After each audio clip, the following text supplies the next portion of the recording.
Hey there, everyone. Welcome to my incredible adventure in a magical forest filled with mystery and surprises. I guarantee you'll want to stick around for this story because it's not just any camping trip. It's an adventure where the woods have a mind of their own as I explore this enchanted place. Everything around me starts to change. The trees whisper secrets, the paths shift, and I find myself lost in a breathtaking but frightening world. I'm really excited for you to join me on this journey. Make sure to subscribe so you don't miss out on future adventures, and let me know in the comments where you're listening from. I also have something special just for you.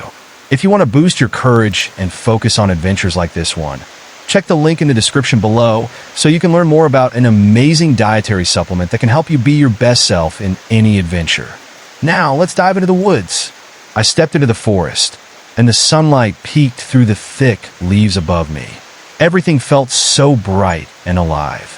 I felt the excitement of the adventure tingling in my fingers. Every step I took crunched softly on the fallen leaves, and I smiled, feeling like I was part of a magical journey. But as I wandered deeper, something strange began to happen. The trees grew taller and wider. Their trunks seemed to twist in unusual ways, almost as if they were stretching to watch me. It felt like they were alive.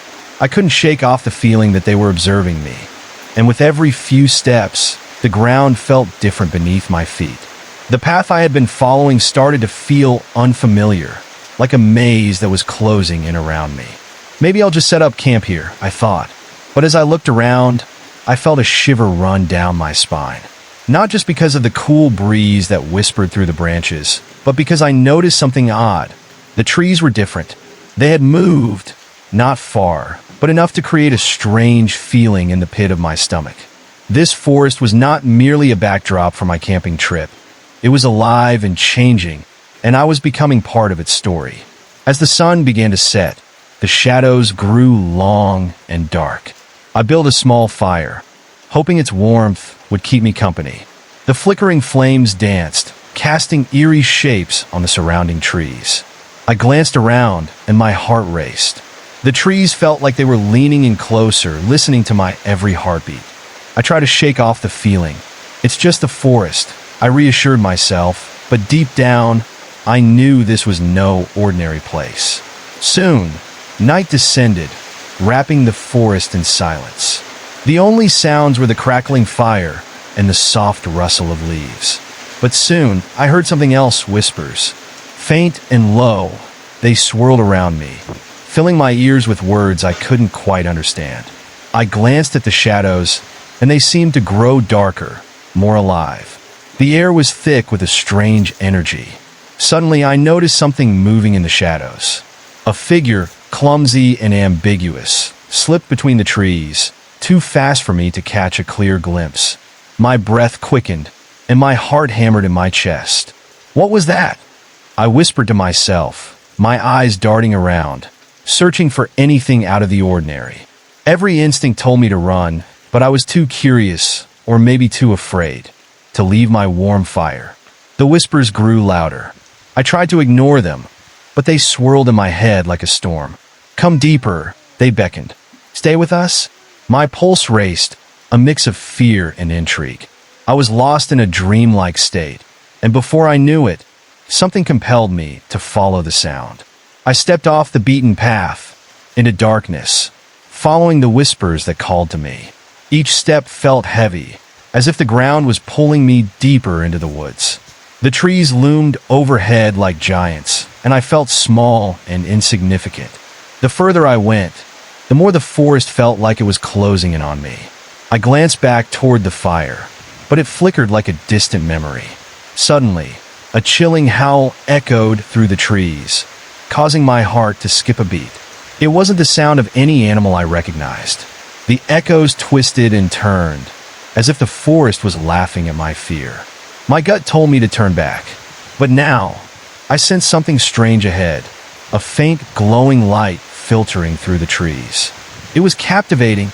I stumbled forward, drawn toward the light, but it flickered and danced away just as I was about to reach it. No, wait! I cried out, but it vanished, leaving me in the darkness and confusion. I blinked in disbelief, my heart racing. Suddenly, I realized I wasn't alone. The shadows surged beside me, whispering and swirling, making me feel trapped. "Help!" I yelled, but my voice echoed and faded away, swallowed by the thick trees. Panic surged within me as I turned to sprint back. But the forest had changed again. The trees that moments ago had been familiar now stood like prison bars, blocking my path. Out of nowhere, a thick mist rolled in, curling around my legs and wrapping around my body. It chilled me to the bone. As I stumbled through the fog, I felt hands brush against my skin. The trees were alive, and they wanted me. Their branches reached toward me like gnarled fingers, wrapping around my arms, pulling me deeper into their embrace. I fought against them, my heart racing, and I felt something pulse beneath the ground like a heartbeat matching my own. "Why won't you let me go?" I screamed, the desperation in my voice rising. I could feel the forest responding, the whispers growing louder. "Stay with us. Join the woods." The more I struggled, the more entangled I became. My surroundings were changing wildly with every heartbeat. Shadows spiraled around me, their forms shifting and twitching as though they enjoyed my fear. Suddenly, the ground beneath me turned soft and unstable, like quicksand. I gasped and tripped, falling hard onto the moist earth. I scrambled back up but felt a gust of wind sweep through the trees, louder and rougher than before, howling a warning. The trees cracked and groaned, and I realized they were angry. The forest was alive, twisting and thumping with energy, ready to battle anyone who dared intrude. "Leave me alone!" I cried, and then, with every bit of strength I could muster, I charged ahead. I ran until my lungs burned, dodging branches and roots that seemed to reach out to grab my clothes. The mist thickened, nearly blinding me.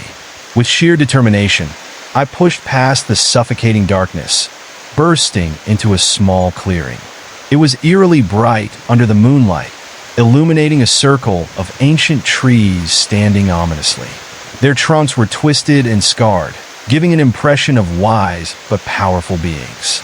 But even in the light, I could feel the forest's grip tightening around me, like a noose ready to pull me in. And then I noticed I was not alone. Shapes shifted in the shadows, specters moving in the corner of my eye. I blinked, trying to focus, but the more I did, the more they multiplied. Pale faces peered out from behind the trees, their eyes hollow and cold. "Join us," they whispered in unison, their voices a haunting melody. The realization hit me. These were the lost ones, trapped within the woods just like I was. I had to escape. I turned to flee, my heart pounding in my chest. The forest roared in anger, the trees twisting and swirling. I stumbled back through the thick mist, racing through the tightening embrace of the forest. But as I ran, something smashed through the earth beneath me. A massive root, gnarled and grasping, wrapped around my ankle, dragging me back to the ground. I thrashed, panic rising. I felt the cold grip of the forest tightening around my heart. No longer could I hear anything besides my frantic heartbeat, the whispers growing louder and more furious. "Leave! Leave! Join us!" they thundered, shaking the very ground beneath me. I closed my eyes against the chaos, feeling myself being pulled deeper and deeper into the woods. I had to break free. With a surge of adrenaline, I managed to break free of the root, lunging forward. I fought through the trees, hearing them creak and crack behind me. The air was thick and heavy, and every step felt like stepping into thick syrup. As I finally broke out of the trees, I stumbled onto a familiar path. The path where I had entered this vein of wilderness just a few hours earlier. But something wasn't the same. I could feel the fear fully manifest around my ankles, reminding me of the haunted outlines of lost souls creeping closer and weaving through the shadows. I began to run again, but the forest was relentless.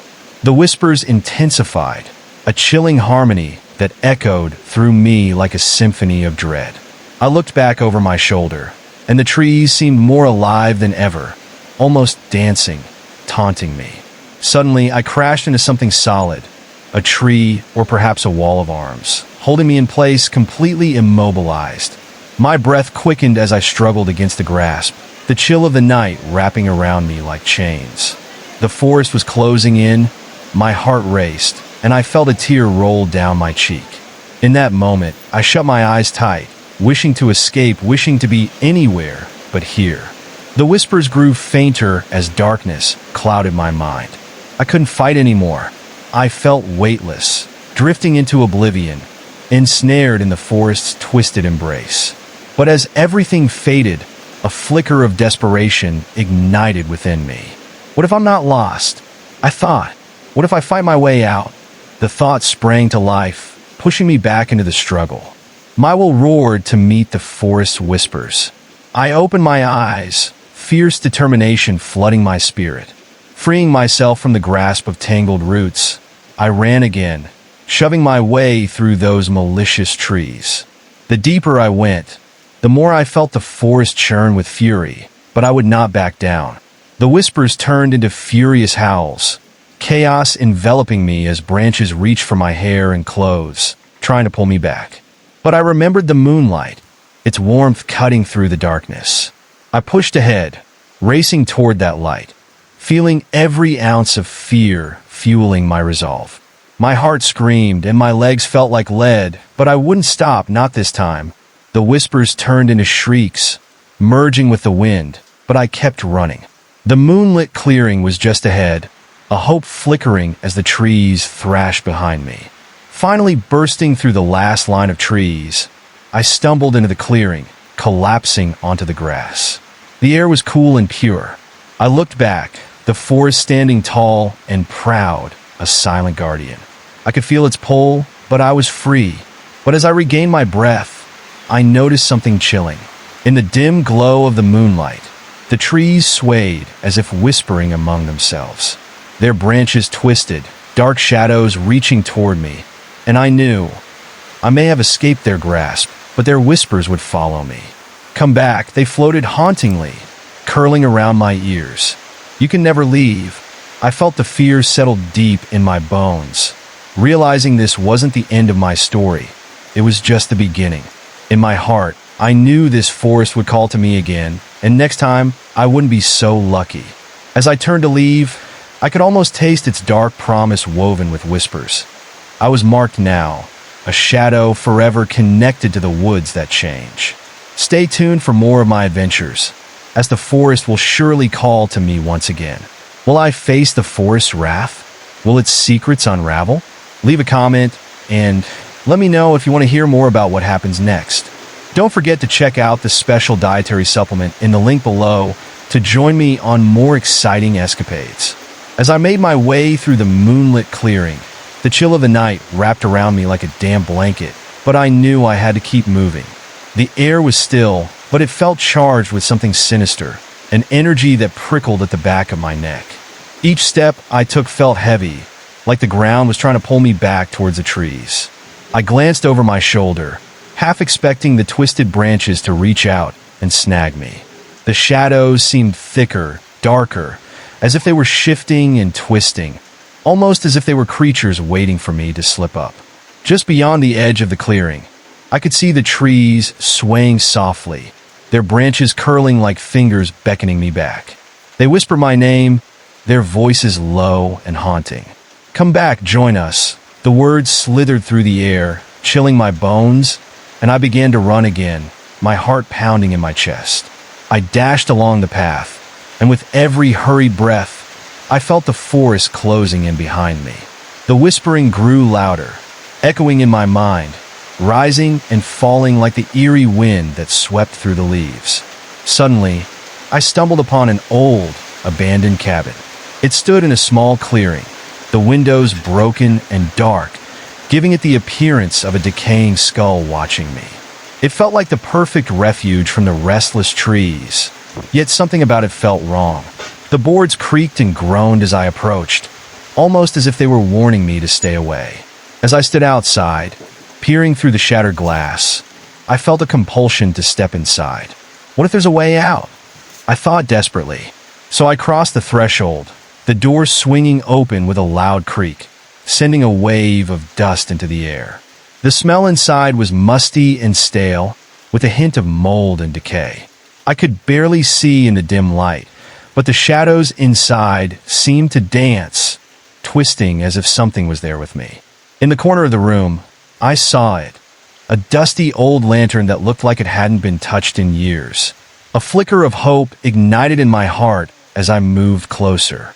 If I can light this, I thought, maybe I can drive away the shadows. But as I reached for it, the floorboards creaked ominously beneath my weight, and I felt a chill crawl up my spine. The hairs on the back of my neck tingled as I noticed something shiny half buried in the dust beside the lantern. It was a small, rusted key.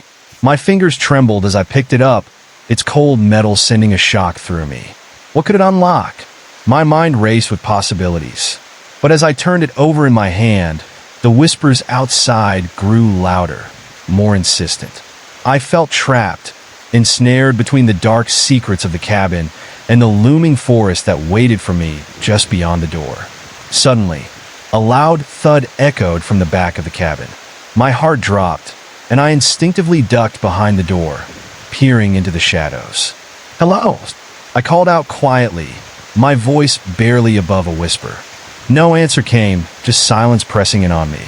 But then, there was again a soft sound like something dragging across the floor. My breath caught in my throat as I carefully crept toward the source of the noise, clutching the key tightly. The dusty floorboards squeaked beneath my feet, protesting every movement I made. I glanced back at the door, half tempted to bolt out into the night, but the curiosity tugged at me, pulling me forward into the darkness. As I rounded the corner, I stumbled into a dusty room filled with cobwebs. In the center stood an old table, and on it was a small mirror, cracked and covered in dust. I could barely see my reflection, but something caught my eye, movement behind me in the dark. I turned quickly, my heart racing, but only shadows surrounded me. But as I turned back towards the mirror, my stomach dropped. In the reflection, I saw not just myself, but a shadowy figure standing just behind me. Its face was obscured, but I could feel its cold gaze boring into me. The figure was like a dark silhouette, unmoving but somehow aware of my presence. I gasped, stumbling back, fear flooding my veins. "What do you want?" I managed to stammer, but the figure remained silent, its darkness growing heavier, swallowing the light in the room. I felt paralyzed, rooted to the spot, unable to look away. Then, without warning, it reached out, a hand made of shadow extending towards me, as if to pull me into the unknown. The air grew thick, making it hard to breathe. I remembered the key in my hand. Maybe it could unlock my way out of this nightmare or reveal some hidden secret. I gripped it tightly, glancing at the mirror again. In the reflection, the figure moved closer, its expression still hidden in darkness, but its intentions were clear. It wanted me. Suddenly, a deafening crash echoed from outside, breaking the stillness.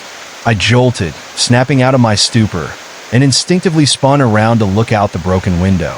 I saw the trees twisting violently in the wind, their branches flailing like wild arms. The howls of the forest mingled with the sound of snapping wood. The cabin seemed to shake, as if the forest itself were trying to pull it down. Feeling the urge to survive, I raced back to the main room, heart pounding. I grabbed the lantern and the key, determined to find a way to escape this eerie place. My mind raced as I shouted into the night, "Help! Someone help me!" But only the whispers of the forest responded, swirling through the trees like laughter. In desperate urgency, I searched the cabin for a door that the key might unlock. I moved frantically, tearing through dust-covered curtains and old furniture until I found another door at the far end, hidden behind a pile of debris. My heart raced with hope as I inserted the key into the lock, fingers shaking with fear and anticipation. I turned the key, and the lock clicked, echoing like a gunshot in the heavy silence. Slowly, I pushed the door open, revealing a narrow staircase spiraling down into darkness, the scent of damp earth wafting upwards.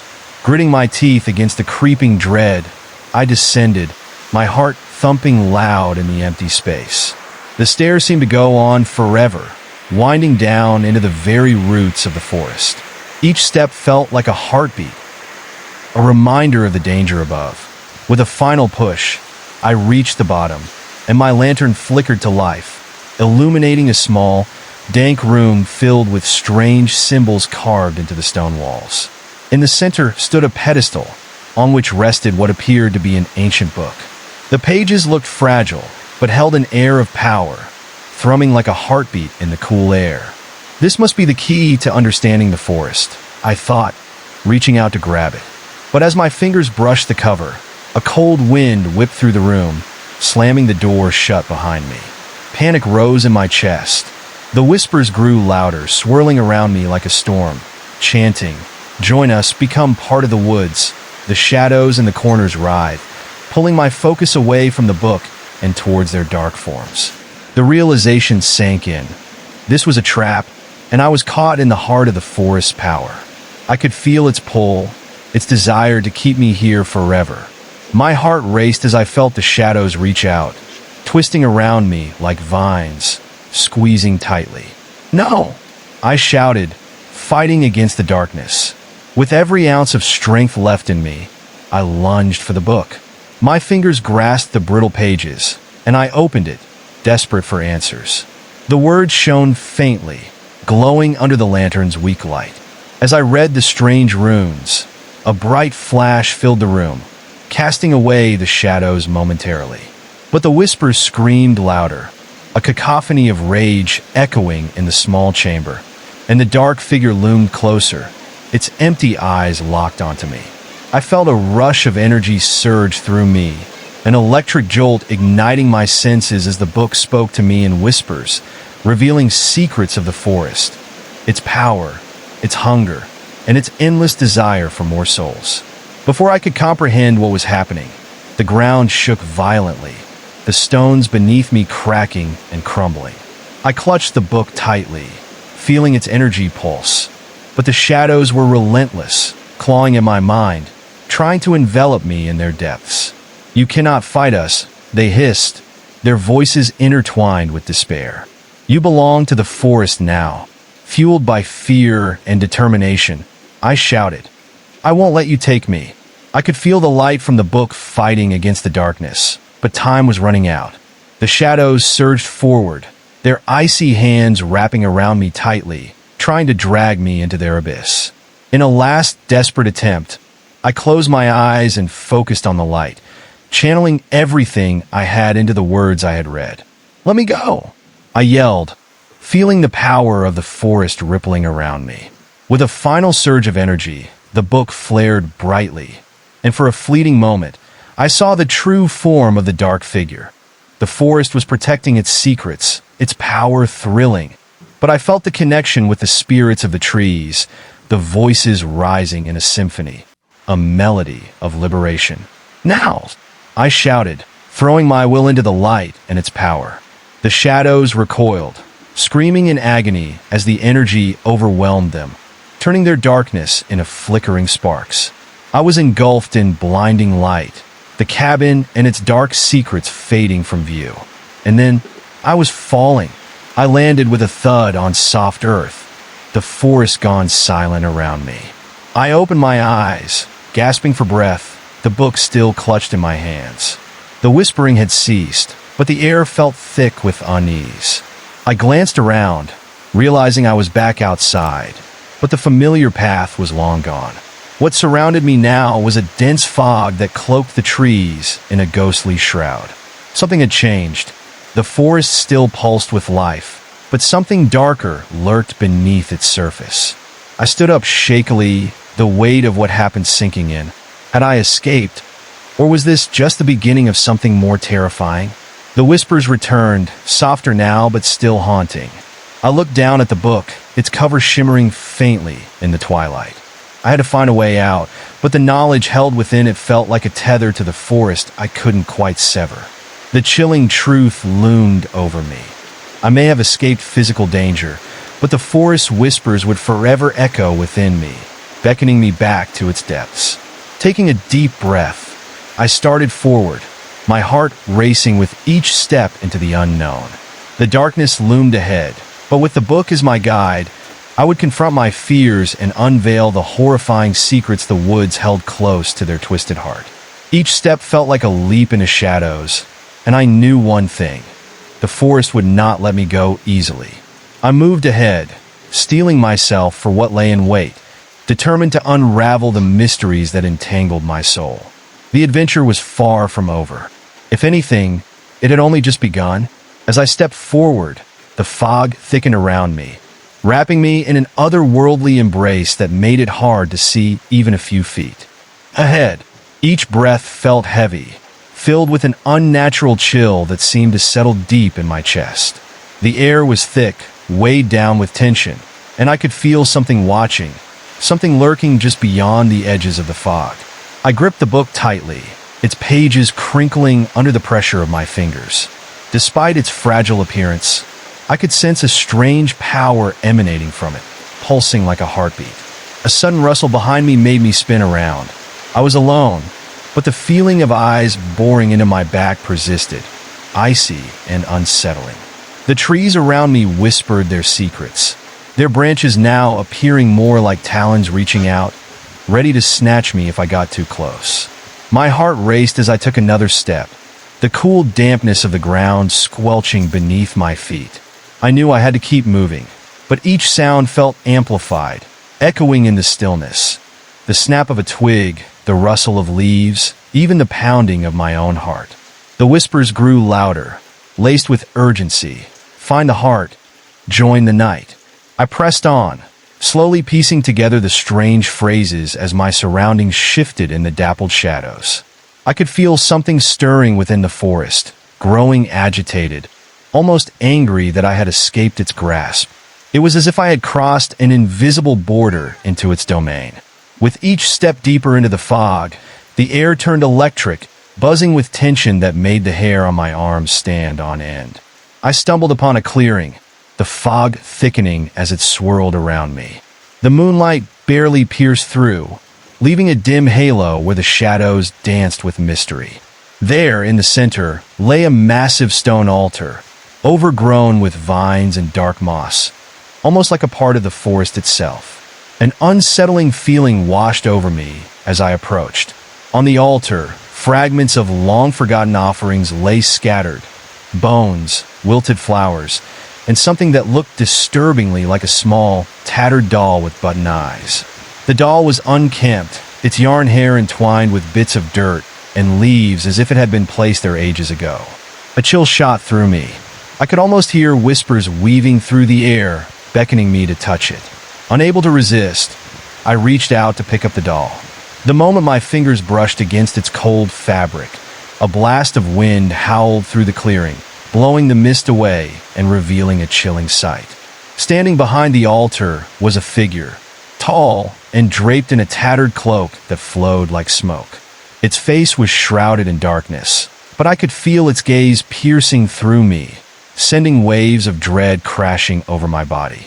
"Why have you come?" a voice echoed, smooth yet filled with malice, sending shivers racing down my spine. I opened my mouth to respond, but no words came. Instead, my body just stood frozen, caught in the grip of a power far beyond me.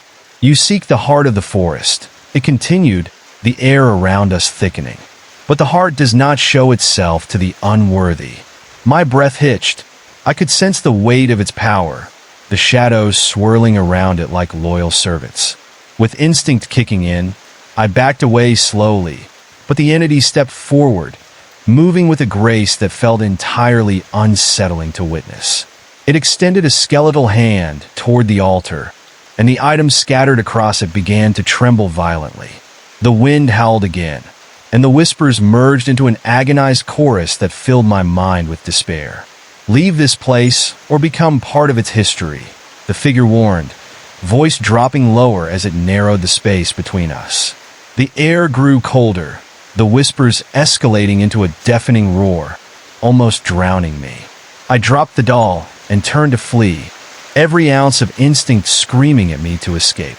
But as I darted back into the fog, I could feel a pull, a magnetic force trying to drag me back toward the altar. The trees seemed to shift, their trunks contorting as if they wanted to obstruct my path. I pushed through the thick mist, adrenaline coursing through me as the figure's chilling laugh echoed behind me, swirling in the wind, snaking around my thoughts. Run, little one. The forest always knows. I burst from the edge of the clearing, my heart racing as I broke free from the mist's grip. But I quickly realized I was back in the labyrinthine forest. The trees formed a dense wall, and the path I had thought was clear suddenly vanished, replaced by twisted branches and gnarled roots that reached out like skeletal fingers. Every direction I turned led me deeper into the unknown. Strange sounds surrounded me, low growls mixing with the rustling leaves, creating a nightmarish symphony. The whispers had changed. They now hissed eagerly, urging me toward an unseen destiny. You belong to us. The night is waiting. As I ran, the light from the moon seemed to dim, casting elongated shadows that distorted reality. Suddenly, I tripped over a gnarled root, falling hard into the damp earth. Pain shot through my knees, but I didn't stop. I scrambled back to my feet, frantically searching for a way out, my mind racing through the possibilities. A flicker of movement caught my eye, and I looked up just in time to see a pair of glowing eyes peering back at me from the darkness. My breath stilled as I realized it wasn't just one pair of eyes. More began to materialize from the shadows, illuminating the night. They flickered like dying stars, not human, not animal. They felt ancient and hungry. Panic surged through me. I backed away slowly as the glowing eyes watched my every move, and they began to close in, silent yet deliberate. If the forest had a heart, I was beginning to fear these eyes were its veins, ready to drain my life force as I stood helpless in their presence. My instincts screamed at me to run, but every direction felt treacherous. I felt suffocated by the weight of unseen watchers, their breath heavy in the air, filled with anticipation. Gathering every ounce of courage I had left, I turned on my heel and sprinted again, my breath coming in sharp gasps. I have to find a way out, I chanted to myself like a mantra, each footfall echoing the urgency in my mind. The eyes followed my frantic movements, darting between the trees, their presence palpable and unnerving. In that desperate scramble, I spotted something ahead, a faint flicker of light dancing through the trees. Drawn to it like a moth to a flame, I pushed on, praying it was some semblance of safety. The glowing eyes became a chorus of hisses behind me, the whispers mounting into a roar, urging me to turn back, calling me to join their ranks in the shadows. I burst into another clearing, the light now stronger and pulsing in the night. A circle of stones surrounded a well at its center, brilliant light emanating from below. I could hardly believe my eyes. Hope surged within me. Was this a way out? Just as I approached it, the walls of the forest seemed to tighten around me, the branches reaching for me like grasping hands. The whispers became frantic, rising to a fever pitch. You cannot escape. You belong here. Ignoring the call, I leaned over the well, peering into its depths. The light inside swirled mesmerizingly, beckoning me closer. This is your chance. I heard a voice. Was it the figure from before? Release yourself from this nightmare. In that moment, doubt flickered in my mind. Was this a way out? Or another trap? The shadows in the trees were closing in, and I needed to make a choice. I could feel the fear clawing at my mind, tempting me to give in. But beneath it was a flicker of defiance. With a deep breath, I grasped the book tighter and made my decision. I had come too far to surrender now. I had to uncover the forest's secrets to break its hold over me. I retreated slightly, scanning the clearing, looking for any sign or symbol that might help me. I felt different now, empowered by the knowledge I'd gathered, but the struggle was far from over. Suddenly, I noticed markings carved into the stones forming the circle around the well. They pulsed softly, a rhythm matching the light below. I moved closer again, studying them closely. What is this? I whispered, running my fingers over the glyphs, feeling the energy seep into my skin. As I traced them, The forest felt eerily quiet, a stillness settling that made my heart race. The light from the well responded, pulsating with intensity, and I felt an overwhelming connection to the forest. The symbols seemed to resonate with the voices, weaving their echoes into something coherent, a chant that spoke of choice and sacrifice. In that moment, I realized the ritual was a pact, a way to reclaim my freedom, or to bind myself to the forest forever. My hands shook, conflicted between temptation and fear. But despite the uncertainty, a sense of purpose ignited within me. I could confront this darkness, bring the secrets of the woods into the light. Without another second to waste, I positioned myself over the well, clasping the book against my chest. "I will not be your prisoner," I shouted into the depths, my voice echoing against the walls.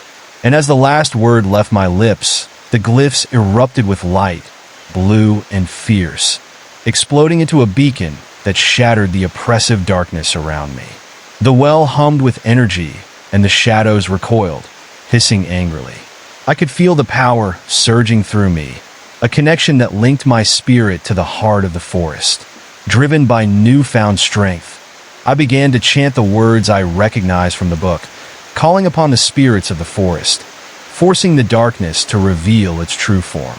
The wind whipped around me, carrying my voice out into the night. The trees began to quiver, their leaves shaking free as the energy surged, twisting and pulling at the shadows. With each word spoken, a luminous energy radiated, illuminating the clearing and revealing the figures hiding in the dark. They were not just shadows, but spirits entwined with the forest, either trapped or protective of its secrets. Startled, I watched the eyes that once appeared menacing now transform into expressions of eagerness, yet caution. Together, I urged, my voice steady despite the uncertainty. "We can break the cycle." As I continued, the atmosphere shifted, the dark force and the spirits of the forest converging upon me. A swirling vortex formed in the center of the well, beckoning the energy. The choice was mine to make. Would I bind myself to the forest to protect its mysteries, or would I take the light and leave it behind forever? The clearing was alive now, a wave of energy pulsing through the trees, resonating with the power of the book and the sacrifices of those souls. The whispers softened, becoming a harmonious melody as the spirits began to converge around the light.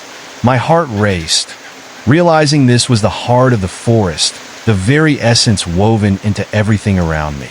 The shadows that swirled at the edge began to recede, drawn towards the vortex, but they fought back. The dark figure appeared again, shrouded now in fury, its voice booming over the whispers. "You dare defy the forest? You cannot escape your fate." But I pushed forward, continuing to chant, fueled by the resolve to uncover the truth. In that instant, the spirits surged together, intertwining in a brilliant dance of glowing light, lifting me into the air. I felt weightless as the energy flooded into me, filling every crevice of my being. And the whispers transformed into a single unified voice, an anthem of the woods, echoing through the night. "Break the chains of time and reclaim your spirit." With my heart aflame, I surrendered to the energy, allowing it to guide my connection with the book and the forest. The shadows thrashed against the light, but in that moment, I understood. The heart of the forest was not a destination, but a choice. The clash of light and dark intensified. The world around me became a kaleidoscope of colors and sounds, revealing the intertwining histories of the forest, its agony, its beauty, its power. As the vision wrapped around me, the very fabric of my being surged with the truth. I was part of this legacy. I would protect the forest and face the darkness head-on. My spirit intertwined with the whispers, and as the energies fused, I could feel an awakening happening within. The dark figure howled, rage erupting as it fought against the light, but its shadows began to fade, the pact forged through truth severing its ties. I could feel the warmth of the spirits enveloping me, their hopes stabilizing my resolve as they joined me in the battle.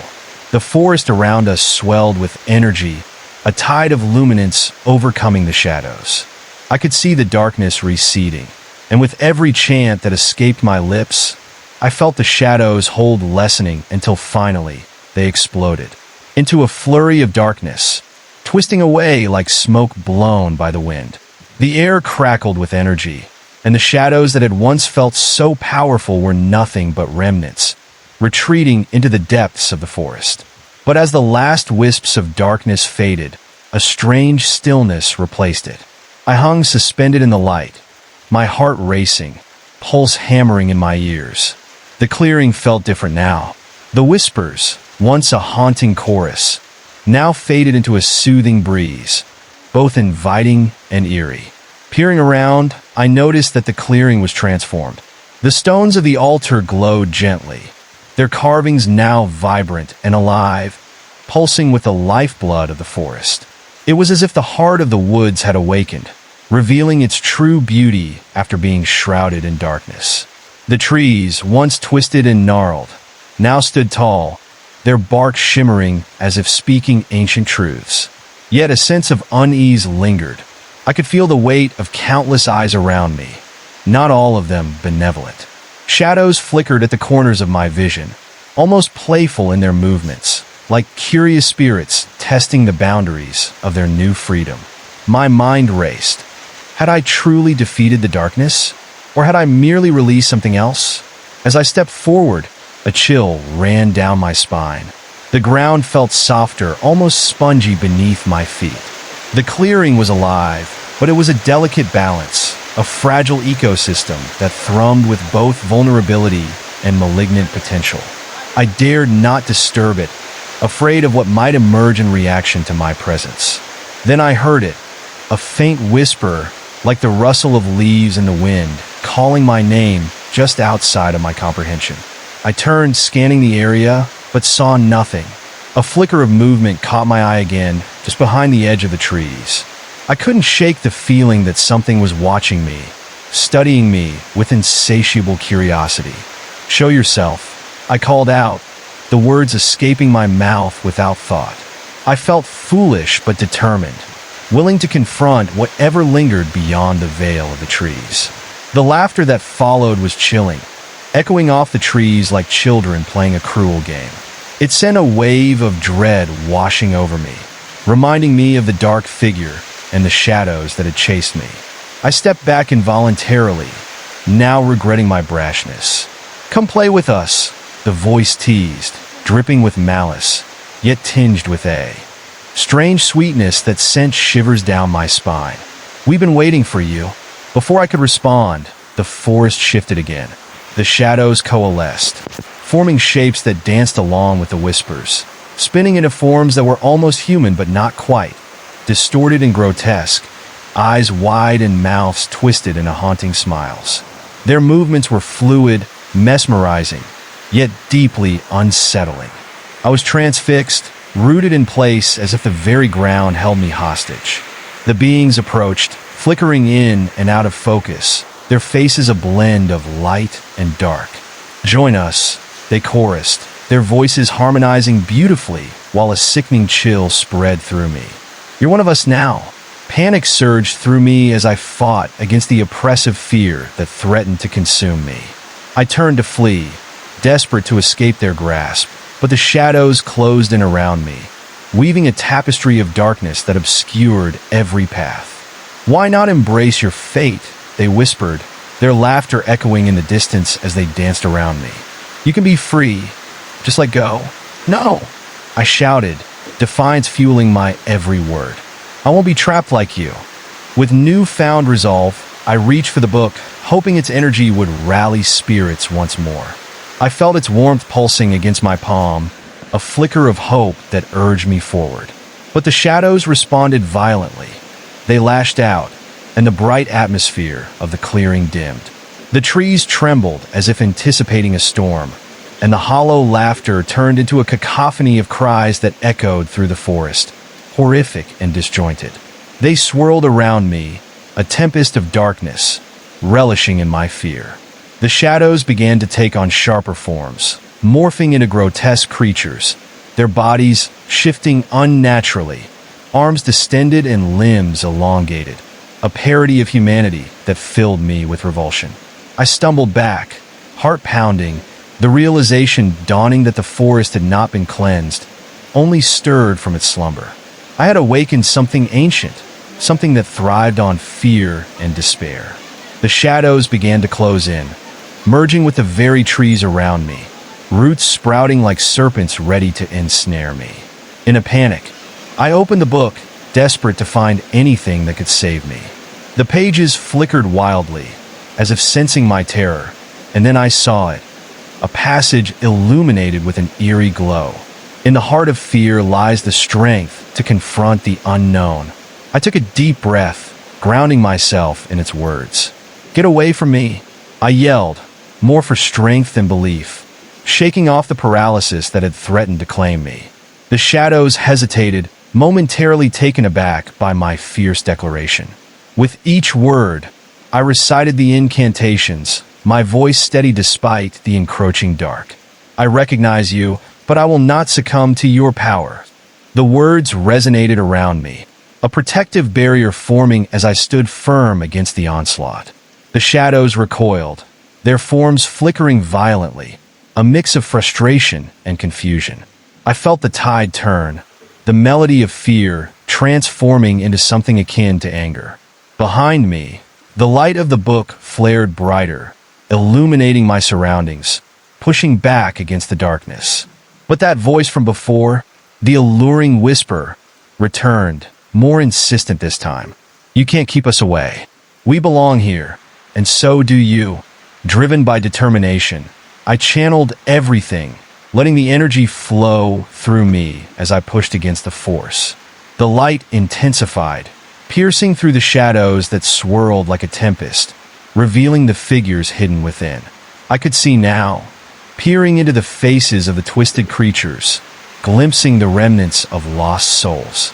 They were trapped in their forms, the binds of the forest woven tightly around them. A flicker of sympathy washed over me, and for a brief moment, my heart ached for them, those who had succumbed. "Enough!" I shouted, my voice echoing as if calling forth the spirits themselves. "I won't let you keep them." And then I realized I had to confront the darkness, not just for myself, but for them too. They needed a chance for redemption, a moment to break the cycle, to heal from the suffering they had endured. My resolve deepened. I became a vessel for the light as I stood against the darkness that frightened me. I closed my eyes, letting the warmth guide my thoughts, willing the spirits to remember who they once were. Return to the light. You do not belong to the shadows. The energy pulsed within me, and I felt the connection to the forest deepen. The shadows writhed, hesitating now as my words ignited memories within. I could feel them shifting, their shapes flickering between despair and hope. With a final roar, I released a burst of light from the book, enveloping the creatures. The light surged forth, sweeping through the clearing, tearing through the darkness. For a moment, their anguished faces showed clarity, an understanding flashing in their eyes before the shadows engulfed them completely, and the scream that erupted was one of finality. The dark figure let out a guttural wail, its essence fragmenting, losing its grip on reality. The clearing erupted in bright energy, causing the darkness to shatter like broken glass, a cascade of shadows evaporating into the night. In the wake of the storm, the air filled with a sense of peace. The oppressive feeling lifted, replaced with soft whispers of gratitude emanating from the trees. I collapsed to my knees, breathless and trembling, the book still glowing beside me.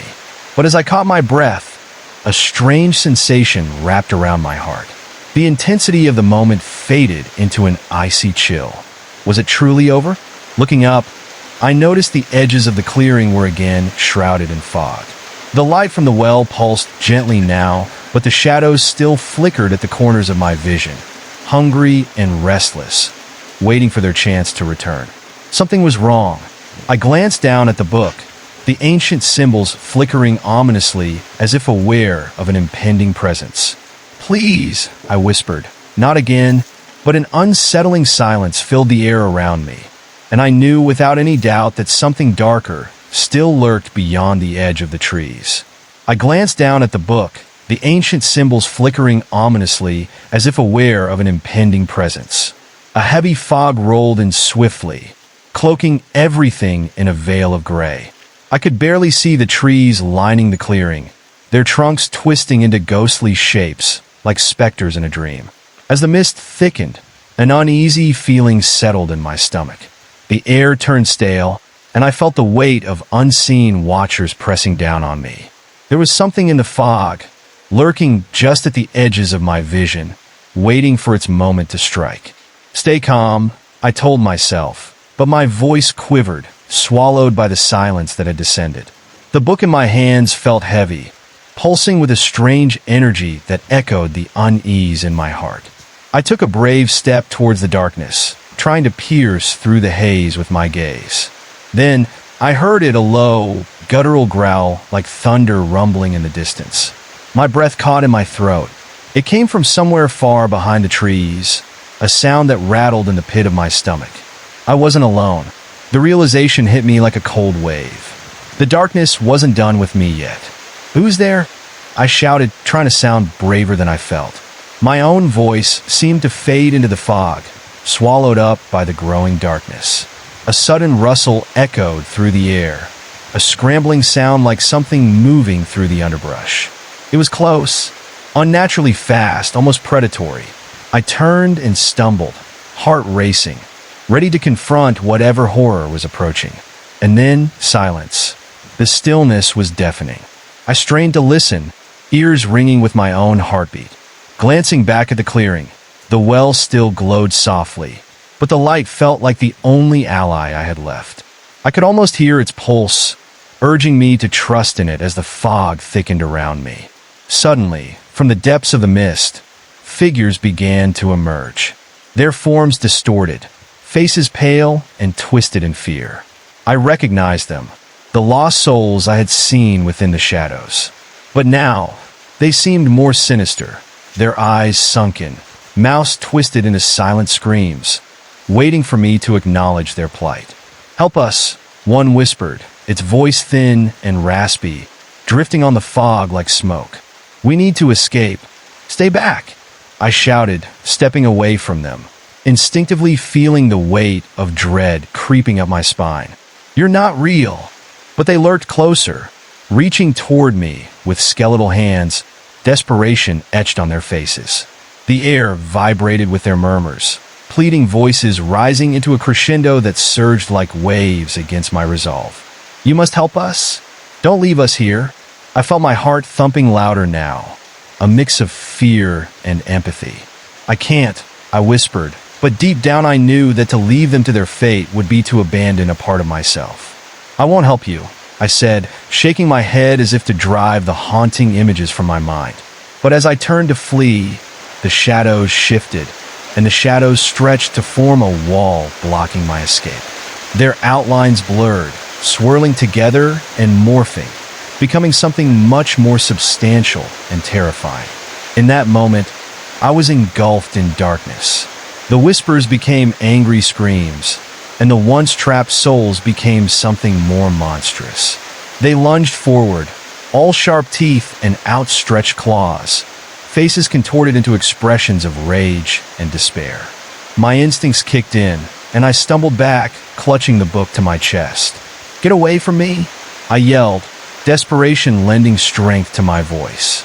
With an unexpected surge of energy, I opened the book and shouted the first spell that came to mind. "By the ancient forces that bind us." But before I could finish, the air crackled, and a figure emerged from the mist, towering above me. A dark silhouette wreathed in shadows, a semblance of the dark figure I had faced before. Its eyes burned with a malevolence that sent a jolt through my core, seeming to ripple with an energy of its own. "Foolish child," it howled, the shadows twisting around its form, wrapping like snakes. "You cannot escape this place. Here, we are eternal." The voice heightened, echoing through the clearing with a terrible resonance. I felt the ground tremble beneath me, as if the very earth responded to its threat. My instincts screamed at me to run, to flee back to the well where the light pulsed like a heartbeat. but it was as if the forest had conspired to keep me entrapped in this nightmarish realm. Desperation rose within me, fueling my resolve. I couldn't give in, not now. I will not be part of you. I screamed, clutching the book tighter, letting my will surge through my trembling hands. The words danced on the edge of my lips, fragments of incantations mingling with memories of the forest's melody. In a swift movement, the darkness lunged forward, shadows stretching toward me like grasping hands. I closed my eyes and focused all my energy on the book, letting my voice break free. I'd bind you to the light, I chanted, repeating the words with newfound power. The light from the book flared brilliantly, a beacon piercing through the dark. As the energy surged, I felt the shadows pull back, recoiling as if burned by the radiance. The monstrous figure shrieked, a horrifying sound that made my skin crawl, its form swirling in agony. "You think you can defeat us?" It howled, the voice reverberating through the air, filled with rage and despair. "I am not afraid of you," I declared boldly, my voice steadier now, resonating with the ancient magic coursing through me. "You will find no darkness in me." The screams from the shadows fell into a cacophony, the forces battling each other as the light pushed back against the dark. The figures that had once seemed pleading now morphed into anguished faces, cries for help drowning out the shadows' wails. "Let them go," I bellowed, feeling an overwhelming surge of strength. "Release their souls. You have no power here." With each word, the light grew brighter, swirling around me like a shield. I could feel the forest responding, the trees pulsing with a life of their own, curling their branches toward the clearing.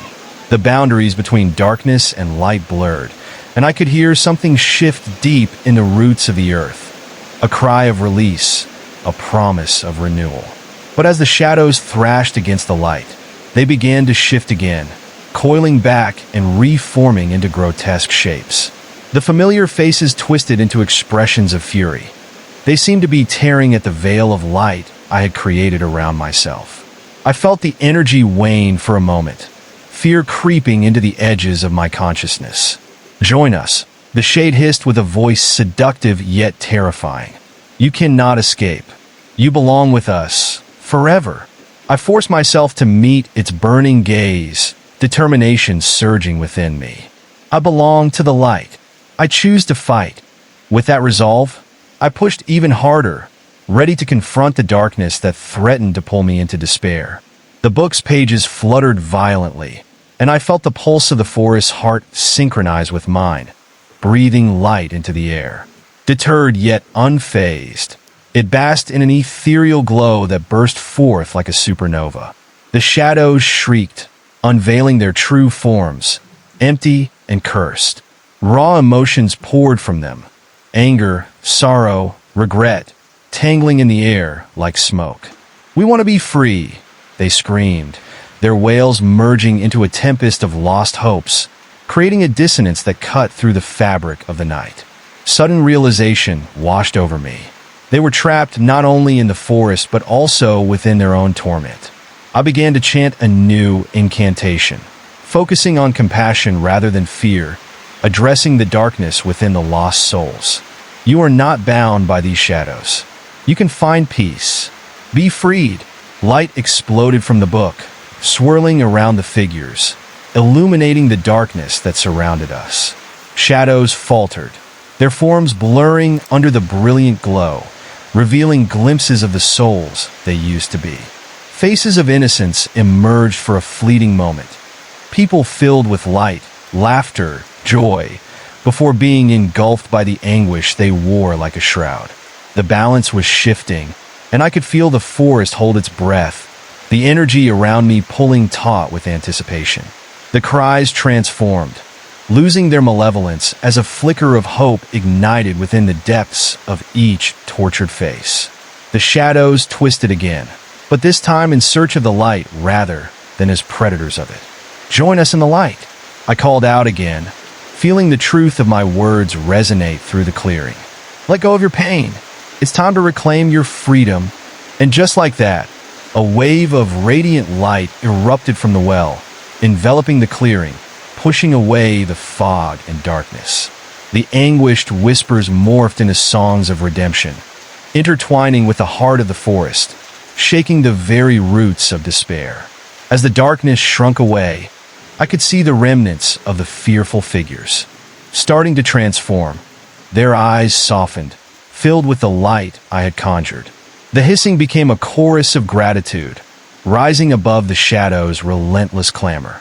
"Thank you," they whispered, the words like a balm washing over me. But the darkness wasn't done. From the depths, the figure loomed larger, more potent, its form seemingly unfazed by the light. "You will pay for this insolence," it thundered, echoing through the forest, sending chills rushing through me. "Your courage is a folly. You cannot defeat me." I prepared myself again, feeling the energy of the book ripple through me as fear clashed with purpose in my chest. Drawing a deep breath, I faced that darkness, heart pounding with the weight of everything at stake. "I have the forest strength behind me," I shouted defiantly, channeling every bit of magic and resolve I possessed. "I will not let you take another soul." The shadows lashed out, forming tendrils that sliced through the air, wrapping around the light as if trying to extinguish it.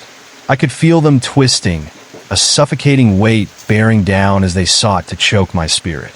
But with each push against the darkness, my resolve only grew stronger. "I will not be yours," I cried, feeling the pulse of the enchanted book quicken in response. The entire clearing shimmered, fueled by my defiance, light flashing brighter with every word that echoed in the night. "By the power of those who came before me, I command you to release your hold." With a mighty clash, the light erupted across the clearing, wrapping around me like a cocoon, and I could feel the energy within me merge with the essence of the forest. It surged through the roots, through the trees, and into the heart of the darkness, igniting a spectacle that shook the very foundations of the unseen realm. Behind me, the released souls rose, their forms transforming into energies of white light, pushing back against the dark entity. "We are free," they sang, notes of hope rising into the atmosphere like a joyful chorus. And there it was, the dark figure began to falter, its form disintegrating under the brilliance of the illumination. "No, you cannot do this." The shadows wrapped around it, frantically pulling, clawing back like drowning men grasping for air. But the light pushed forward, relentless, bathing every corner of the clearing, illuminating even the deepest voids of despair. In its final moments, I saw their faces, those lost souls transformed, no longer twisted with dread, but filled with pure, unyielding light. They reached out toward me, a rush of emotion flooding through.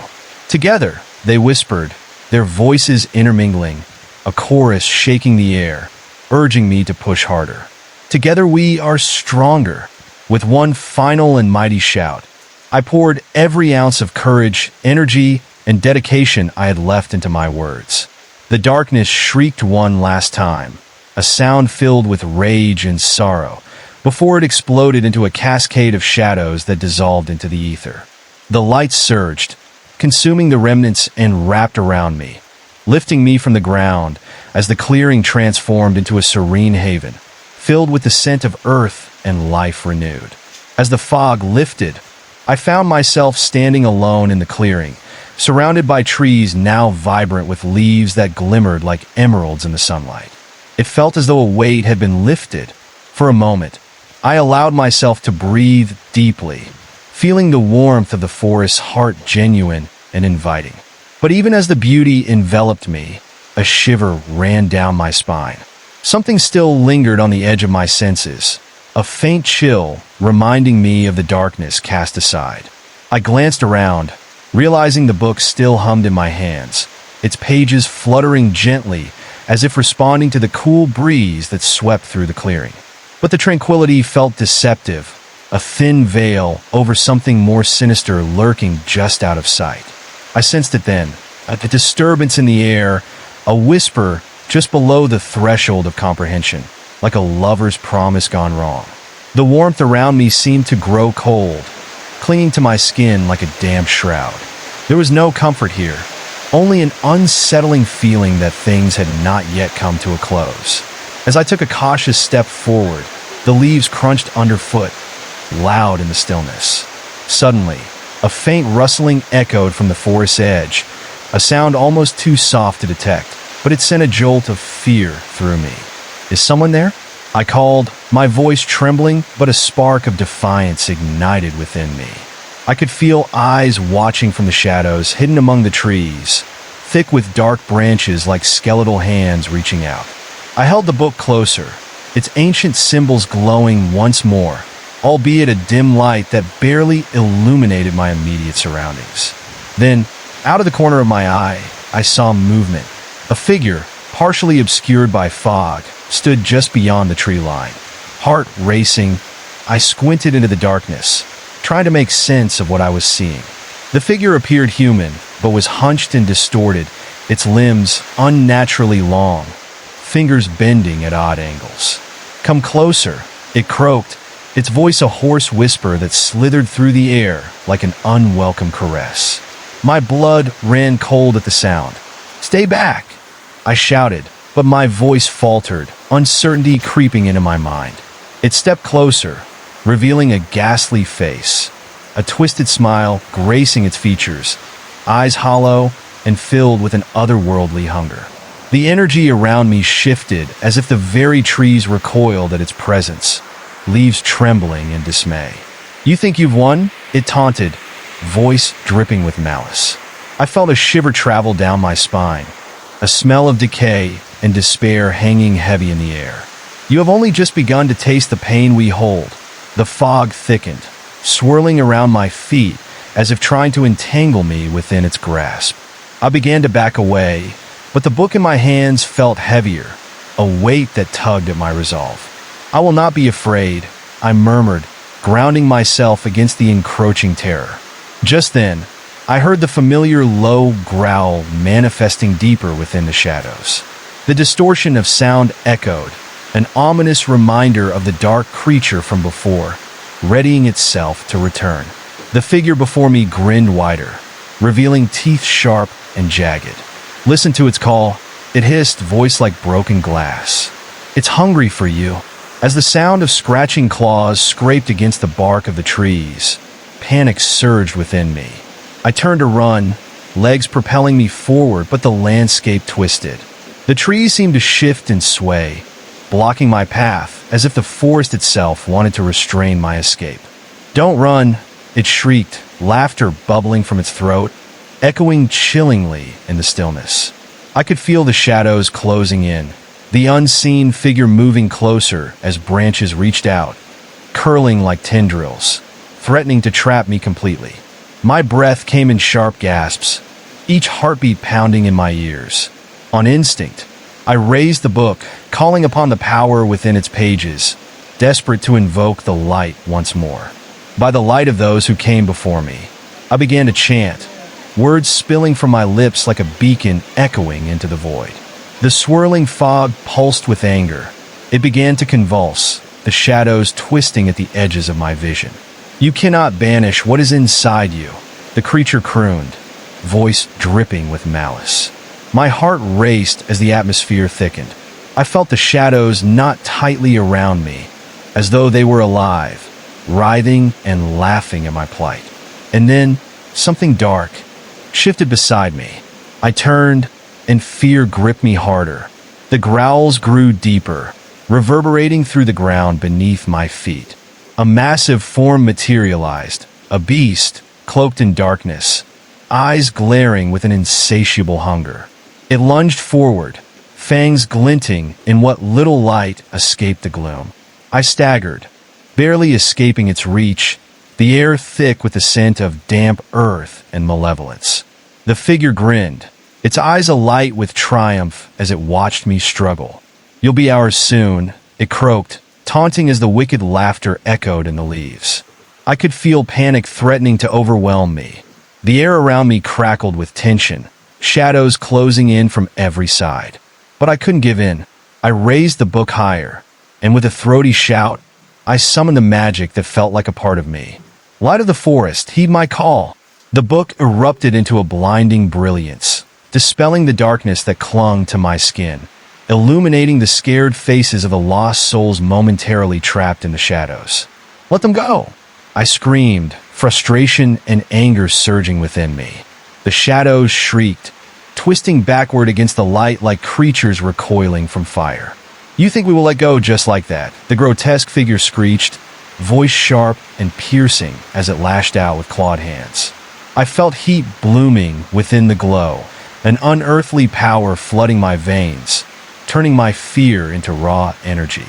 The light pulsated, becoming a shield against the looming beast, illuminating the figures of despair that had once haunted me. Together, we break these chains, I cried, the glow swirling, lifting the weight of fear, freeing me from the creature's grasp. The shadows hissed, furious, swirling ominously, their voices drowning in the chaos surrounding us. With a final indignant roar, the beast lunged again, jaws snapping inches from my face. I closed my eyes and called forth everything I had. By the light, I bind you. The energy radiated fiercely, and suddenly, the forest surged with life, trees shaking, roots awakening, formulating a collective force against the encroaching darkness. I could feel the pulse of the ancient magic thrumming within the earth, resonating with each heartbeat of determination. The light erupted again, engulfing the clearing as shadows scattered, dispersing like smoke in the wind. The dark figure recoiled, face twisting with rage and desperation. Screams echoed, shrill and haunting, filling my ears as I stood resolute amidst the chaos. You will not claim me. You are nothing, I shouted, the words reverberating like a challenge reverberating through the night. In that moment of resolve, I wished for the lost souls to join me, to rise from the dark, and to reclaim the freedom that had been taken from them, their pain merging with the pulse of the book in my hands. The light streamed from the pages, engulfing everything and everyone around, illuminating our collective will to survive, and with it, a sense of hope flooded the clearing. I could feel the essence of the forest rise like a tide, pulling the shadows back, banishing them into the recesses of nightmares. I wanted to cry out in victory, but just as hope flickered within my heart, a deep rumble echoed through the ground, shaking the very roots of the trees. Fear knotted tightly in my chest as around me. The shadow remnants howled in fury, reforming once more as a thick darkness surged back into the clearing, relentless and unnerving. Do you really think you can destroy us? The grotesque figure howled from within the dark mass, taunting me as every flicker of light seemed to dissipate around it. We're closer than you think. We are everywhere. And just like that, I sensed the presence shift. Something cold slithered over me, whispering dark promises. My heart thudded in my chest, uncertainty creeping back in. The clearing shook around me. Roots and branches twisted as the enormity of the creature returned, a looming threat that eclipsed any hope I had felt moments ago. I realized I hadn't won yet. The fight was far from over. Desperation clawed at me. I need you, I cried out, feeling the bond with the forest pulse in response to my fear. I can't do this alone. The weight of darkness pressed in, but I wouldn't yield. I felt the sting of tears prick my eyes. I've come too far to turn back, I whispered fiercely, gripping the book tightly.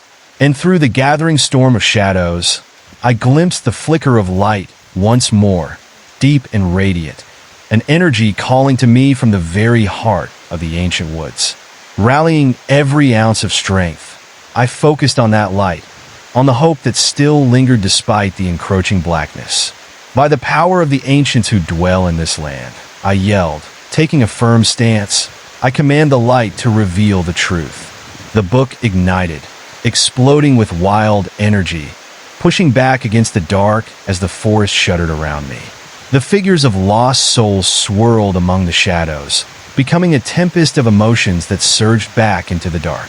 I could hear their voices, fragmented yet filled with determination. "We will not be lost again," they cried, merging their courage with mine, igniting a wave of strength that crashed against the ever-mounting shadows. The air thickened with a cacophony of sounds, the battle between light and dark unveiling itself in waves of primal energy. The shadows screamed, their twisted forms flickering and convulsing, trying to resist. The figures of despair formed into shapes of a new resolve, rushing toward the darkness that had once claimed them, fueled by the power reborn through their own voices. "Break free," I urged, feeling the surge of magic pulse through me as the light illuminated the depths of despair. The shadows writhed, angered and frightened, recognizing the change as their army faltered. For the first time, confusion flashed in the eyes of the dark figure looming before me, the malevolence replaced by something resembling fear. With one final push, the light surged forward, crashing into the darkness. "Feel the warmth of redemption," I roared, letting the energy expand beyond my grasp. In that moment, the clearing filled with brilliant illumination, unleashing a storm of brightness that washed over everything, consuming the shadows whole. A howling wail erupted through the night as darkness unraveled, swirling, dissipating into thin air, leaving behind echoes of despair. Desperation and rage faded into hope, the cries of lost souls lifting into the heavens as the light claimed victory. And as the last vestiges of the dark melted away, a profound silence settled over the clearing. The air suddenly still. A palpable peace enveloped me like a warm blanket. Breathless, I stood amidst the remnants of the battle, the trees swaying gently in the breeze as sunlight began to break through the canopy, washing the forest in golden light. But deep within me, a lingering doubt remained. Was it truly over? Or would the darkness return to haunt me again? I had survived this encounter, but I could feel the whispers of something greater still lurking in the shadows, waiting patiently for just the right moment to strike again. In that quiet moment, I realized the fight was not just against the shadows, but within myself, a battle to keep the light alive. I took a deep breath, feeling the power within the book guide me, calling me back to the path I had begun. As the sun broke through the trees, illuminating every corner of the forest, I knew I needed to prepare. Whatever darkness awaited me next, I would face it, book in hand, a fierce resolve strengthening my spirit amidst the shadows of uncertainty. And as I turned to leave the clearing, I felt a strange sensation, like the lingering touch of something familiar brushing against my back, quick as a whisper. The forest exhaled, sending a shiver through my spine. A final reminder, perhaps, that the darkness was never truly gone, only waiting for the right moment, and I was not alone in it. Would I be ready next time? I didn't know, but I had a feeling the forest would not let me down. As I turned to leave the clearing, I felt a strange sensation, like the lingering touch of something familiar, brushing against my back, quick as a whisper. The forest exhaled, sending a shiver through my spine. The sunlight filtering through the leaves cast eerie shadows on the ground, dancing in ways that felt almost mocking.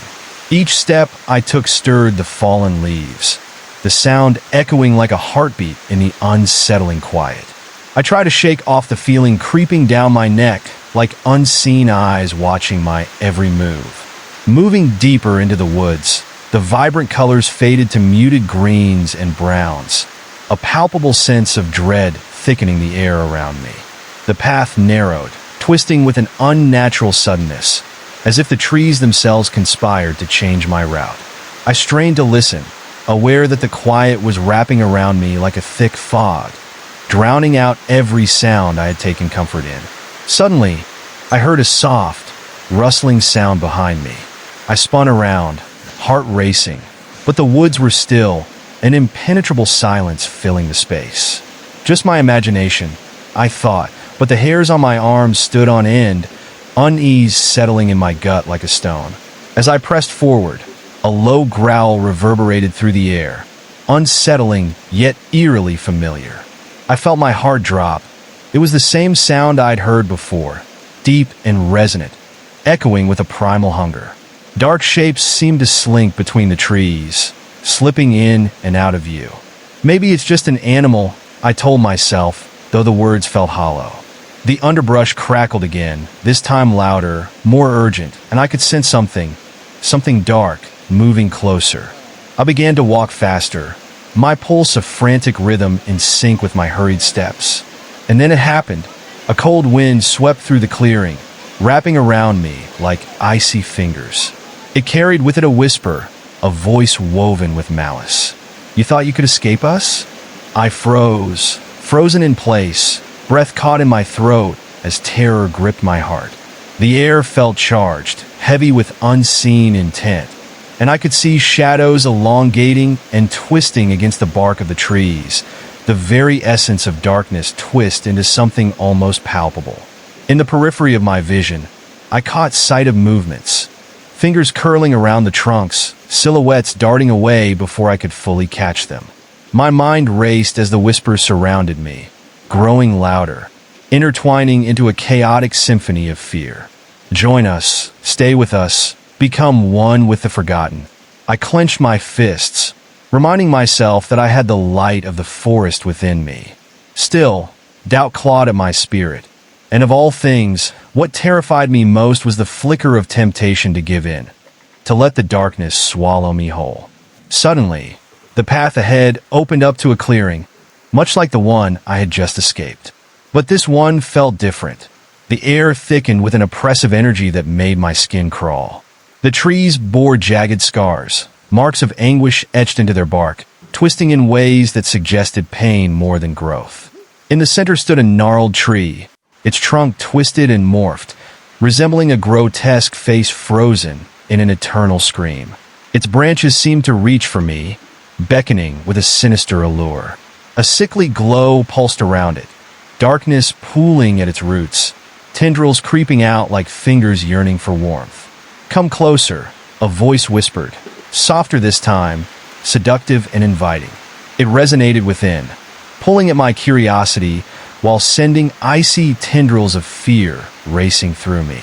"It's safe here. You belong with us." I stumbled backward, repulsed by the twisted beauty of the tree. But my movement only seemed to please the shadows lurking nearby.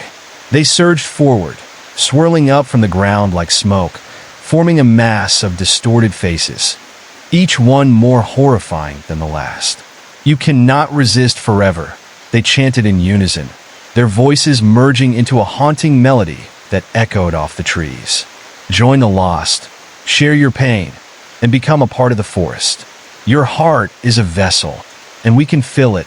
Panic surged, and I turned to flee. The shadows pulsed with my fear, trailing closely behind me, taunting, laughing. I raced through the underbrush, the barbs of branches scratching at my skin, leaving angry red lines. My breathing was ragged, and I could feel my legs tiring, each step becoming heavy with the weight of their relentless pursuit. As I burst from the trees, I found myself at the edge of a dark pond, its surface disturbingly still, reflecting a twisted image of the world around it. The water shimmered as if beckoning me closer, and I felt an overwhelming urge to look deeper, to peer into its dark depths.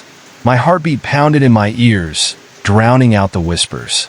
Lured by the enchanting surface, I stepped forward, skin prickling at the edge of the water. But when I looked down, instead of a reflection, I saw a swirling darkness, faces rising from the depths, wailing and shrieking, mouths opening in silent agony as they reached for me. The gasp left my lips before I could stop it. I stumbled back, terror washing over me. A voice rose from the surface, echoing in the still night air. "You can't run from who you are. We know you. We are the secrets you wish to hide, the fears you refuse to face." Suddenly, I felt something sharp grip my ankle, pulling me closer to the water. Desperate, I grasped at the ground, nails digging into the soil as I fought against the unseen force dragging me into the depths of that cursed pond. "Let go!" I screamed, bracing my other foot firmly against the bank, but the tendril tightened, pulling with a relentless desperation. "You can't escape," it hissed, laughter bubbling up from the depths. With a surge of adrenaline, I yanked my foot free, falling backward onto the damp ground. Panic drove me to my feet again as I turned to flee, but I stumbled over an unseen root, falling hard. Pain shot through me as I hit the ground, breath knocked out, and the shadows surged, their laughter turning into a frenzy of a haunting chorus. I scrambled up again, my heart racing with primal fear. But the shadows coiled around the pond, their forms shifting and morphing, a swirling mass of chaos and dread. They were drawing nearer, the laughter echoing louder, drowning out any thoughts of hope. Driven by sheer survival instinct, I charged back into the woods, arms flailing against the branches as I navigated the treacherous terrain, desperate to escape the clutches of darkness thundering behind me. The air grew thicker, oppressive, suffocating. I fought for each breath as shadows chased me deeper into the unknown. And then I heard it, a voice rising above the laughter, a familiar sound that cut through the chaos. "Help us!" It was a cry, but it felt like it was coming from everywhere and nowhere all at once. "We are trapped and need your strength." The plea sent an icy shard of fear through my heart. I pressed forward, pushing through the trees that seemed to close in around me, guiding me toward the sound. What awaited me in that direction was uncertain, but if there were souls who needed saving, I couldn't turn away. The woods seemed to whisper around me, the shadows still gripping at the edges of my vision, their laughter a constant haunting melody. Whatever darkness I had helped confront earlier was returning, and I had to muster everything within me to face whatever awaited. As I forged ahead, each step feeling heavier, I could sense the pull of the shadows intensifying, swirling with a hunger that was almost palpable. I needed to find the source of that cry, the voices intertwining in pain, and I needed to do it before I succumbed to despair. The trees closed in, thickening until I found myself at another clearing. This one felt slick and damp underfoot, a place of decay. The air hung heavy with the scent of rot, and I could hear whispers again, but this time they weren't mocking. They were pleading for help. "Please, release us," the voices cried from deep within the shadows. They surged at the edge of the clearing like waves crashing against a shore, swirling in a desperate dance of sorrow and fear. I stepped closer, my heart pounding as I scanned the dark corners for any sign of the souls in need. "I'm here," I called out, wanted to reach them, knowing I couldn't turn away again. As I reached the center of the clearing, I could see them now, figures shrouded in darkness, faces half hidden beneath layers of shadow. They were trapped in a web of twisted roots and vines, each expression twisted in anguish. "We are bound to this place," a voice spoke, cracking with despair. "You must set us free, or we will be captive forever." I felt the weight of their plight pressing down on my chest, a mix of fear and pity swelling within. "What do I need to do?" I asked, glancing around, searching for a way to help them. "Speak the words of binding," came the urgent response, their shadows swirling closer around me, as if my presence might offer hope. "Use the light within you to cut the ties that bind." Nodding, I went into the pocket of my jacket, fingers trembling as I retrieved the book that had guided me through the battles so far. I could feel its energy hum, resonating with the need of those lost souls before me. By the light within me, I command the darkness to relinquish its hold. I shouted, words echoing in the silence. The figures stirred, desperation lining their features as they echoed my chant. The shadows pulled tighter, clinging to the souls as the very fabric of the clearing seemed to ripple with energy. The air grew charged, a tempest brewing as freedom flickered just beyond reach. "Believe!" I yelled with all I had left, my voice cutting through the chaos. "Believe in the light. Feel its warmth." I opened the book, pages shimmering with golden light, as I found the incantation that would echo through the air. The words flowed from my lips, raw and desperate. A wave of energy surged through me, lighting up the clearing, expanding outward as the shadows recoiled, shrieking in anger. "No, you cannot take them away." But the binding forces around the souls faltered, twisting and breaking with each phrase I spoke, releasing their hold. I could feel their hope melding with my own, filling the air with a radiant light that shattered the despair. The shadows screamed, receding, fading into the darkness as the souls pulled free, their forms becoming more defined, more real as the light enveloped them. The air filled with their cries of joy, a symphony that felt like fragile glass shattering against the rocks. In an explosion of radiance, the figures surged forward, bursting free as a wave of energy surged through the clearing, pushing back the darkness, freeing the lost and the broken. "Thank you," they murmured in unison, voices harmonious and woven with relief. But even as their joy enveloped me, the shadows shifted, coiling angrily at the edges of the clearing. The battle was not over. I could feel it crawling back, lurking just beyond the light, waiting for a chance to reclaim what it had lost. The thought sent chills down my spine as I faced the freed spirits. "We are free, but the darkness will return," I warned them, glancing at the tortured shadows still writhing angrily. "It knows where we are. You must be ready. Together, we can face it," one of them shouted, hope igniting in their eyes. "The light is stronger than any of us alone." We stood together, facing the dance of shadows, hearts synchronized with the pulse of the forest around us. The flicker of hope amidst despair, an unbroken bond ready to repel the darkness. As the shadows swirled, angry and relentless, I felt a surge of power gathering once more, a promise that whatever waited in the depths would face fearless souls united against it. And deep down, I knew that as long as we had connection, no shadow could ever truly extinguish the light. As we stood together, facing the dark, swirling shadows, I could feel the unity among us, a pulsating energy that connected us, binding our strengths against the encroaching dread. The darkness danced and twisted, ancient eyes peering through the veil of shadows, studying us with a malevolence that made my skin crawl. It was as if the forest itself held its breath, waiting, anticipating the clash between light and dark. "Are we ready?" I whispered, glancing at the liberated souls beside me.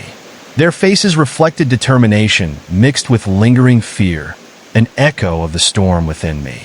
I didn't know if we had the power to repel the darkness that loomed over us, but I could feel the power of hope simmering in their hearts, a flicker that ignited my own courage.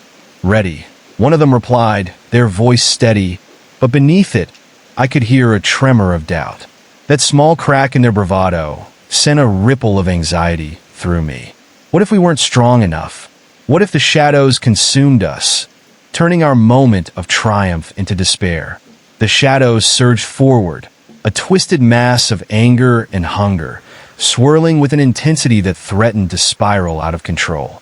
"You think you can banish us?" A voice echoed, deep and chilling, resonating with a tone that felt like cold steel scraping against bone. "You are fools thinking light can conquer shadows." It seeped into my mind, a creeping despair, as if the very words clasped around my throat, squeezing tightly. My heart pounded, the darkness ringing in my ears, making it harder to think. I trembled, glancing at the others, but their resolve was clear, a beacon in the overwhelming night. "No, we are not afraid," I shouted, surprised by my own conviction. I thrust my hands forward, releasing the energy I had previously harnessed, that beautiful light bursting forth like a wildfire. The brilliance illuminated the clearing, casting the shadows backward. For a moment, it felt like we were truly winning, the darkness shrieking as it retreated, angry and desperate. But the shadows regrouped, coiling back with a fury that sent a chill through the air. "You do not know who you face," the deep voice hissed, vibrating beneath my feet, shaking the very ground I stood on. The air grew heavy and cold, the light around us flickering as if it were frightened of the encroaching dark. Suddenly, I felt a cold wind whip through the clearing, carrying with it the unmistakable stench of decay. It was suffocating, stealing the very breath from my lungs. I turned, desperately searching for the source, and that's when I saw it. A figure materializing from the shadows, skeletal and towering, its eyes glowing a sickly yellow. My children, it crooned, its voice dripping with mock sadness. You've released the lost, but in doing so, you've condemned yourselves. The shadows writhed and twisted around it, forming limbs that extended into the darkness, reaching toward us with hungry intent. Panic coursed through me as I realized the shadows were no longer just remnants of despair, but tangible forms, creeping closer, grasping at my legs like icy fingers. "Stay together," I shouted, urging the others to hold fast, to keep their light joined. With that, I gathered my strength, the energy of the forest merging with the light within, and I focused, visualizing a barrier around us. "By the light of hope, I command, keep us safe," I bellowed, pushing every ounce of power I could muster into the chant. The air hummed around us, the light flaring brighter, a protective dome spinning to life just as the skeletal figure lunged forward, the shadows swirling to consume us whole. But I could feel the barrier holding firm, forcing the darkness away with a bright shockwave that seared through the clearing. The figure screeched, its voice rattling through the trees, reverberating in my bones. "You think this is over? You cannot contain the darkness." The shadows shrieked, pulsating, retreating momentarily, but weaving back together into a massive wall that pulsed with anger. I could see the lost souls standing behind me, faces aglow with fervent determination, eyes locked onto the creeping night like a defiant stance against an impossible foe. "Now together," I yelled, and the words seemed to resonate, echoing through the clearing, weaving them into a spell of solidarity. Light filled the space as we chanted, voices uniting, entwining like vines around the overpowering dark. As we spoke, I felt the shadows shudder, their energy shrinking as our combined force pushed back against the growing tide. But the figure lunged forward once more, its hands not grasping, but tearing through the light with a ferocity that left no room for mercy. It sent a cold tremor through the ground, and I stumbled, fear clawing at my heart. "Keep holding," one of the souls shouted. The fervor of their belief ignited a spark of bravery in my chest, and I surged forward, channeling every ounce of strength, tightening the barrier to keep it intact. The darkness began to peel away, retreating in fragments, but its laughter echoed defiantly, filling the air with dread.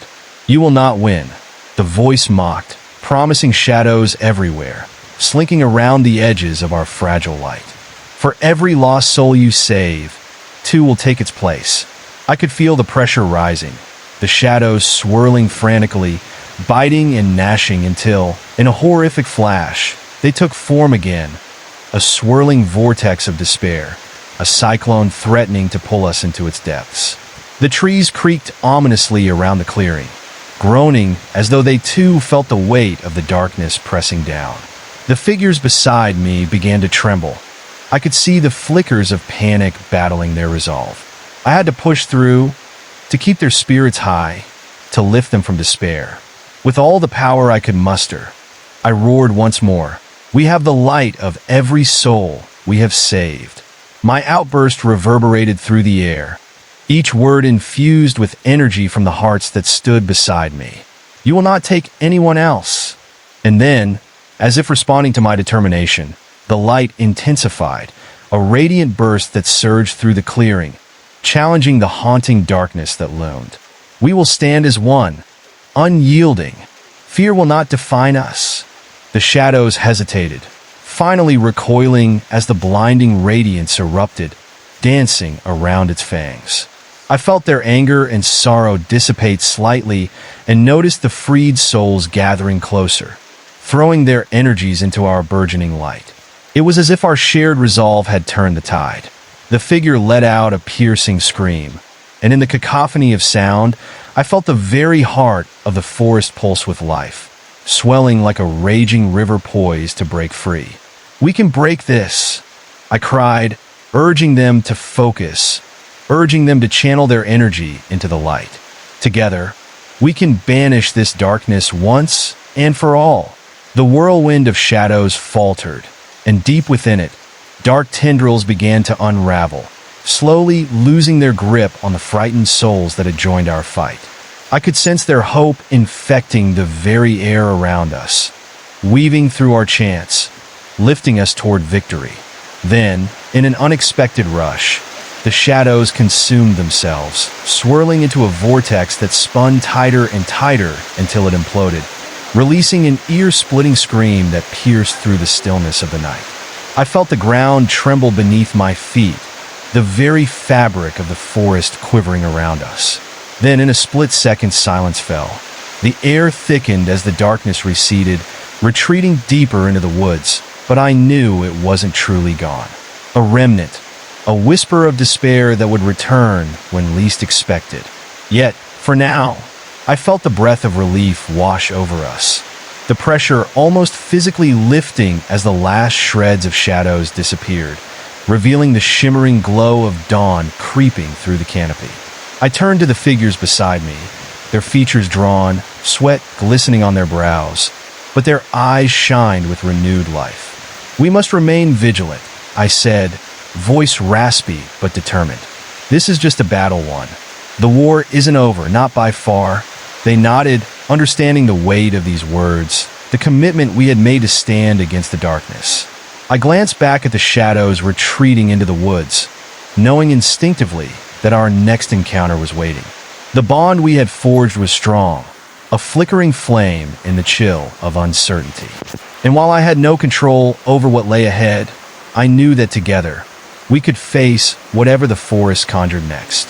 I would not be alone in the dark, and perhaps our collective light could guide us through the most harrowing of nights. And as the first rays of sunlight broke through, illuminating the forest depths, I took a deep breath, heart steadying against the unfolding journey ahead. We would not succumb to fear. We would rise again, together, ready to face the shadows that still whispered promises of unknown horrors lurking within the ancient woods. Determined to fortify our presence, I turned my attention back to the forest, the radiant sunlight glistening off the leaves, but failing to chase away the lingering whispers of despair. Shadows clung to the twisted trunks, remnants of the confrontation still echoing in my mind. I knew with certainty that the darkness wouldn't vanish completely, not after what I'd felt coursing through the air. "Stay close," I urged the liberated souls beside me, heart pounding with urgency. Each step I took echoed with a swish through the underbrush, raising hairs at the nape of my neck. The towering trees stood like sentinels, their gnarled limbs reaching out almost like claws, seeming to twist threateningly against the warm light. As we moved deeper into the woods, the brightness began to dim, as if a cloud passed over the sun. The atmosphere shifted. An unsettling chill swept through the air, brewing tension around us. It felt as though the forest was exhaling a sigh of despair, releasing the remnants of what had existed before we had pushed back the shadows. Before long, we reached a clearing, but this one felt entirely different. The ground was covered in a thick fog, swirling like a slow parade of ghosts. I felt my heart quicken, a knot tightening in my stomach. This place held a vibration that whispered sorrow and despair. Shadows darted just beyond the edges of my vision, flickering back to life like hungry wraiths eyeing their prey. Instinctively, I stepped back, drawing the others closer. "We should leave," I suggested, anxiety creeping into my voice. "This place, it feels wrong." The others nodded, worry shadowing their features as we prepared to retreat. But before we could turn around, a low whimper echoed through the clearing, suffocated and desperate. It wrapped around me, pulling at my heart. The noise seemed to seep from the ground itself, enveloping me in a sensation of suffocating dread. "What was that?" I breathed, glancing around frantically, but only the dense fog remained. "We have to check," a voice whispered, though uncertainty hung on the edge of the words. Against every instinct screaming for me to flee, I felt tethered, drawn toward the source of the sound. The fog swirled heavier, almost like fingers curling around my limbs, dragging me closer toward the unseen horror hiding just beyond our reach. With a deep breath and a steady resolve, I led the way into the thick blanket of mist. Each step felt like a step deeper into the abyss, a place where nightmares thrived. The air thickened and felt heavy, and I sensed something lurking just out of sight, a predatory force watching us. It sent chills down my spine as my heart raced, every sense heightened, acutely aware of the danger that lingered. As I moved slowly, the fog began to part, revealing a haunting figure kneeling on the ground, its back turned toward us. The messy, tangled hair hung like a curtain, hiding the face, and in its hands, it clutched what appeared to be a dark, moving mass. I stepped closer, compelled by an unknown urge, fear clawing at my insides, but I could not turn back now. "Are you okay?" I called out, my voice trembling as it sliced through the dense silence. I watched as the figure froze, a low, rumbling growl escaping its lips. The hairs on my arms stood upright. "Please, we can help." The creature turned its head, and I was struck with a wave of terror. Its eyes were sunken, void of emotion, and its skin seemed to ooze darkness, a pulsating blackness that mirrored the shadows we had fought against.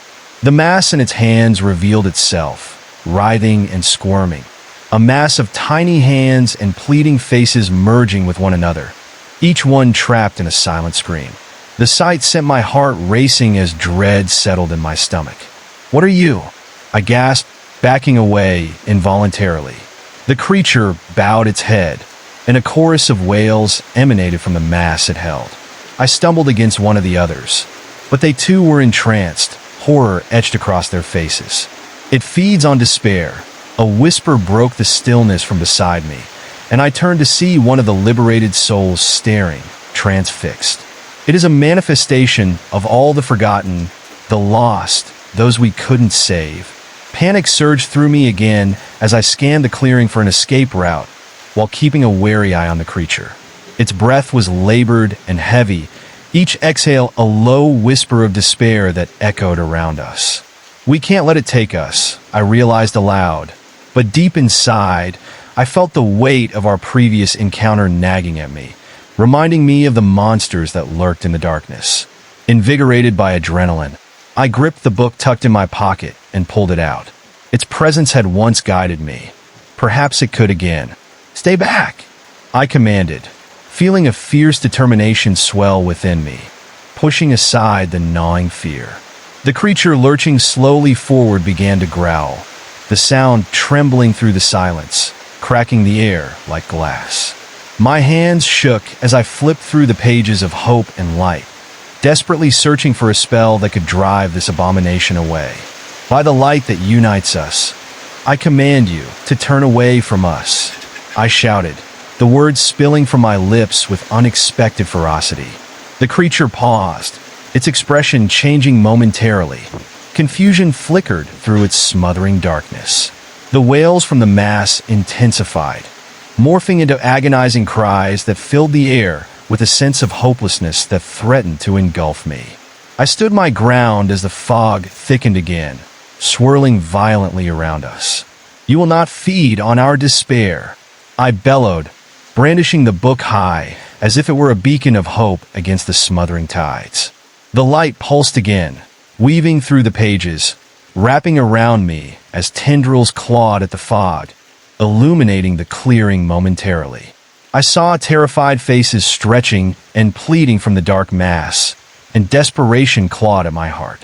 Together, I urged the others again, grounding my feet and calling for their strength, willing the power of the light within me to rise against the malevolent force in front of us. "We won't give up. Our stories will not end here. Not like this."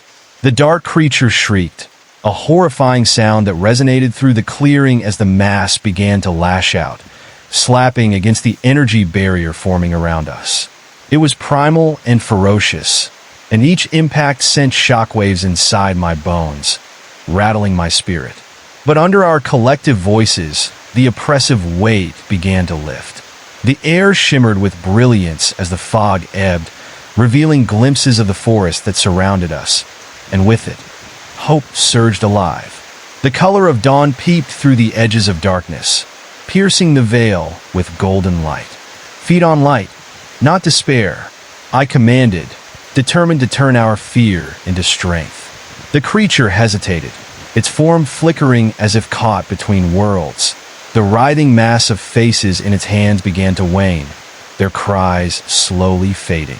With renewed energy, I threw my arms wide, letting the light flow from me, extending it toward the creature, watching as it recoiled, shadows writhing, but unable to resist the radiant force. "Let them go!" I shouted, the connection I felt with those lost souls intensifying. My heart raced with empathy. They deserved relief, not to become endless vessels of sorrow. Miraculously, it worked. As the light surged, I witnessed the faces within the dark mass brightening, expressions shifting from agony to a soft peace. They began to withdraw from the twisted figure's grasp, retreating from the gloom, floating slowly back toward us, drawn to the light that illuminated the clearing. The creature howled, fury etched into every line of its grotesque features, but its power waned as the light engulfed the space, pushing backward until its form disintegrated into a flurry of shadows, scattering like ashes in the wind. As the last remnants of darkness faded away, a calm settled over the clearing, leaving the air sweet and fragrant, a stark contrast to the decay that had once hung. The souls emerged, shimmering with newfound clarity, and I felt the relief wash over me, intertwining with indescribable joy.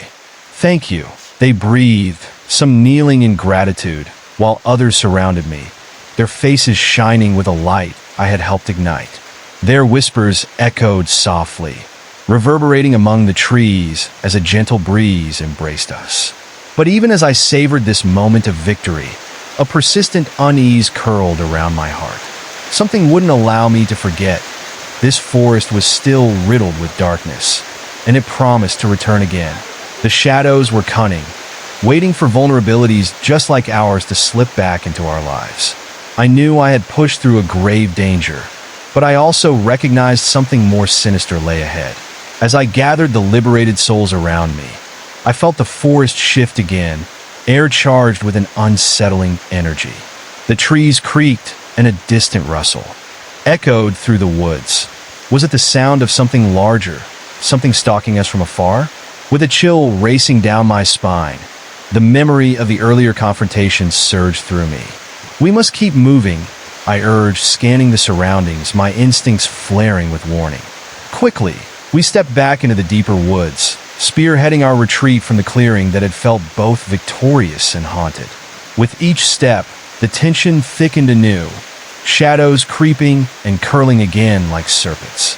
But a part of me knew that darkness had been merely testing our resolve.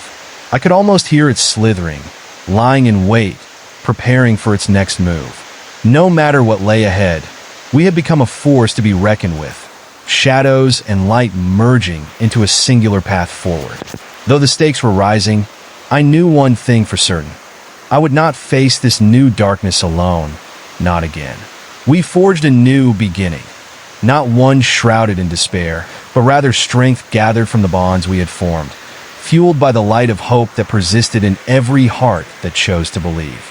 Now each footfall echoed with the promise of defiance, drawing from a reservoir of spirit that spurred us onward into the unknown, the chilling winds whispering secrets of all that awaited us in the still, silent night. As we pressed deeper into the woods, the air felt thick, almost suffocating. Every rustle of leaves sent chills through me, and I could hear whispers carried by the breeze that weren't quite words, but more like eerie songs, calling out from the periphery of my consciousness. I glanced back at the others, their faces pale, eyes wide with uncertainty. The clearing we had just fled felt like a dream now, and the oppressive weight of the forest was a haunting reminder that we had yet to escape its grasp. The deeper we ventured, the less light penetrated the canopy above. It felt as if we were walking through some ancient, forgotten realm. I could see gnarled roots twisting above the surface, almost resembling hands grasping desperately at the ground for comfort. The trees leaned into us, blocking out the fading light, and I felt an overwhelming urge to look over my shoulder. Each step echoed with the crunch of twigs beneath our feet, and with every sound, the forest seemed to awaken, as if responding to our presence. Then, I caught a fleeting glimpse of movement among the trees. My heart raced as I squinted into the darkness. Shadows darted just out of view, flitting between the trunks like phantoms. "Did you see that?" I whispered, almost afraid to break the fragile silence. The others nodded, their expressions changing to apprehension, the atmosphere growing increasingly tense. Suddenly, a loud crack echoed through the woods, followed by an unnatural silence, so deafening it pressed against my ears. We all froze, instinctively holding our breath, straining to hear any sound that would bring back the normalcy we longed for. The noises of the forest had faded, replaced by an unsettling quiet. It felt as if the very woods were holding their breath, waiting for something to unfold. The fog that had previously felt insubstantial thickened again, swirling and shifting around us like a living thing. It slithered through our feet and wrapped around our ankles, locking us in place. Every second felt like an eternity as I felt something shift in the air, an electric buzz that charged the atmosphere and sent shivers down my spine. I sensed eyes watching us, unseen in the impenetrable darkness. The hairs on my arms stood on end, and my pulse quickened. The sensation of being hunted was palpable. "Let's keep moving," I urged again, my voice barely louder than a whisper, but the others remained rooted in place, spellbound by the pervasive unease. I took a cautious step forward, hoping to demonstrate that we had to push onward, but even I hesitated, feeling the oppressive energy tighten around me. It was as if the very woods were conspiring against us, urging us to succumb to our fear. Out of the darkness came another sound, a soft, fluttering, like the rustling of wings. Instinctively, I scanned the branches above, half expecting to see some night creature poised to swoop down at us. Instead, I was met with the haunting glow of pale, ghostly apparitions weaving effortlessly through the trees. They appeared agonized yet serene, drifting just out of reach. Their mouths whispered silent screams that sent a wave of cold fear cascading through me. "Do you see them?" A voice broke through my thoughts, trembling as the realization hit us all. We were not alone. The spirits seemed trapped, their forms flickering like candle flames in a draft, creating an illusion of movement that disoriented my senses. "What do they want?" One of my companions gasped, their eyes wide with terror as they drew closer to me, seeking solace in my presence. The spectral figures drew nearer, their expressions filled with sorrow and desperation, unnerving me as they encircled us, trapping us with their ethereal glow. A sudden wave of horrid memories surged through me, images of the battles fought in desperation, of the shadows and the despair we had faced moments before, and how we had barely escaped. The apparitions reached out, their translucent hands brushing against my skin like a chill sweeping through the air. Each touch felt like a weight upon my soul, drawing me closer to the brink of despair. I can't stay here," I stuttered, heart racing. I instinctively took a step back, desperate to distance myself from the ghosts that beckoned like sirens. Then, one spirit stepped forward, its eyes empty holes that bore into me, an unnerving depth filled with unexpressed sorrows. It rasped, "Help us!" The words faded softly into the air, echoing with a haunting loneliness that resonated in my chest. An ice-cold dread washed over me. "What do you mean?" I managed to ask, the words slipping out with difficulty. The moment I spoke, the apparitions converged, their features swirling in a tempest of grief and longing. I felt the collective desperation pulsing from them, an overwhelming wave that threatened to drown me in fear. "Release us," they moaned in unison, voices layered and echoing like a choir of tormented souls. "We are lost, forgotten. We cannot find peace." Their presence wrapped around my heart, squeezing tight, as though they were pulling me into their depths of sorrow. Choking on my breath, I looked around at my companions, and their faces mirrored my fear, confusion mingling with despair. I realized then that we had barely scratched the surface of this forest's secrets. Each shadow would tell a tale of loss, and every spirit we encountered was a reminder of the battles that had left their mark. Fighting against the tide of despair, I whispered, "We will help you." I couldn't believe those words left my lips, but somewhere deep down, a flicker of courage ignited within me. If they were lost, I had to find a way to guide them home, to bring compassion and possibly closure. At the sound of my promise, the spirits began to stir. The fog around them thickened momentarily, swirls of darkness wrapping around their forms, and I felt myself being drawn into their stories, each one bursting with anguish. I saw battles lost, lives lost, all intertwined under the weight of darkness, desperately longing for the light. Suddenly, the ground beneath me began to pulse like a heartbeat, thumping steadily. I felt an icy grip around my ankle, and panic erupted within me.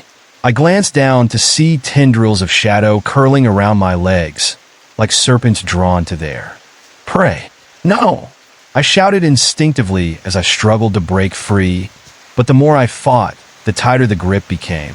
The shadows surged upwards, engulfing my legs and climbing higher.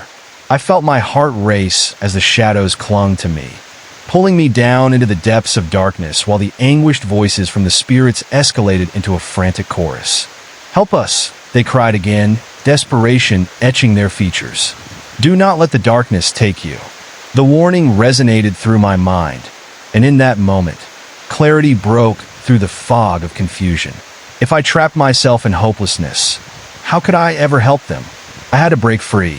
With everything I had, I reached inside, drawing on the strength I'd gathered from the souls around me, pulling upon the light that had guided me before.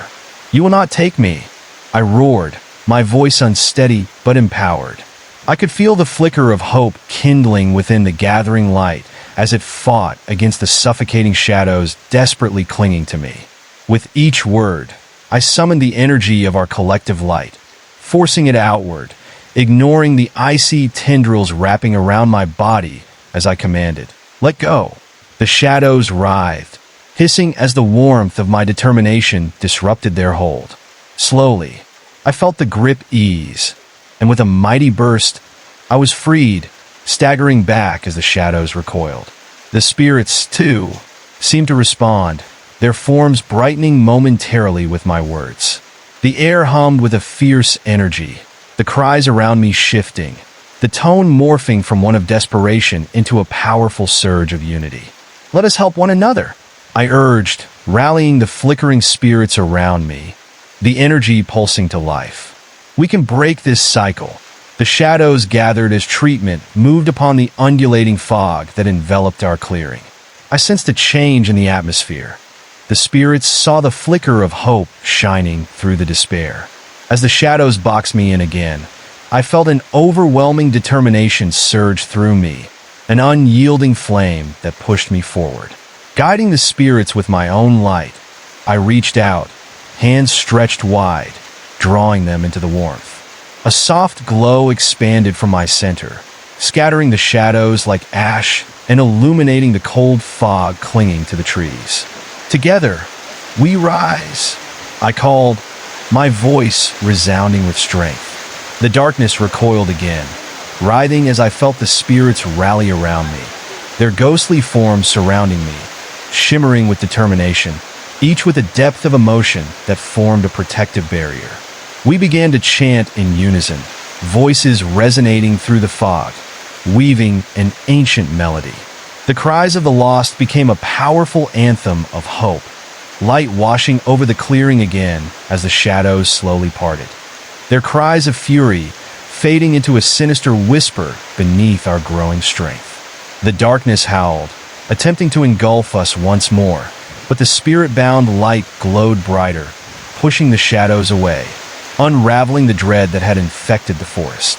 For a moment, I could almost see faces of joy among the apparitions, their tormented expressions shattering into radiant grace as the pressure of the shadows released their hold entirely. The swirling mist began to ebb, revealing swift movement between the trees. A flicker of light here, a flash of warmth there. As the last tendrils of darkness faded, I took a deep breath, realizing that I had kindled a bond between us. We were anchored by shared determination. I could sense the shift within the air, the feeling of liberation washing over us.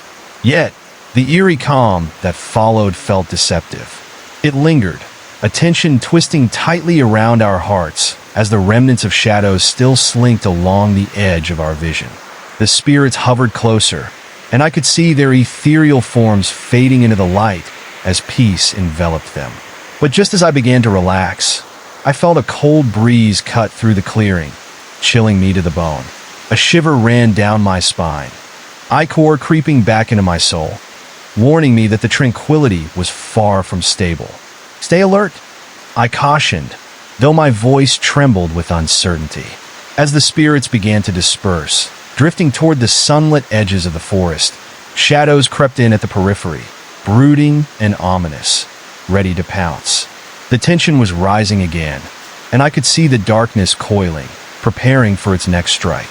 I felt the pressure in the air shift, and an uncomfortable sensation gnawed at my gut as I peered into the shadows, dread heavy on my shoulders. "We must go," I said urgently.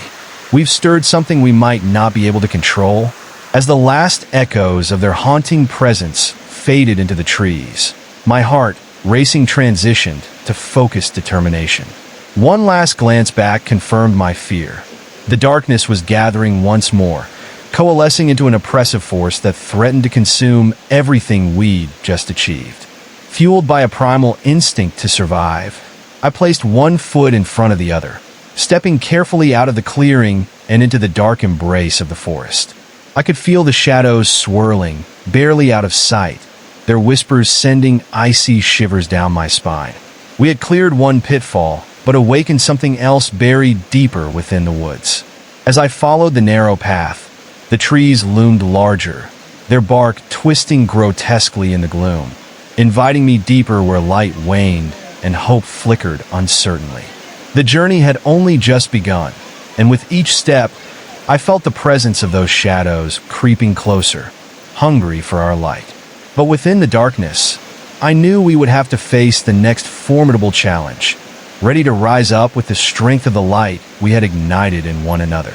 And I was determined to confront whatever lay ahead, urging the others forward, ready to face the encroaching night, even as I could feel the shadows whispering secrets, drawing ever closer to reclaim what they had lost.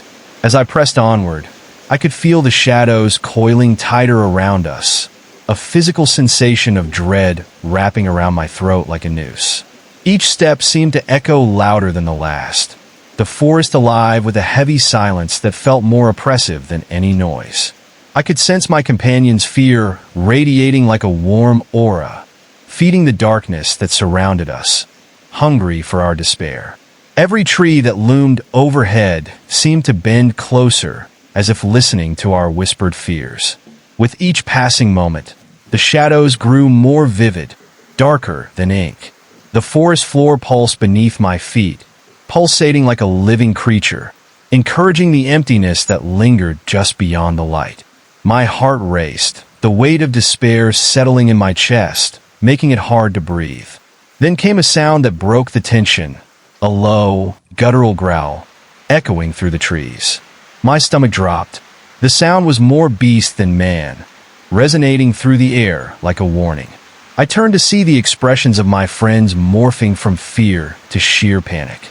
It felt like the woods themselves were shifting, and I could sense an unseen predator stalking us, waiting for the moment to strike. "Stay close," I hissed, my voice hoarse, and I forced myself to move faster, scanning our surroundings for any sign of that ominous force. But the dense thicket around us offered shelter to whatever beast lurked in the shadows. My intuition screamed at me to run, but the trees loomed ahead like daunting sentinels, warning against fleeing. Suddenly, a cold mist swirled around us, creeping in from the edges of the clearing. It felt thicker than before, almost smothering. I glanced at the others, their faces pale, eyes wide with fear. The fog was alive, seeping into our minds, feeding on our uncertainty. I could almost hear my thoughts slipping away, swallowed by the oppressive darkness that surrounded us. Keep moving, I urged, pushing through the fog, the shadows hanging heavily on my shoulders. The chill wrapped around my spine, 1,000 spectral fingers gripping tighter, urging me to succumb to the despair that threatened to pull me under. I could see the outlines of my companions slowly flickering, their own lights dimming as the mist suffocated the warmth we had generated moments before. The growl rang out again, closer this time. It reverberated through the air, sending an icy dread flowing down my back. My hands trembled as I dug my nails into my palms, grounding myself amid the chaos. The shadows wriggled and slithered around, creeping toward my heart with each tentative step I took. It was a living thing, wanting to consume me whole. And then I saw it, through the fog. Two glowing eyes pierced the darkness, fixated on me with a predatory hunger. They seemed to hang in the air, shimmering like distant stars, yet so unnaturally bright against the shroud of blackness. My heart thudded loudly in my chest, each beat echoing through my skull like thunder. "Run!" I screamed, the voice bursting from my lips as I tore my gaze away from those eyes, urging everyone to escape. My legs felt like lead as panic surged through me, but I forced myself to charge forward, propelled by the primal instinct to survive. The shadows clawed at my back, hissing, but I could not look back. Branches snagged at my clothes and scraped against my skin, each cut fueling my fear. The darkness choked around me, the chills intensifying into frigid waves. The growling morphed into laughter, an eerie sound that echoed through the gnarled branches, a taunt that rang louder than my own heartbeat. I could feel its breath, a hot wind nipping at my neck, sinister and seductive. Suddenly, I stumbled, falling to the ground as I caught my foot on a twisted root, my palms grazing the cold earth. I looked back, breathless and shaken, and then panic gripped me anew. The eyes were closer now, gliding through the fog, the growls mingling like a dissonant chorus, chilling my very soul as they crept forward. "Don't look! Keep moving!" I shouted, my voice raw and desperate, trying to rally the others despite the creeping dread that spiraled through me. I scrambled back to my feet, the weight of fear pressing down on me as I pushed through the frigid mist, reaching for the nearest hand. But my fingers grasped at nothing. The fog felt heavier and denser, creating a void that swallowed my friend's presence. "Where are you?" I cried, my voice almost lost in the darkness, panic surging anew. The shadows twisted and turned around me, a blurring of shapes that flickered in and out like a cruel mirage. I felt utterly alone. A distant scream cut through the cacophony around me, so close yet so far, sending chills racing down my spine. I strained to listen, my heart thudding irregularly in my chest. Had it come from one of the others? The echoes danced cruelly in the fog, shifting direction and depth, making it impossible to pinpoint the source. Then, an unnatural silence fell, as if the forest had collectively held its breath. The laughter stopped, and the growls faded into an eerie stillness, heavier than the night itself. My instinct screamed that this was the prelude to something horrible, and I felt every hair on my body stand on end. Focusing on my surroundings, I moved cautiously forward, heart racing and mind racing faster. Each step felt like a betrayal against the instinct that screamed for me to turn back. Just ahead, a dim, flickering light beckoned through the mist, a delicate glow that seemed to offer sanctuary amidst the suffocating darkness. I barely dared to hope as I approached, forcing myself toward the light. But every instinct warned me against it. The shadows slithered in the periphery, coiling tighter with each inch I took closer to that flickering flame. The forest seemed bent on keeping its secrets buried, the shadows whispering among themselves, plotting ways to pull me back into their embrace. I reached out toward the warmth, grasping at the fragile light. It flickered again, revealing a glimpse of my friends in the distance, their figures barely visible through the swirl of mist. "Guys!" I shouted, my voice barely breaking through the heavy air, a cry for connection, for hope. But as I turned again to gain sight of them, the light dimmed, leaving only the haunting evidence of their presence, their fear tangible in the air around me. My blood ran cold as I realized I might be too late. Suddenly, a scream pierced the silence again, more terrifying and desperate than before, echoing through the trees. It sliced through my heart like a knife, and I whipped around, terror racing through me as I searched the darkness for the source. "No, please!" I screamed, a raw desperation clawing up my throat. The shadows stirred, morphing and shifting as if laughing at my torment, shadows swirling in patterns too chaotic to comprehend. The laughter returned, low and menacing, harmonizing in a way that felt almost mocking. I steeled myself, fury rising to combat the hopelessness clawing at my heart. I could not give up. I could not lose anyone else. The light flickered ahead again, drawing me in with a powerful gravity, and I fought against the pull of the shadows, determined to reach the faint warmth it offered. "Hold on!" I yelled, hoping desperately my voice could cut through the fear, hoping it would give my friends the strength to keep going too. With every ounce of willpower, I pushed forward, the warmth of that flickering light staving off the encroaching darkness as I hurried toward it, praying it would guide me back to safety. But as I grew closer, the light began to fade, threatening to extinguish altogether, leaving only the gathering shadows to close in. I was almost there when I heard another voice, a haunting echo stuck in the labyrinth of the trees, carrying a desperate plea. "Help us, please," it sobbed, a voice I recognized yet could not place. The moment hung in the air, tension crackling like lightning, and with it, I felt my heart constrict. The shadows swirled again, darkening with a malevolent energy, growing bolder as if they wanted to snatch me away before I could reach the light. There was no time left. I could feel the darkness reaching toward me, that primal energy like a vice grip on my soul. My determination hardened into a blade of resolve as I forced myself to keep my eyes on the flickering glow, even as the shadows tightened their grip, ready to devour my very essence. With one last scream, I surged forward, driven by the need to protect, the light calling to me in a siren's song against the storm. "I will not let you take me," I shouted, charging full speed ahead. The flames surged with my spirit, flaring defiantly as I collided into the remaining light. The shadows shrieked in retaliation as I felt their hold break around me. In that moment of collision, warmth flooded through me, igniting an ember within my heart, one that would push back against the darkness. The flickering glow steadied, then grew stronger, illuminating the clearing once more, casting away the shadows and revealing the faces of my friends, their expressions mingling relief and fear. But the shadows writhed wickedly at the edges of the glow, anger boiling in their depths, and I could see the truth now. I felt it more intensely than ever before. This battle wasn't over. It had only just begun. Determined yet terrified, I realized that the real challenge lay ahead. We had to face the darkness together, not just for ourselves, but for the souls trapped within, still longing for freedom. And as I looked into the eyes of my friends, I knew we had to forge our strength from one another, to push on wherever this night would take us, even if it led us into the very heart of the storm.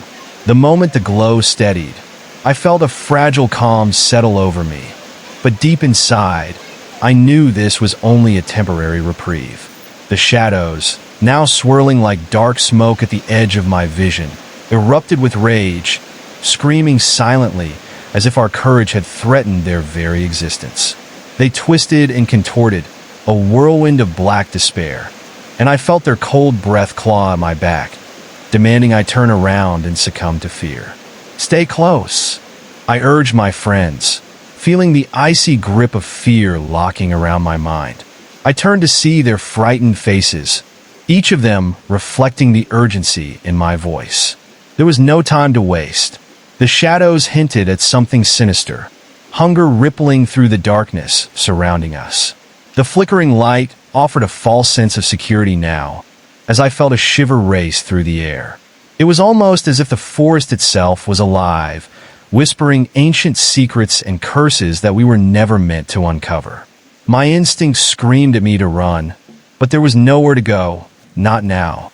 I could sense the malevolence creeping closer, feeding on our anxiety, growing stronger with each passing moment. As we pressed on, the trees seemed to close in tighter, their gnarled branches twisting above like skeletal hands grasping toward the sky. Whispers began to weave through the air, low and unintelligible, murmurs that felt like fingers brushing against my skin. My heart raced, and I had to fight the urge to turn back. "We have to keep moving," I said, struggling to sound brave despite my trembling voice. Suddenly, one of my friends, Matt, froze, staring into the thick fog. "Did you hear that?" he asked, his voice quivering. My stomach sank as I strained to listen. There it was, a haunting melody, soft and ethereal, threaded through the chill of the night. It was beautiful, almost like a lullaby, but the eerie undertone made my skin crawl. "Someone's out there," I whispered, my throat tight as fear gnawed at my insides. I could see the trepidation on my friends' faces as the melody grew more insistent, echoing through the trees. It tugged at my mind, pulling me toward it as if a dark force was inviting me deeper into the heart of the forest. "Let's stay together," I said, while an unseen weight pressed down on my chest. I felt the shadows shift, flickering like candle flames in the wind. They sneered at us from the corners of my sight, eager to pull us back into the abyss. I pushed the thoughts away, focusing on the hazy light that lay ahead, drawing the others with me. The melody intensified, growing louder, weaving in and out like a haunting echo through the thickening mist. Suddenly it stopped. In the silence that followed, I felt the air change, thick with an oppressive anticipation that left me breathless. The shadows surged forward as if emboldened by our uncertainty, and in an instant, the fog thickened around us again, swallowing the light entirely. "Don't look back!" I shouted, my voice sharp and desperate. We stumbled forward, disoriented and frightened, our steps hastening as dread gnawed at the edges of my mind. I could feel the darkness pressing in, each shadow stretching forward like claws yearning to latch onto us and drag us down. Then everything changed. Before us stood an ancient tree, its trunk massive and gnarled, roots twisting out of the ground like hungry serpents. Its bark was blackened, seeping with a thick, dark fluid that glistened under the faint light breaking through the canopy above. "What is that?" Sarah, one of my friends, gasped, her voice trembling as she pointed toward the grotesque spectacle. As if summoned by her words, the shadows shifted with life, swirling around the base of the tree, forming grotesque faces, distorted and twisted, their silent screams echoing in our ears. The forest resonated with their agony, a haunting reminder of the souls captured within. I felt bile rise in my throat, an overwhelming sense of despair flooding through me as I grasped the truth. We were not the first to wander this accursed place. Each breath felt like a battle as the shadows danced around us, flickering with malicious glee. I took a step back, the roots seeming to wriggle, eager to claim another victim. The air turned frigid, and an unnatural chill settled in my bones. Above us, the branches cracked ominously, and I could nearly hear whispers weaving through the branches, echoing the cries of the damned. "Move!" I yelled, adrenaline surging through me. I could feel the icy tendrils of fear wrapping tighter, but I refused to let it paralyze me. The shadows surged after us, the howling laughter of the forest echoing in our ears as we dashed away from the gnarled tree. I glanced back, and the dark figures coiled and twisted in the shadows, faces forming and melting into one another, trapped in eternal torment. "Stay together!" I shouted again, my voice barely breaking through the chaos. Matt and Sarah clung to me as we dashed deeper into the maze of trees. But the woods felt like they were closing in, each turn leading us further away from the light and into the depths of the enveloping darkness. Panic surged through me as branches reached out like claws, snagging at my clothes and skin. I dodged and weaved, desperate to keep moving, but the shadows pursued relentlessly, howling with every step we took. I could feel their presence buzzing around us, hungry and insatiable. As we emerged from the thickest part of the woods, we stumbled into a clearing bathed in sickly silver light. The grass was long and wilting, a ghostly husk under our feet as if drained of its life. An eerie quiet settled over the space, filled only with the distant sound of rustling leaves, like whispers from ancient beings long forgotten. In the center of the clearing stood an old stone altar, covered in runes that glimmered faintly, pulsating with an energy that felt both inviting and menacing. The air grew thick with a sense of dread as we approached, the shadows lingering at the edge, hesitant yet eager to invade this sanctum. "What is this?" I murmured, moving closer, captivated by the glow of the runes. A surge of energy seemed to flow through me, a connection with the forest that sent shivers racing down my spine. My heart pounded with an intoxicating mixture of fear and curiosity. But just as I felt a sense of connection, the shadows erupted, surging toward us like a tidal wave, enraged by our defiance. I barely had time to react, stumbling back as their forms twisted and contorted, merging into a terrifying entity, something far beyond my comprehension. The creature loomed over us, its shape fluid, shifting between forms while a cacophony of whispers echoed in my mind. My vision blurred as I fought to comprehend what I was seeing. It reached for me with long, clawed appendages, the air thickening with the weight of despair and inevitability. "No!" I cried, instinct kicking in as I grabbed Sarah's hand and pulled her away, my heart racing. I could feel the claws grazing my back, a painful reminder of the horrors lurking just beyond the light. As I turned to run, the distorted faces of the shadows melted together, their eyes piercing into mine, begging silently to be freed. The air filled with a wailing cry, a sound that shattered the stillness and resonated deep within my soul. "Help us! Free us!" the voices begged among the cacophony, twisting dangerously in the air. I could sense their desperation, a raw plea piercing through my mind, but it only served to fuel my fear. "Go! We need to get out of here!" I shouted, urgency overriding my sense of dread. I pulled the others with me, running with all my might as the creature shifted closer, its claws grazing the ground, tearing at the very fabric of reality as it pursued us. The trees blurred by, limbs reaching out as if trying to swallow us whole. Then darkness erupted all around, the world turning upside down as I felt the ground give way beneath my feet. I tumbled forward, falling into an abyss that seemed to stretch on forever, my heart racing in tandem with the cacophony of whispers rising and falling as I plunged into darkness. Then silence. I landed hard, the impact jarring me awake, and I was enveloped in a cold mist that pressed at me from all sides. I could see faint shapes in the distance, all blurred and indistinct, but the air was thick and stifling, wrapping around me like a heavy blanket. My friends were nowhere to be seen, swallowed by the fog that surrounded me. Panic surged again as I scrambled to my feet, groping through the hazy darkness. "Matt? Sarah?" My voice echoed through the void, swallowed by the emptiness around me. The darkness felt alive, pulsing with an unsettling energy that sent chills creeping across my skin. I could feel unseen eyes watching me, thousands of them, hungry and anticipatory. I moved forward cautiously, the ground uneven beneath my feet, and an unsettling sensation gripped at my heart. It felt like the shadows themselves were alive, whispering cruel secrets just out of earshot. I took a shuddering breath, forcing myself to push through the fear, driven by the need to find my friends. As I stepped deeper into the gloom, the whispers grew louder, swirling together until they formed a haunting song that vibrated in my bones, each note resonating with despair. The tones twisted and turned around me, wrapping me in a shroud of sorrow, as though the very air was trying to pull me down, deeper into the dark recesses of the forest. The shapes around me began to take form. Shadowy figures became clearer, and in their depths, I could make out faces half-formed and twisted, eyes full of anguish.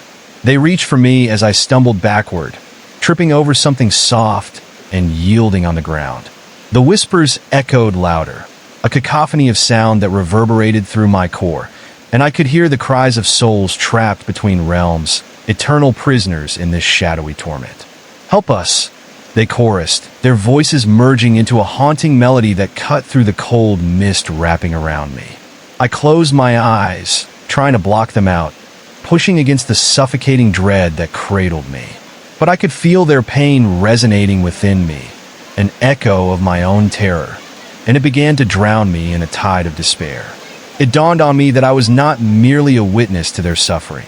This was a warning, a cycle that threatened to consume all who dared to enter.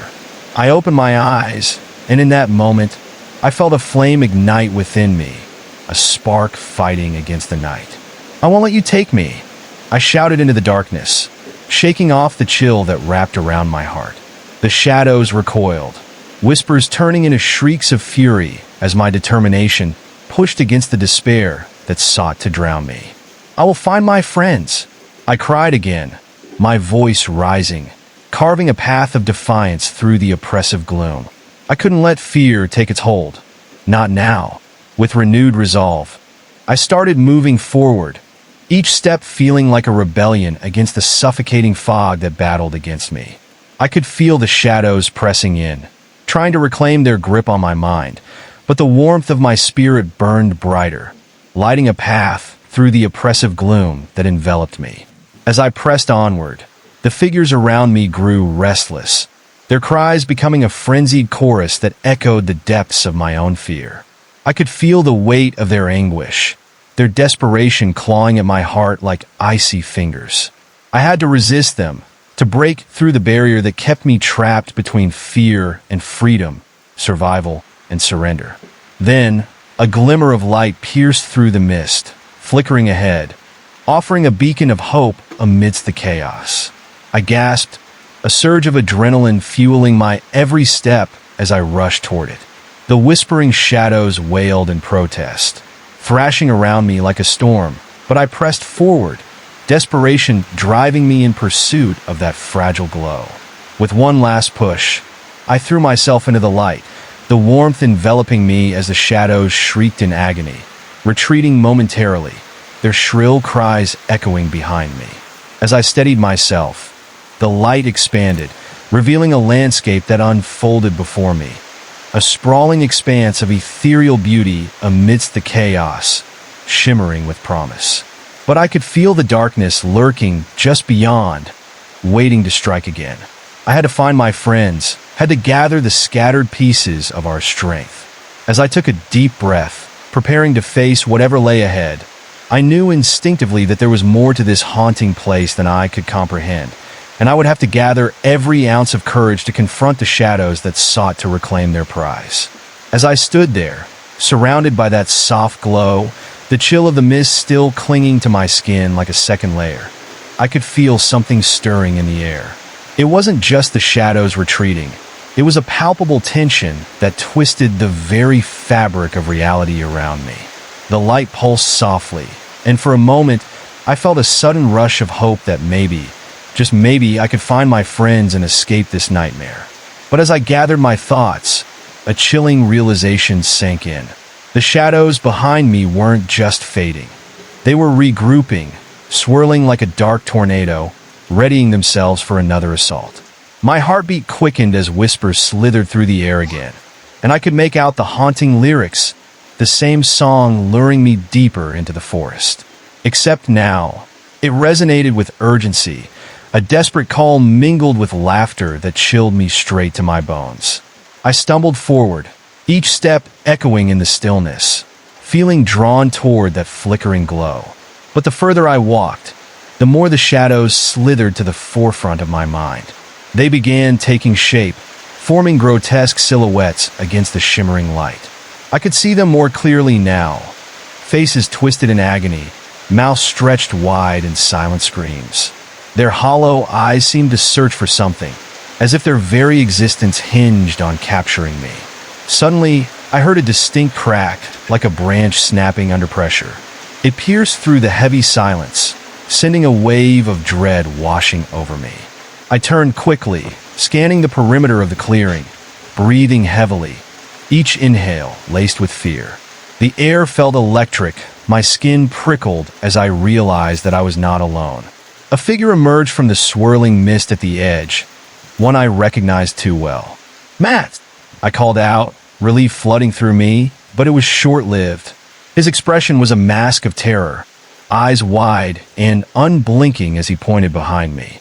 I whirled around just in time to see a shadow surge forward, its form shifting, morphing into something far more sinister than the others. The dark mass unfurled, revealing a long, fluid body lined with glistening claws the size of swords, and I stood frozen in panic. "Run!" Matt screamed, voice breaking through the haze of fear that clawed at me. Without thinking, I bolted into the depths of the clearing, heart pounding in my ears. But the shadows charged after me, the laughter of the damned clashing with the frantic beat of my pulse. The laughter echoed like a haunting nursery rhyme, sending chills spiraling down my spine. I sprinted through the tall grass, feeling it brush against my legs like icy fingers reaching for me. As I ran, an overwhelming sense of hopelessness enveloped me. I was slipping into something far worse than fear. The figures were everywhere, watching, waiting, their whispers swirling around me like a tempest of despair. I found myself darting between trees, the shadows blurred together, making it hard to breathe. "Matt, where are you?" I shouted, my voice cracking with desperation. My answer was only the rustling of leaves, a low hiss that felt more like an answer than a void. Suddenly, the mist around me thickened, suffocating my vision in a grayish veil. I stumbled forward, panic steering me deeper into the woods, where shapes loomed in the distance. Each step became a battle, the shadows latching onto my heels as though they were trying to pull me back. I stumbled into a small clearing, breathless and wild-eyed, and caught sight of a massive stone structure looming before me. It was a decaying archway, ancient and imposing, draped in thick vines that twisted like the shadows around me. The stones were marked with cryptic symbols, glowing eerily in the fog. Something instinctual gripped at my insides, a primal fear warning me to turn back, but I could see movement through the archway, a flicker of light that felt tantalizing, promising safety. I dared to step closer, hoping desperately to find my friends on the other side. But as I approached, I felt a cold breeze sweep past me, a warning that chilled my bones. The shadows surged forward again, merging into a wave of darkness that crashed against the stone like a tempest. The air grew thick, a pungent smell of rot mixing with the earthy scent of moss and decay. It was suffocating. "Get back!" I yelled into the enlightening dark as I tried to step away. But before I could, the shadows twisted into one solid form. A creature not of this world, taller than the archway, its eyes glowing an unnatural red, piercing through the fog. "Join us," it hissed, its voice a ghastly whisper that echoed around me like a cruel taunt. In that moment, I felt every ounce of my resolve shatter. "No!" I yelled, though conviction trembled within me. My back hit the rough stone of the archway, and I looked frantically around for a way out. The shadow creature stepped forward, its elongated limbs moving with unnatural grace, throwing the darkness around us into a frenzied dance of terror. I turned again toward the archway, a sudden surge of instinct urging me onward. I sprinted through it, breathless, adrenaline coursing through every vein. The moment my foot crossed the threshold, the shadows behind me shrieked, the haunting melody escalating into a nightmarish cacophony that rattled the very core of my soul.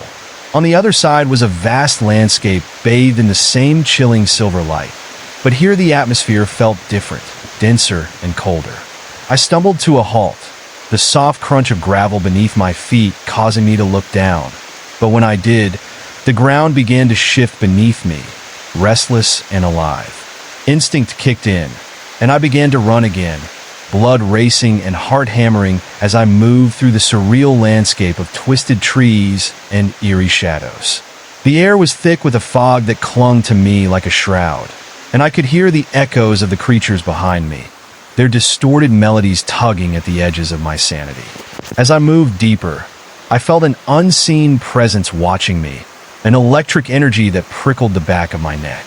I turned briefly, and in the shadows, I saw silhouettes, figures moving with a life of their own, flickering in and out like miseries caught between worlds. They groaned softly, their eyes vacant, a reminder of those who had come before, lost forever in this nightmarish place. "Matt! Sarah!"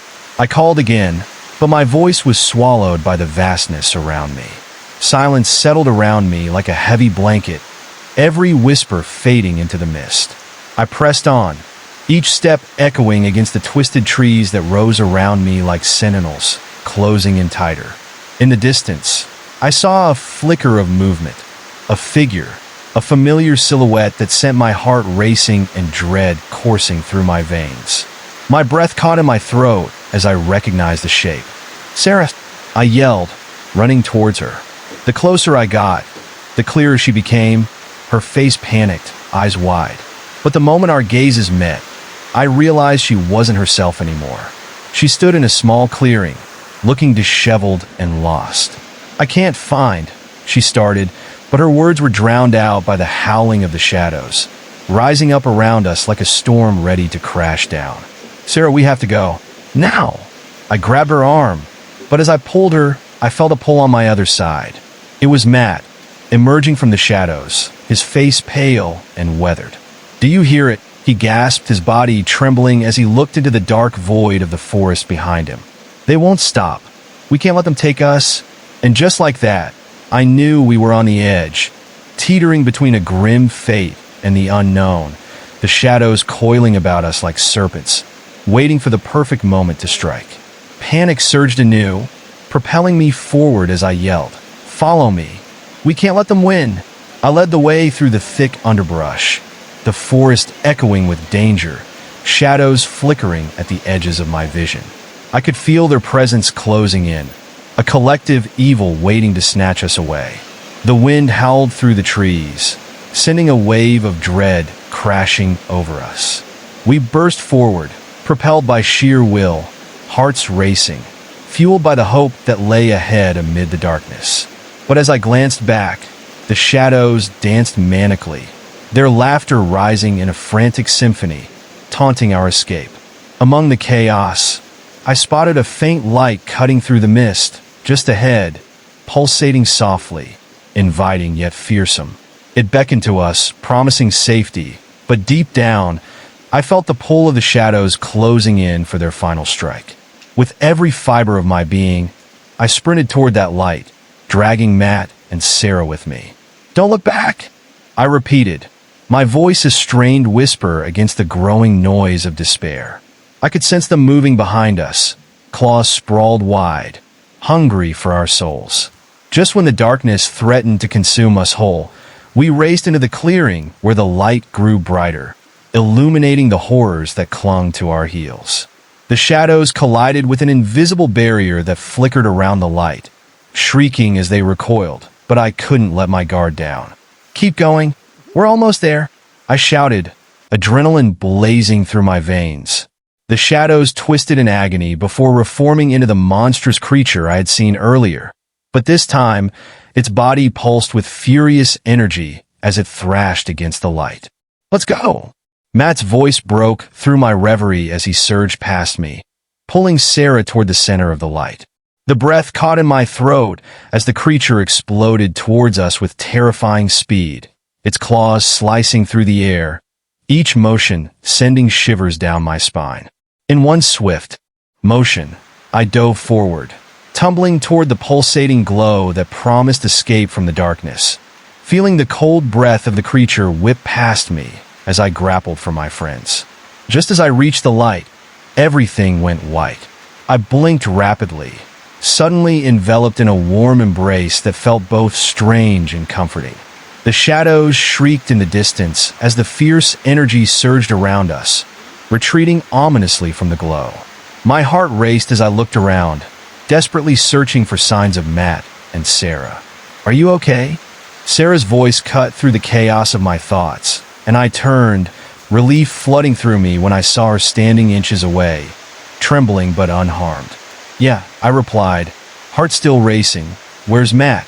But even as the words left my mouth, I felt a pull in the air. The golden light flickered rapidly, and a feeling of dread rolled through me as the shadows began to seep back into the clearing, a creeping blackness threaded with chaos. "Matt, come on!"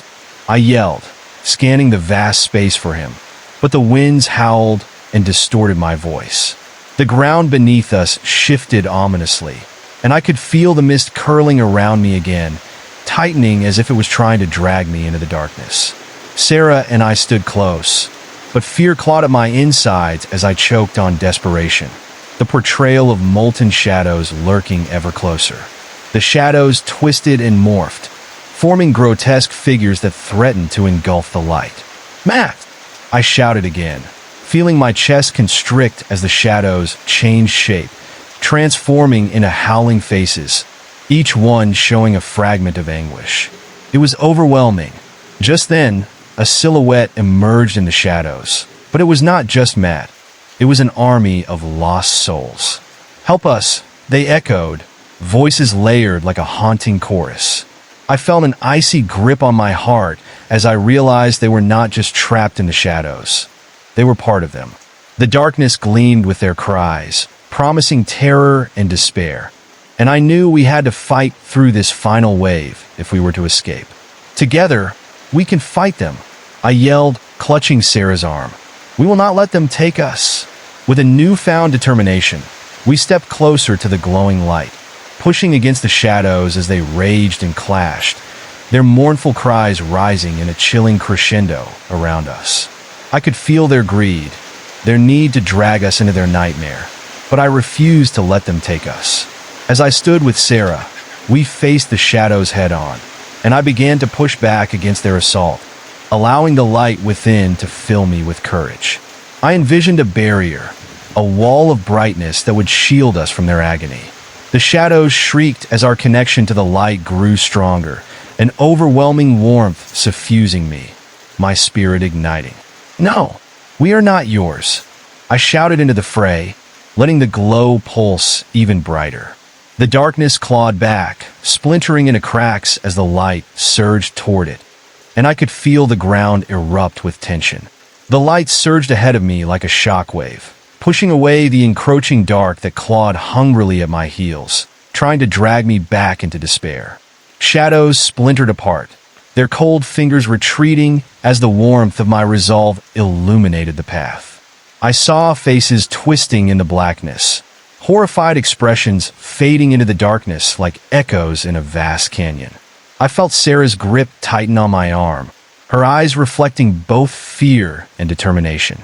"What is happening?" she asked, breathless, her voice trembling like a leaf in the wind. I turned to see Matt breaking free from the shadows, pushing his way into the light, his face pale and strained. Relief surged through me, only to be crushed beneath the weight of growing dread. "Matt!" I yelled, hoping he would reach us before the shadows closed in again. The wall of darkness writhed, forming a massive figure that rose, too tall to see the top, an embodiment of all that tormented us, reaching out with talons that glistened in the faint light like freshly drawn blades. "Run!" he shouted, lunging forward towards us, but just as he did, a shadowed hand shot out, grasping his ankle with an icy grip that seemed to drain the very warmth from the air. He stumbled, falling to the ground with a loud thud that reverberated through the clearing, and I could see the terror etched on his face as he struggled. "No! Matt!" I screamed, my heart pounding as I rushed forward, but Sarah pulled me back. "Don't go!" she shouted, panic flooding her voice. "We have to help him." In that split second, I made a decision as the shadows writhed with malicious intent, shrinking around us like a tightening noose. I couldn't let them take another friend. I took a deep breath and nodded to Sarah, a shared understanding coursing between us. We had to do this together. "On three," I whispered, glancing at the swirling mass that sought to pull Matt into its dark embrace. 1, 2, 3. I bolted forward, pulling Sarah with me as we charged towards Matt. The shadows shrieked in anger, a chorus of tortured souls rising in frantic despair as we pushed deeper into the abyss of swirling dark, the air thick with their agony. In that moment, it felt like the forest itself was alive, breathing and watching us. Every creature lurking behind twisted trees seeming to join the cacophony that spiraled around us. We reached Matt just as the darkness closed in tighter, and I could see the fear straining in his eyes. "Help!" he cried, ice gripping my heart as Sarah and I grabbed his arms, trying to pull him from the shadow's grasp. The chill radiating from the shadow felt like a tempest threatening to swallow us whole, wrapping around us like a serpent. But I wouldn't let go. I refused to be part of their hopeless symphony. "Pull!" I barked, yelling with every ounce of strength I had left. We yanked, feeling Matt slip through the wicked claws that clutched at him, darkness clawing at his jeans, desperate to reclaim its prey. The shadows writhed, hissing like vipers, their eerie sounds surrounding us in a nightmarish whirlwind. With a final, desperate tug, we broke free, Matt tumbling forward into the light. In that fleeting moment of victory, we felt the warmth envelop us. But it was fleeting. The shadows screamed in fury, forming monstrous shapes that clashed against the glow, warping and twisting as they fought to pull us back. I turned back to the thickening mist, watching as dark tendrils coiled around the clearing, eager to reclaim what it had lost. The air grew colder, and I felt the grip of despair threatening to pull me under again. The shadows were relentless, towering above us, and the air pulsed with their fury, the lost souls trapped within echoing their torment. "This way!" Matt shouted, snapping me from my reverie. He staggered to his feet, eyes wild with urgency. We had to escape before we were overwhelmed. I glanced behind us where the shadows thrashed, faces pressing against the veil of light, mouths moving silently as they wailed. Without hesitation, we sprinted through the clearing, the distant glow of what seemed to be a portal flickering ahead, beckoning us towards safety. Each step felt labored as my breath became ragged, the shadows following close behind, pressing down on us with frantic aggression. As we ran, I realized we weren't just fleeing, we were being hunted. The shadows seemed to swell, groping forward like an angry tide, tearing tooth and claw for us. They called out, their voices overlapping, desperately seeking to snatch us back, each cry filled with a hopeless longing that twisted my insides. "Faster!" Sarah shouted, panic clear in her voice as she stumbled but caught herself. I took a quick glance back, and in that horrifying moment, I saw the creature at the forefront, morphing and pulsing, its features becoming clearer, a face filled with rage and pain, mismatched eyes glaring down at us as if daring us to escape. "Run!" I urged again, pushing Sarah onward, feeling a cold rush of dread as I glanced back again, only to see the shadows gripping at our heels, feasting off our terror, ever eager for our despair. As we sprinted toward the glowing portal, the whispers escalated into a deafening roar, carrying anguish, despair, echoes of the lost souls trapped within their grasp. I slammed into Matt as we reached the edge, my heart hammering against my chest. "The light!"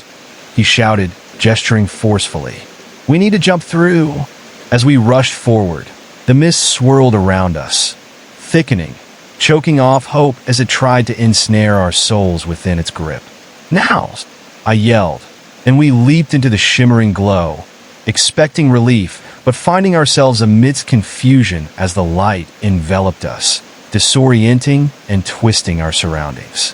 The warmth rushed around us, and instinctively, I held on to my friends, feeling their warmth, a fleeting reminder of hope.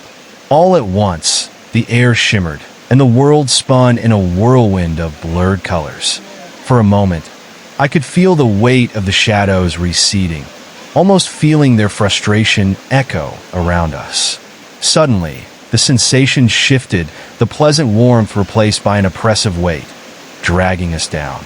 I opened my mouth to scream, but the darkness closed in even tighter, wrapping around my throat. I felt disoriented, light spinning into shadows, but then I felt a hard impact beneath us. We landed with a heavy thud, the ground beneath me rough and unforgiving. I scrambled to my feet, gasping for breath as I scanned our surroundings. The air was different here, thick with the scent of damp earth and decay. "Where are we?" I wheezed, my voice trembling as I looked around for a sign of hope.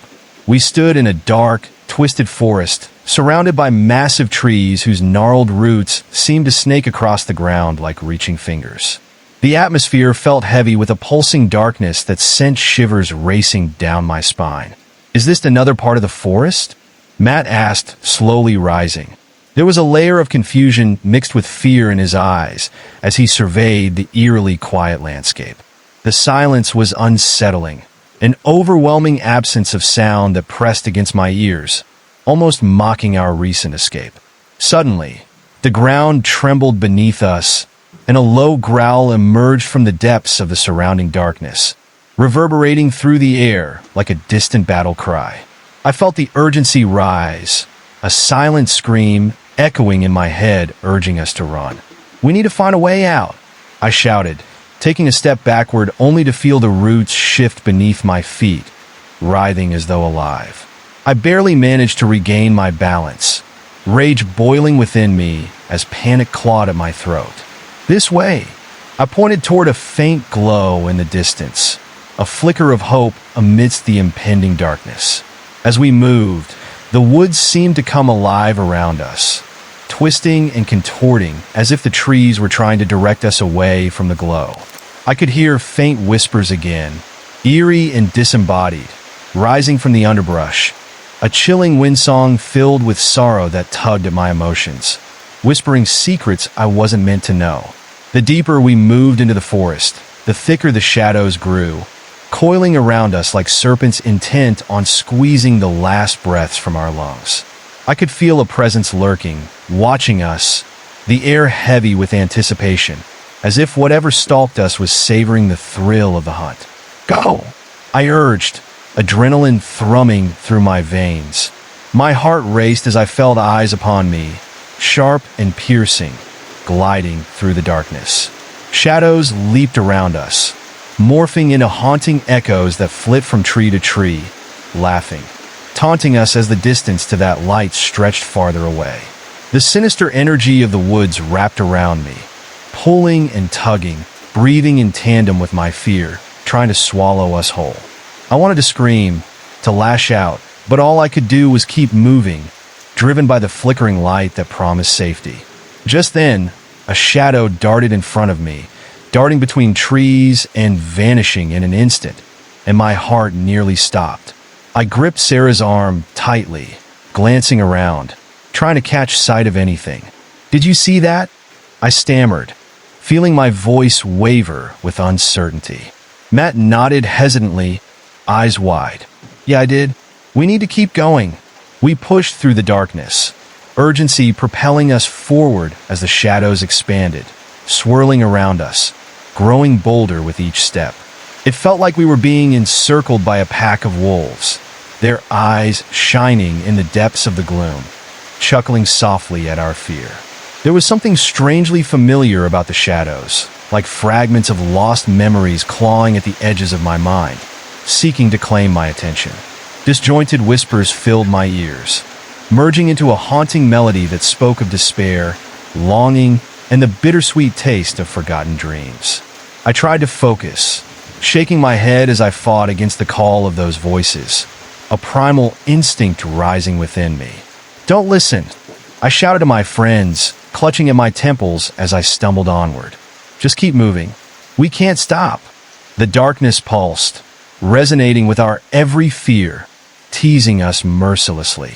The ground beneath began to shift again, roots stretching forth with malicious intent, tugging at my ankles, trying to pull me back.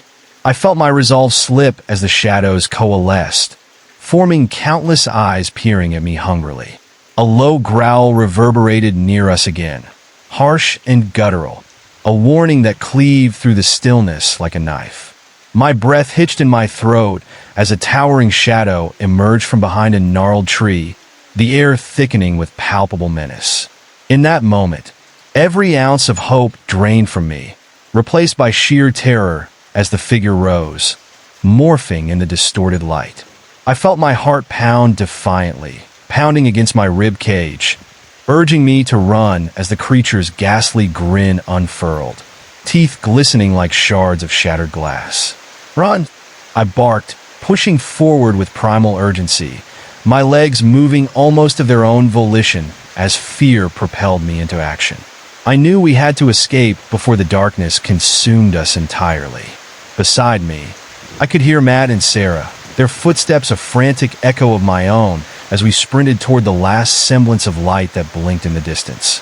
The growls heightened into anguished wails, sharp with betrayal, chasing us as we barreled through the forest, desperate to escape the nightmarish grip of the shadows. With each push, the shadows clawed more fiercely, lunging from the darkness like a violent storm, desperate to reclaim their prize. The ground beneath us trembled as the creature followed, its form melding with the darkness, forming barriers between us and the flickering hope ahead. I refused to give in, my resolve building as I grasped onto that final flicker of light for dear life. If we could just reach it, we could escape this nightmare once and for all. "Don't stop," I shouted, urging them on, feeling my lungs burn as the terror hung thick in the air around us. We burst through the final line of trees into what felt like an open field bathed in the gentle glow of that anticipated light. The dark followed hot on our heels, vying for control, and in that moment, I felt the last of my determination ignite. "Together!" I shouted once more as the figure loomed behind us. In that heartbeat, I could see the entrance to the light growing brighter, an inviting shimmer, an escape route. We pushed ourselves forward, the shadows howling in fury as we drove ourselves headlong into the embrace of the glow. And just as the glow enveloped us, I felt a rush of warmth that was quickly overshadowed by the cold, omnipresent dread still lurking behind. Just as we crossed into the light, it shimmered violently, flickering like a faulty bulb, and for a moment, it felt as if we were suspended in time. The shadows snarled, their howls echoing behind us, angry and hungry, reaching out with an echoing desperation that chilled my bones. With each breath, the warmth began to fade, and our surroundings shifted yet again. Instead of finding peace, we plunged into a dense fog, thick and suffocating. The light we had so desperately sought vanished, replaced by an oppressive gray that wrapped around us like a heavy blanket. The chill in the air felt alive, wrapping around my limbs and tightening like a serpent's grip. "Where are we?" Sarah whispered, her voice trembling as we stumbled forward, searching for any sign of the way out. I couldn't see anyone. The fog obscured the world around us, creating a hollow silence that pressed in from all sides. The only sounds were our labored breaths mingling with the hollow echoes of our footsteps, swallowed by the thick haze. A sudden rustling broke the silence, sending a jolt of panic through me. I turned, heart racing, dread pooling in my stomach. Distant whispers carried through the fog, soft and conspiratorial, like a chorus of secrets waiting to be unveiled. It felt as if the very air around us was alive with sinister intent, combining with the shadows that pursued us relentlessly. "Did you hear that?" I asked, my voice barely above a whisper, feeling both exposed and primal in the unsettling atmosphere. Sarah clutched my arm, her fingers digging into my skin, and nodded slowly, their eyes wide with fear. "Let's keep moving," I urged, though my own voice trembled as I tried to suppress the growing unease gnawing at my mind. We forged onward, pushing through the murky mist, the whispers growing louder, their brittle tones weaving disquieting stories that sent chills along the back of my neck. Every now and then, I thought I saw shapes dancing just out of view, blurs of darkness that slipped between the trees, shifting before I could truly behold them. The ground became uneven beneath my feet. Roots jutted out like fingers grasping at my ankles, trying to pull me back into the void we had just escaped. I felt a sudden wave of anger surge within me, battling against a rising fear. "We won't be taken," I shouted into the fog, my declaration echoing eerily as if challenging whatever lurked in the shadows to come closer. As if in response, the whispers began to form distinct words, layered and haunting. "Leaving so soon?" they echoed, dripping with malice. Each syllable sliced through the fog, dripping with a kind of sinister delight, taunting our very existence. "You're just in time for the welcoming party." My blood ran cold.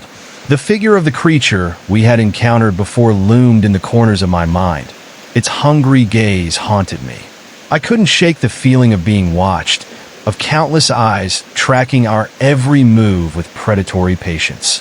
"Keep going," I urged, adrenaline flooding my veins as I pulled Sarah and Matt deeper into the fog, desperately seeking an exit. The ground seemed to shift underfoot, inclining and declining as though it had been constructed to confuse us, to trap us in a labyrinth crafted of despair. The whispers swelled into a chaotic tide, filling my thoughts with disjointed phrases, fragments of fear clawing at my sanity. Amidst the darkness, I glimpsed faint shapes flickering in the mist, shadowy figures watching us with vacant expressions. They were not just creatures of the void. They were reflections of despair and regret, souls trapped in the fog, grasping at the remnants of hope that we so desperately sought. "Don't let them in," Matt yelled, clearly struggling against the emotional pull that the figures exerted. "Ignore them," but it was hard to focus. Every breath held a weight that threatened to crush us, pinning us down beneath an avalanche of desolation. Suddenly, a sharp cry pierced through the fog, a desperate plea for help that sent a jolt of ice through my veins. It was a haunting sound, echoing somewhere deep within the mist, and I whipped around, searching for the source. "Did you hear that?" I gasped, heart racing again.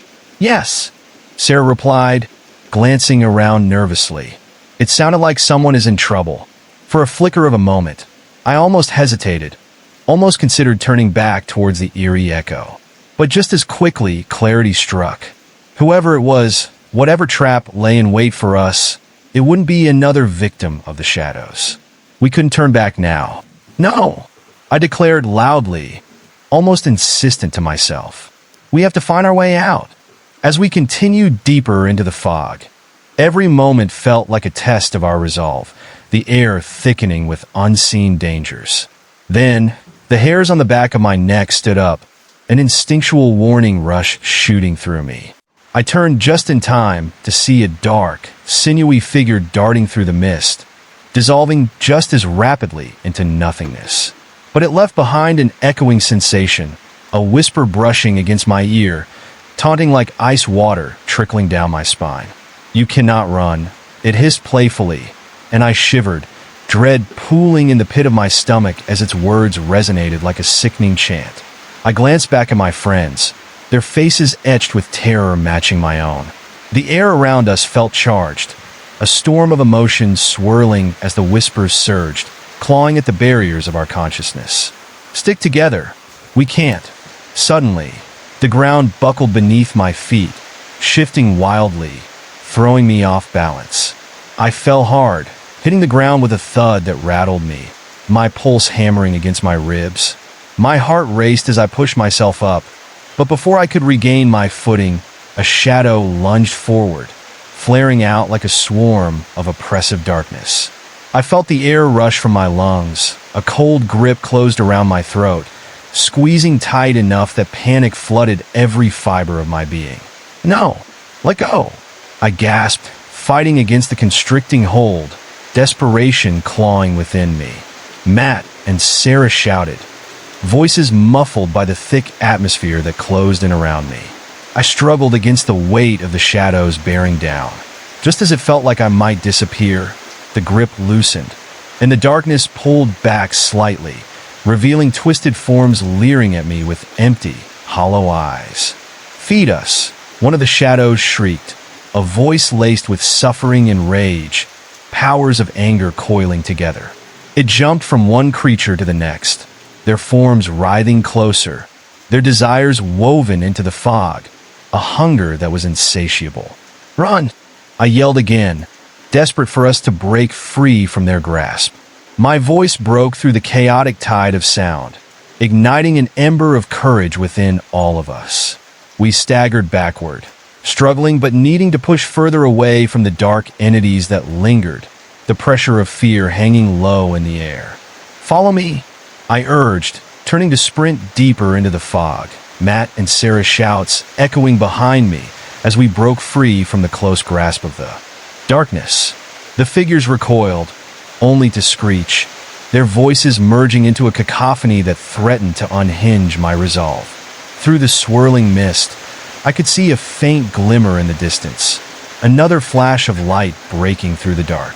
It flickered, trembling like a beacon of hope amid the despair. "We have to reach it," I urged, feeling the desperation settle around us like a shroud. As we raced toward the light, I could feel the shadows pulling back, resenting our escape. Their whispers grew angrier, punctuated by snarls and shouts, as if the fog itself was warning us to turn back. "You can't escape. You belong to the dark." But I refused to listen. My feet barely made contact with the ground as I ran, driven by a mixture of fear and urgency. I could feel Sarah and Matt close behind, their breaths mingling with mine, and as we approached the light, I felt a surge of hope. It enveloped me, wrapping around my heart even as the shadows hissed and clawed at the air behind us. The shimmering light grew brighter, the fog parting slightly as if acknowledging our determination. Just a little further, and we could finally escape this nightmare. I could almost reach out to touch its warmth when suddenly, the ground beneath me gave way again, and I felt my heart drop as I was yanked down into a gaping chasm. I plunged into darkness, the light above fading rapidly as I fell. Panic surged through me as I tumbled, twisting in midair, desperately reaching for something, anything, to hold on to. The sounds of my friends vanished, drowned out by the rushing wind. Just before I hit the surface, I braced myself, expecting pain, but I landed on something soft.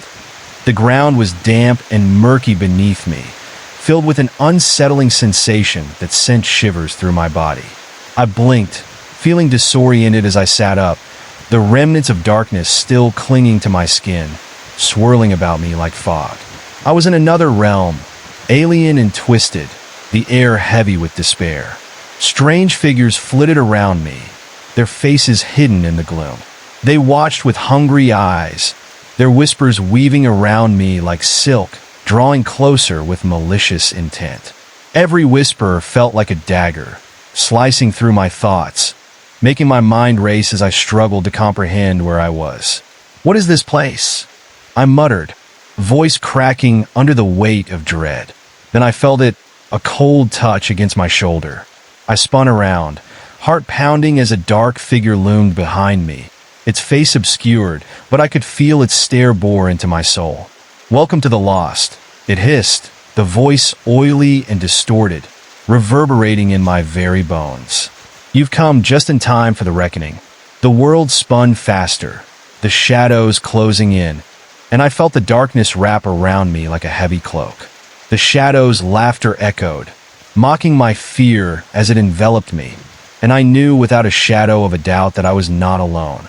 The battle was far from over. The shadows tightened around me, their grip like icy fingers digging into my skin. I gulped, heart racing, as the dark figure before me took a step closer, its form shifting in the dim light, becoming almost liquid-like as it swayed gently. The whispering grew louder, the air swimming with unsettling phrases that didn't quite make sense. "This is where they all end," it hissed, and I could feel the weight of despair crushing down on me, thick like fog in a haunted graveyard. "Who are you? What do you want?" My voice came out shaky, trying to keep the terror at bay as I slowly backed away. The air felt charged, almost electric, every murmur sending chills racing through my bones like snakes slithering through my veins. I couldn't see any features on its face, just a void that seemed to swallow light, creating a deafening silence that enveloped everything around us. "Want?" it echoed back, a chuckle reverberating through the darkness. sounding more like a death knell than anything else. We want those who wander too far from the light. We want souls like yours, a feast of fear. The figure stretched its hands toward me, elongated fingers that seemed to stretch endlessly, curling around empty air, beckoning me closer with menacing grace. I felt the ground begin to quake beneath me, a tremor that sent ripples through the murky earth. It felt alive. It pulsated with a heartbeat that syncopated with my own fear. I turned to find a way out, panic surging in my chest as I stumbled blindly into the mist. Each step felt like wading through molasses, the air thickening with darkness until I could barely breathe, suffocating under the weight of unseen eyes. "Don't run," the shadows whispered in unison, a chorus of voices weaving through the fog, melting together into a sinister song that filled my ears with despair. "You belong here. You'll never leave." I tried to push away the overwhelming sense of dread, willing my body to move faster. But the weight of their words anchored me in place, pulling at my mind as if trying to tether my spirit to this forsaken realm. Something stirred in the shadows beside me, a shift of movement that sent my heart into a tailspin. From the corner of my eye, I caught flickering glimpses of figures, lost souls captured in a state of torment, their silent wails filling the air like the sound of wind crying through a barren landscape. I could see their faces twist in anguish, eyes wide with a desperation that mirrored my own. "Why are you here?" one of them whispered, a voice cracked and hollow that crawled beneath my skin, begging for release. "We tried to escape. We thought we could find the light." My breath caught in my throat as I realized they were trapped, bound to this dark place for eternity, and dread pooled within me, drowning out all coherent thought. "No!" I shouted, forcing my legs to move. "I want to end up like you." But the shadows weren't done with me. They began to congeal around my ankles, a sticky, cold mass that left my skin crawling. I pulled harder, my heart racing as I felt the pressure of the darkness close in, almost feeling the very essence of fear wrapped tight around me, squeezing the breath from my lungs. "It's easier to give in," another voice crooned softly, soothing like a lullaby, trying to lull me into complacency. "Just let go. We can all be together forever in the dark." The notion was intoxicating, a tempting siren's call that burrowed into the creases of my mind. I could almost picture what it would be like, surrendering to the shadows, becoming one with the darkness, a sense of peace luring me into submission like a moth to a flame.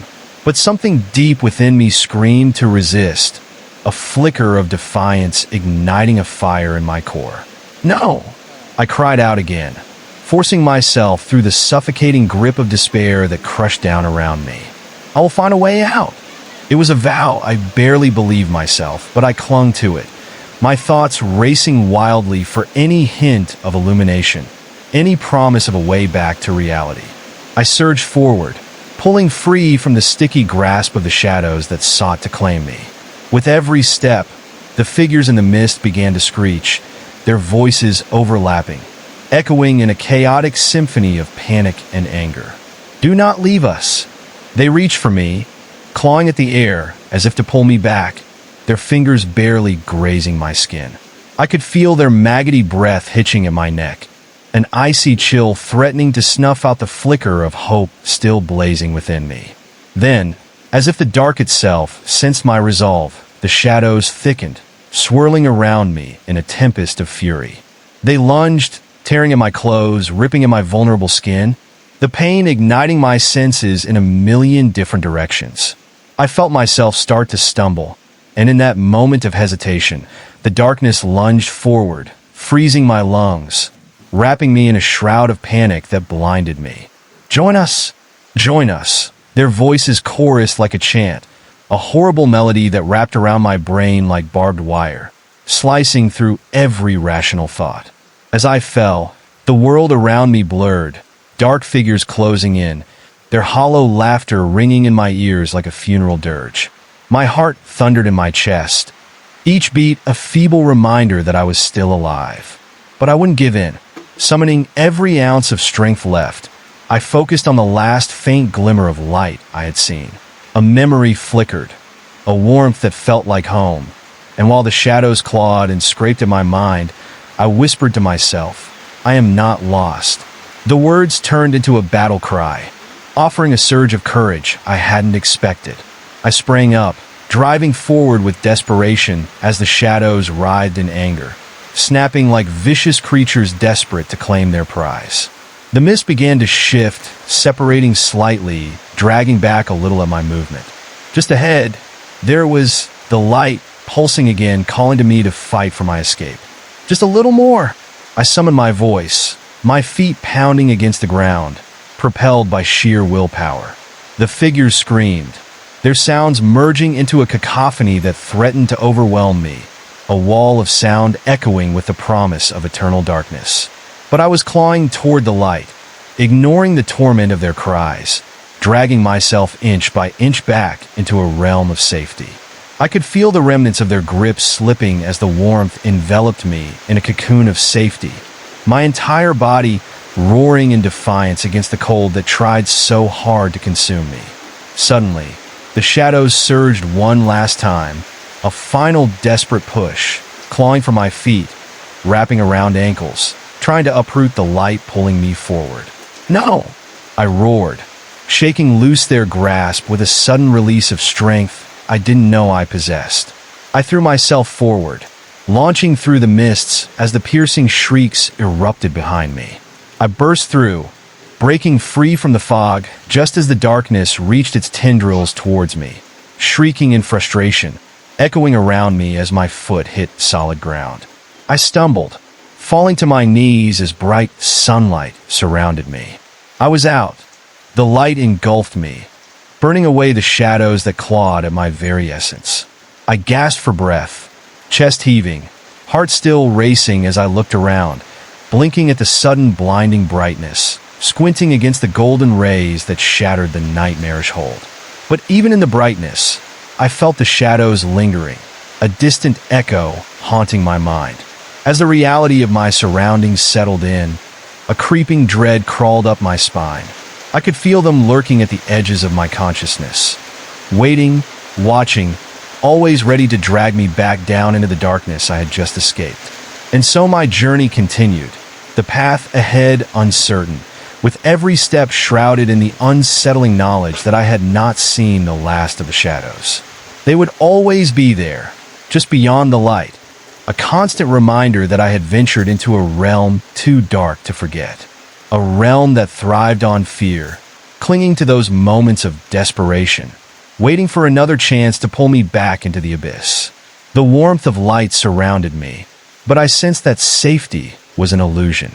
I took a deep breath, shaking my head to dispel the lingering darkness. The sun above felt too bright, too piercing against the heaviness that still clung to my thoughts. As I stood, heart pounding in my chest, the shadows flickered at the edge of my vision like whispers calling me back. But it wasn't just my imagination. I could see the trees around me tremble subtly, their branches curling as if the very air was charged with the presence of something otherworldly. The ground felt unsteady beneath my feet, whispering secrets from the realm I had escaped. I pulled my gaze away, focusing instead on the path ahead, determined to move beyond this cursed place. The forest felt alive, each rustle and whisper reminding me of the things I had just fled. I began to walk, each step a reminder that I was still here, still fighting. But the deeper I went, the more the sunlight began to fade, replaced by a growing gloom that seemed to creep in like an unwelcome fog. Twisted branches reached out like skeletal hands, clawing at the sky, and I could feel a chill settling in the very marrow of my bones. The landscape around me twisted into something grotesque, the trees seeming to twist and contort, their twisted roots grasping at the air as if seeking to pull me back. As I moved forward, shadows flitted between the trees, darting just out of sight. A shiver ran down my spine, and I paused, straining to listen.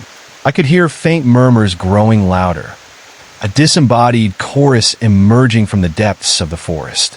"Turn back. You can't escape." It echoed like a dreadful song, rising and falling in a sinister rhythm. I shook my head, trying to block out the maddening sound, but it wormed into my thoughts, mingling with the memories of the shadows that had nearly consumed me. I quickened my pace, heart pounding, sounding out like a drumbeat of fear as the whispers morphed into a cacophony of hisses. Suddenly, the path widened into a clearing, and there I found an ancient stone well, its surface slick with moss and age. No light flickered from its depths, only an inky darkness that beckoned as if it held secrets too disturbing to fathom. I hesitated, my instincts screaming at me to keep away, yet something compelled me forward. A thought burrowed into my mind. Perhaps this could offer a way out, a passage back to safety. I stepped closer to peer inside, the darkness swallowing the light around me. The walls seemed to glisten, and I could have sworn I saw something shift at the bottom, a flicker of movement that sent a jolt of fear coursing through me. "Don't look," a voice whispered from behind, chilling me to the marrow. I spun around, heart racing. A figure stood just at the edge of the trees, shrouded in shadows.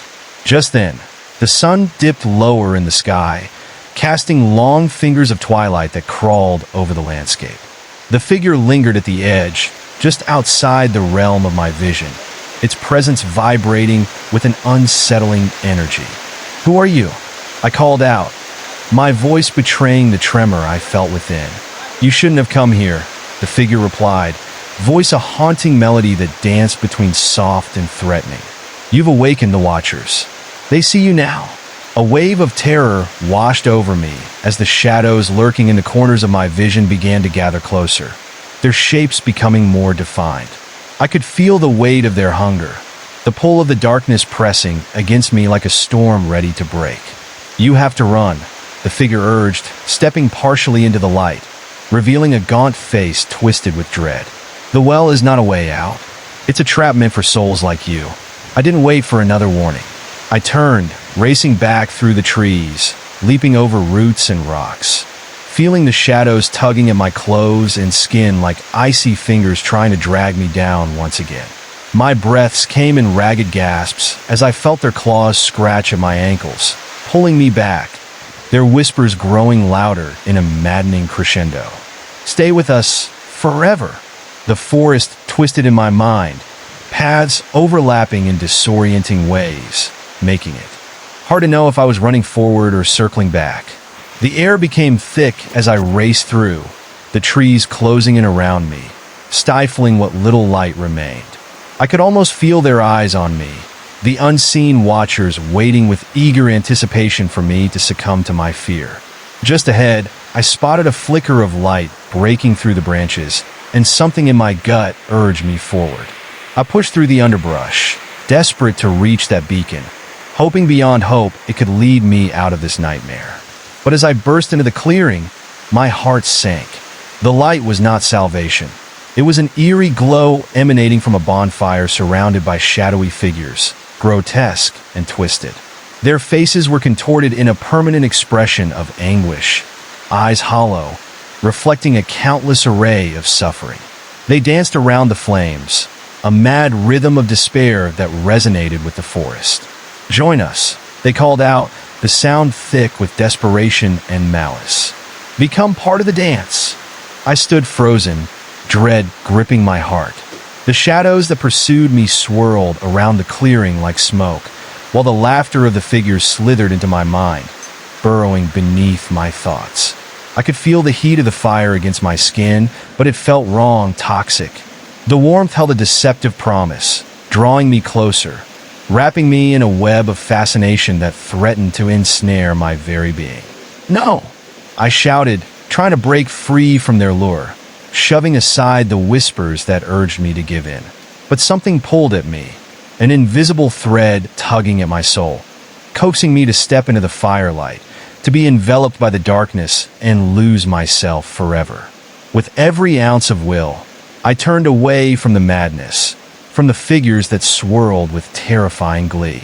I forced my legs to move, taking off in the opposite direction, the cold grip of despair clawing at my back as I fled, the shadows hissing in fury. They surged after me, howls echoing through the thicket, filling the air with promises of despair. "You can't escape. You're part of us now." You'll never leave." I stumbled through the trees, branches scraping against my skin, the world around me becoming a swirling chaos of sounds and shadows. I focused on putting one foot in front of the other, determined to find my way back to the light, back to safety. Just when I thought I had pushed them away, the shadows shifted, coiling around me like a serpent, tightening their grip. I could feel their breath against my skin, cold and vile, carrying the tang of decay and despair. "Turn back," they whispered, voices akin to dead leaves rustling in a winter gust. "Embrace us. You belong in the dark." Suddenly, I stumbled into a narrow path that opened up before me, a sliver of moonlight pouring through the branches and illuminating my way. In the distance, I could see a glimmer, an exit just beyond the silhouettes of the trees. Hope surged through me once more, pushing me to sprint down the path, euphoria mixing with desperation as I drew closer to the light. My breath came in sharp bursts, the shadows swirling menacingly behind me as I rushed toward the light, every instinct screaming at me to keep going. I could hear their screams and mockery grow louder, an unsettling symphony of dread echoing in my ears. "Foolish child, you think you can escape?" they wailed, the voices twisting into a cacophony that pounded against my head like a relentless storm. I could almost feel their presence looming over me, an impending darkness ready to erupt. But I didn't stop. The light ahead felt warm, vibrant, tinged with reality, a vivid contrast to the nightmarish realm I had been plunged into. The shadows behind me began to scream, a high-pitched wail that filled the forest with anguish, desperate to reclaim what they had lost. "Run!" I urged myself, gathering every ounce of energy left within me. "You can make it." With that thought burning in my chest, I leaped forward, crossing into the light just as the darkness lunged toward me, reaching for my heels. I could feel the cold grasp of their fingers barely brush against me, a moment pregnant with all the dread and despair that had thrived in their realm. Then, the light enveloped me completely, holding me tight in its embrace as I closed my eyes tight, not daring to look back. The sounds of the forest faded into nothingness, replaced by a gentle silence that wrapped around me like a comforting blanket. But even then, I felt the shadows lingering at the edges of my mind, whispering, taunting. Their relentless pursuit would never truly end. No matter how far I ran, they would always be there, waiting for the moment I would falter. I stood on the threshold of reality again, heart racing, but I knew then that this was not the end of my journey. I had narrowly escaped their grasp, but I could feel the darkness lurking, both outside and within. There was no returning to what was once normal. The shadows had left their mark. I peered into the glaring light ahead, uncertainty flooding my thoughts. I took a deep breath and prepared to step forward. Whatever lay beyond this moment, I knew I had to face it, for the battle against the darkness was just beginning. I peered into the glaring light ahead, uncertainty flooding my thoughts. Every instinct told me to move forward, yet doubt tugged at the corners of my mind like a relentless shadow. I took a step, my heart pounding, a mix of fear and determination. But as I crossed the threshold, the light flickered, just for a moment, and everything shifted. The brightness around me dimmed, the warmth slipping away as if the very essence of light was being snuffed out. I gasped, looking around, desperately trying to grasp what was happening. The peaceful glow transformed into a dim twilight, shadows creeping back into existence. "Not yet," a voice hissed from behind me, chilling every nerve in my body. I spun around to see nothing but darkness, thick and suffocating, swallowing the last remnants of light. The sensation of being watched returned, pressing in from all directions. It felt like the air itself was alive with malice, buzzing with an energy that made my skin crawl. I took a step back, my breaths rapid and frantic, feeling the familiar weight of terror settling on my chest. "I will not go back," I whispered to the void, my voice quaking but defiant. But the darkness answered, a low rumble that resonated through the ground, vibrating deep within my core. "You will not escape us. You have broken the barrier. Now you are ours." Panic surged through me as I turned again and ran, the world around me twisting further into a macabre nightmare. I stumbled down a path I didn't recognize, trees bending as if reaching out, their gnarled branches like fingers clawing at my skin. The forest lived, each rustle sending chills up my spine, every shadow dancing with sinister glee. Suddenly, ahead of me, a pair of glowing eyes emerged from the underbrush, piercing through the twilight like beacons of dread. They were watching me, calculating, filled with an ancient hunger that chilled my blood. I barely had time to react before a howl shattered the silence, echoing through the trees, vibrating through my bones. "Run!" I screamed at myself, pushing forward with every ounce of energy I had left. My legs pumped beneath me, carrying me through the thick brush as I leapt over tangled roots and dodged the grasping limbs of the trees.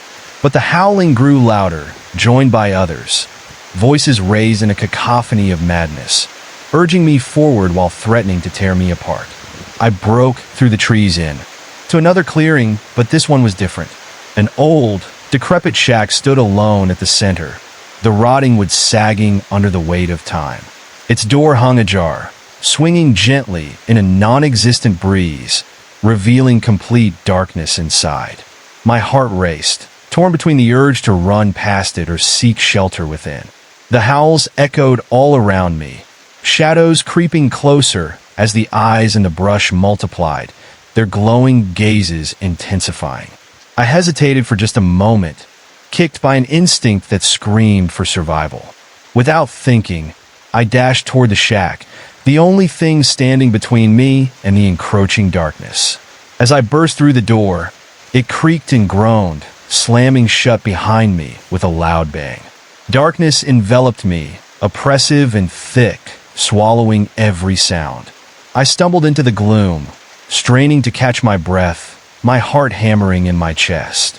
My eyes slowly adjusted, and shapes emerged in the dimness.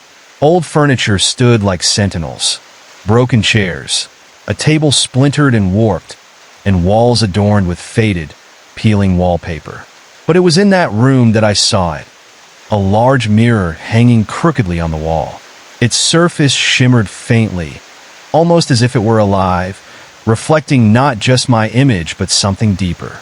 I approached it cautiously, the air growing heavier with each step. When I looked into the glass, my reflection twisted unnaturally, warping into something grotesque. Instead of my own frightened face, I saw shadowy figures flickering behind me, their expressions hauntingly familiar. They were the lost souls I had glimpsed before, trapped in an endless loop of despair, their mouths moving silently as if trying to warn me, or perhaps lure me nearer. "Help us," they mouthed, their eyes wide with terror. It felt like a trap, a pull that beckoned me closer, and yet the desperation in their gaze gripped my heart. I reached out to touch the mirror, fingers brushing against the cold surface, but as I did, a crack formed, spreading like a spider's web across the glass. Suddenly, the room shook violently, the walls trembling as if the very foundation of the shack was about to give way. I stumbled back, watching in horror as the figures in the mirror twisted and writhed, their faces consumed by terror. "Get out!" they screamed silently, their mouths working against the glass like fish out of water. I could feel the shadows outside pressing against the walls of the shack, their cold breath seeping in through the cracks, wrapping around my ankles like icy tendrils. I wanted to scream, to run, but the mirror held me captive, the reflection pulling at my very essence, threatening to pull me in. "Release them!"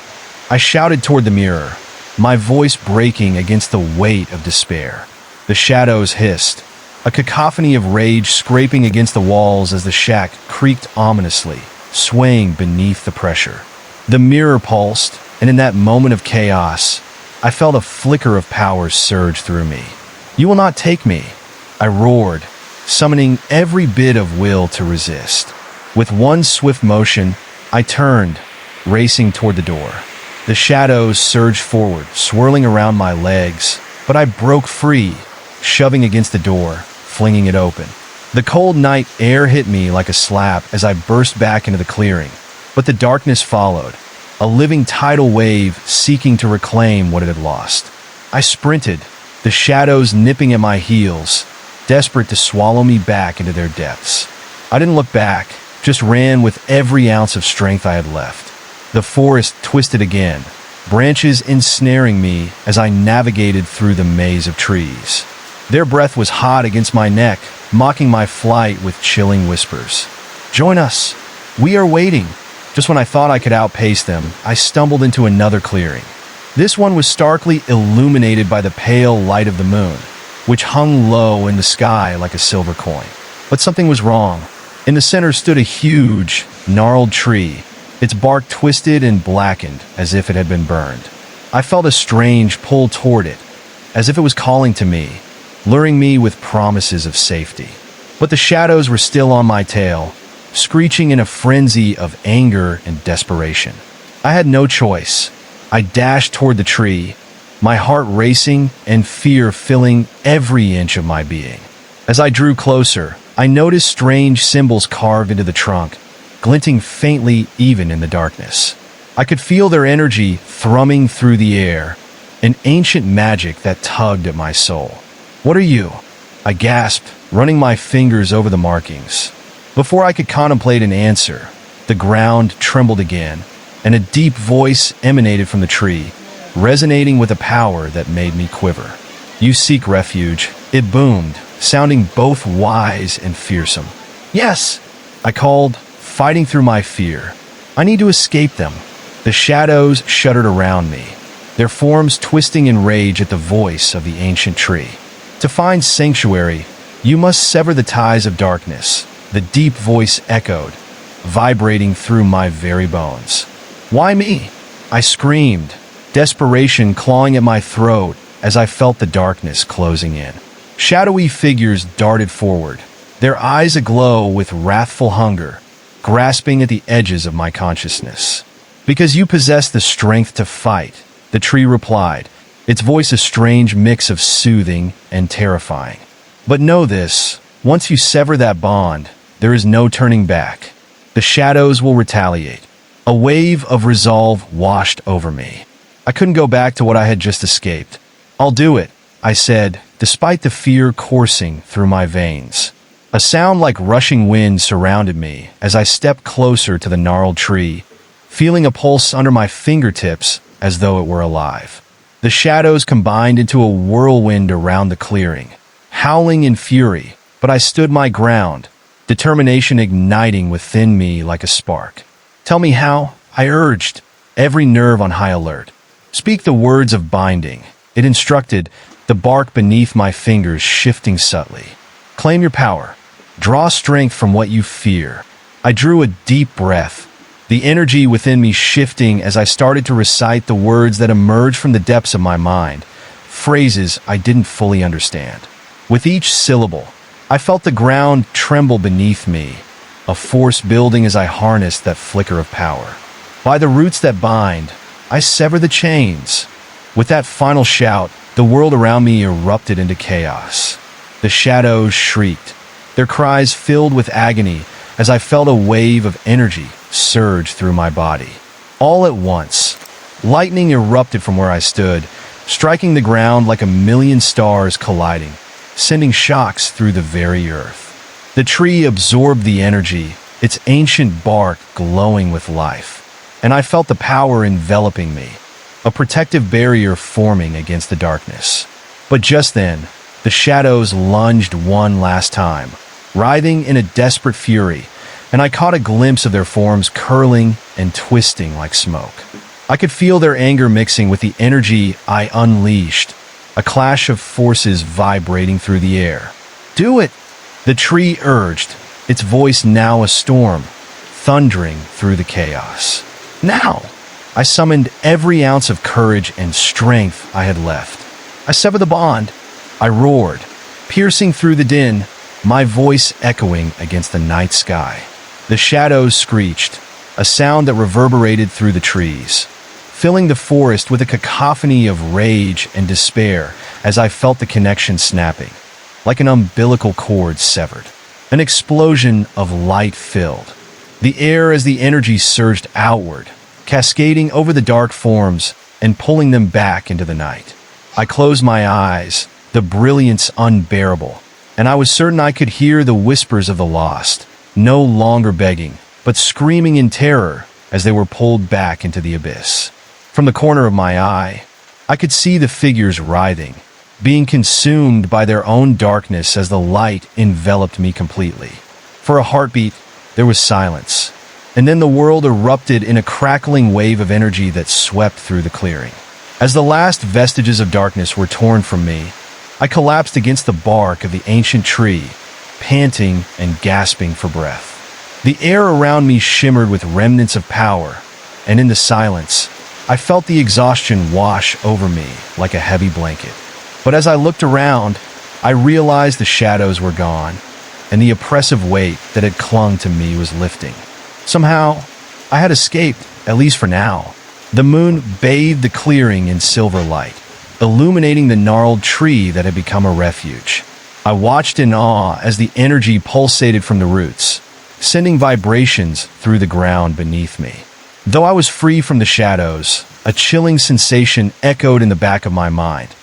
A reminder that darkness would always be lurking, waiting for a chance to reclaim its hold. That night, I vowed to remain vigilant, for the fight was far from over. The shadows may have receded, but they had not been vanquished. Their whispers lingered, an eternal reminder that even the brightest light could be shaded by the darkness. I would face them again. This time, I would be prepared. That night, I vowed to remain vigilant, for the fight was far from over. The shadows may have receded, but they had not been vanquished.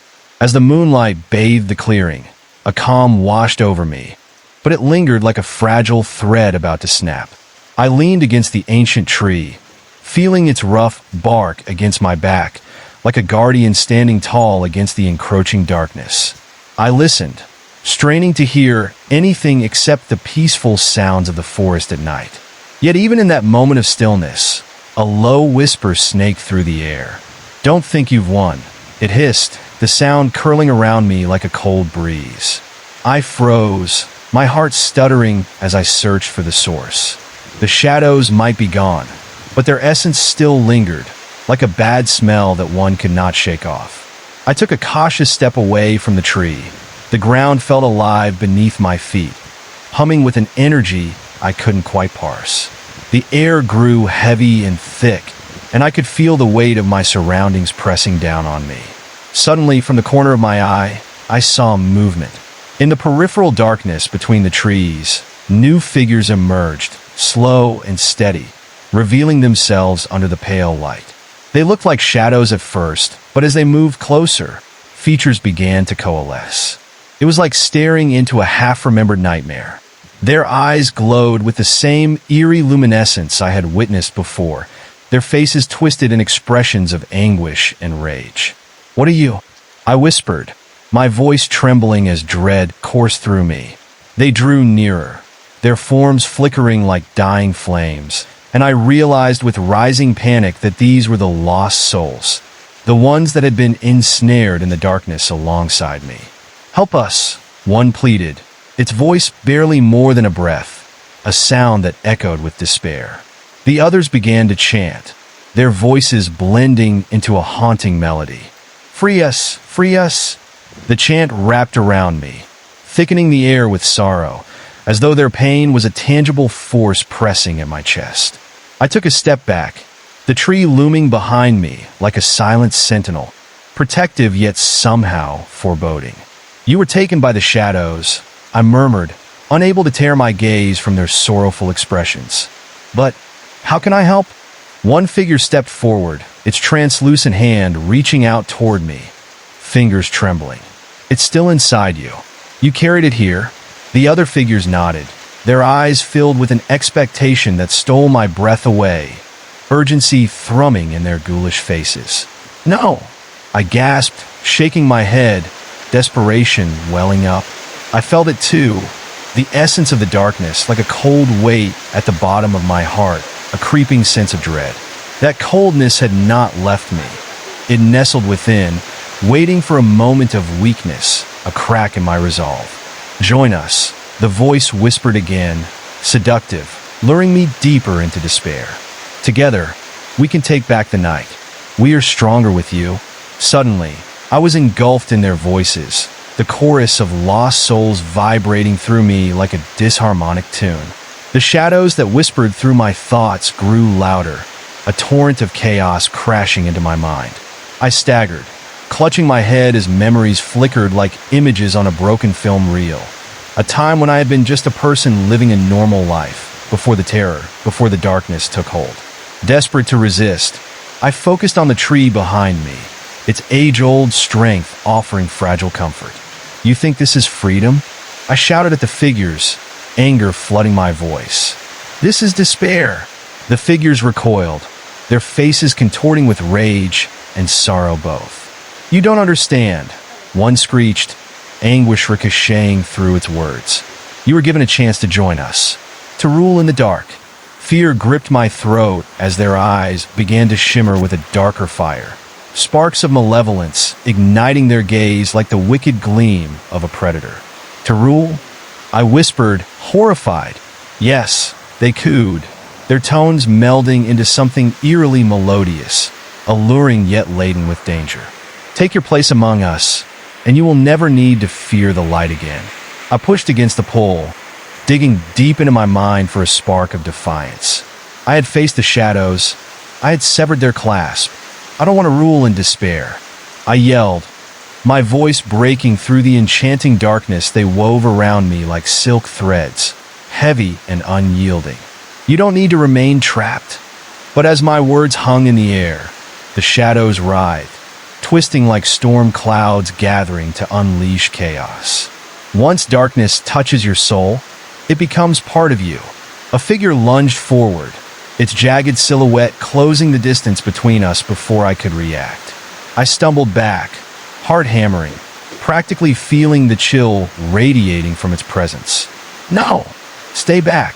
I screamed, fear crashing over me like a tidal wave, drowning my resolve. The ambient shadows surged again, swirling in anticipation, hungry for the fear they sensed enveloping me. "With you, we will rise," they chanted in unison, their mouths moving in a sickening mimicry of smiles, each contorted expression marking the madness that lurked inside. Suddenly, flashing memories coursed through me, fleeting glimpses of torment and hatred, of moments lost to the darkness. It was my own power, twisted and contorted, yet it still held a piece of light. "No, I reject you," I shouted, voice trembling but firm, summoning the tiny flicker of hope I had nurtured within. The echoes of my defiance rippled through the clearing. The figures let out a collective growl, shifting and twisting, their forms beginning to swirl faster, all at once chaotic and beautiful. The disease of darkness surged within, threatening to drown me, to take me completely. But as the shadows twisted, I felt something deep in my core ignite, a spark that grew hotter, more alive, thrumming faintly in time with the essence flowing. From the tree, "Power belongs to those who stand to fight," I yelled, embracing that flicker.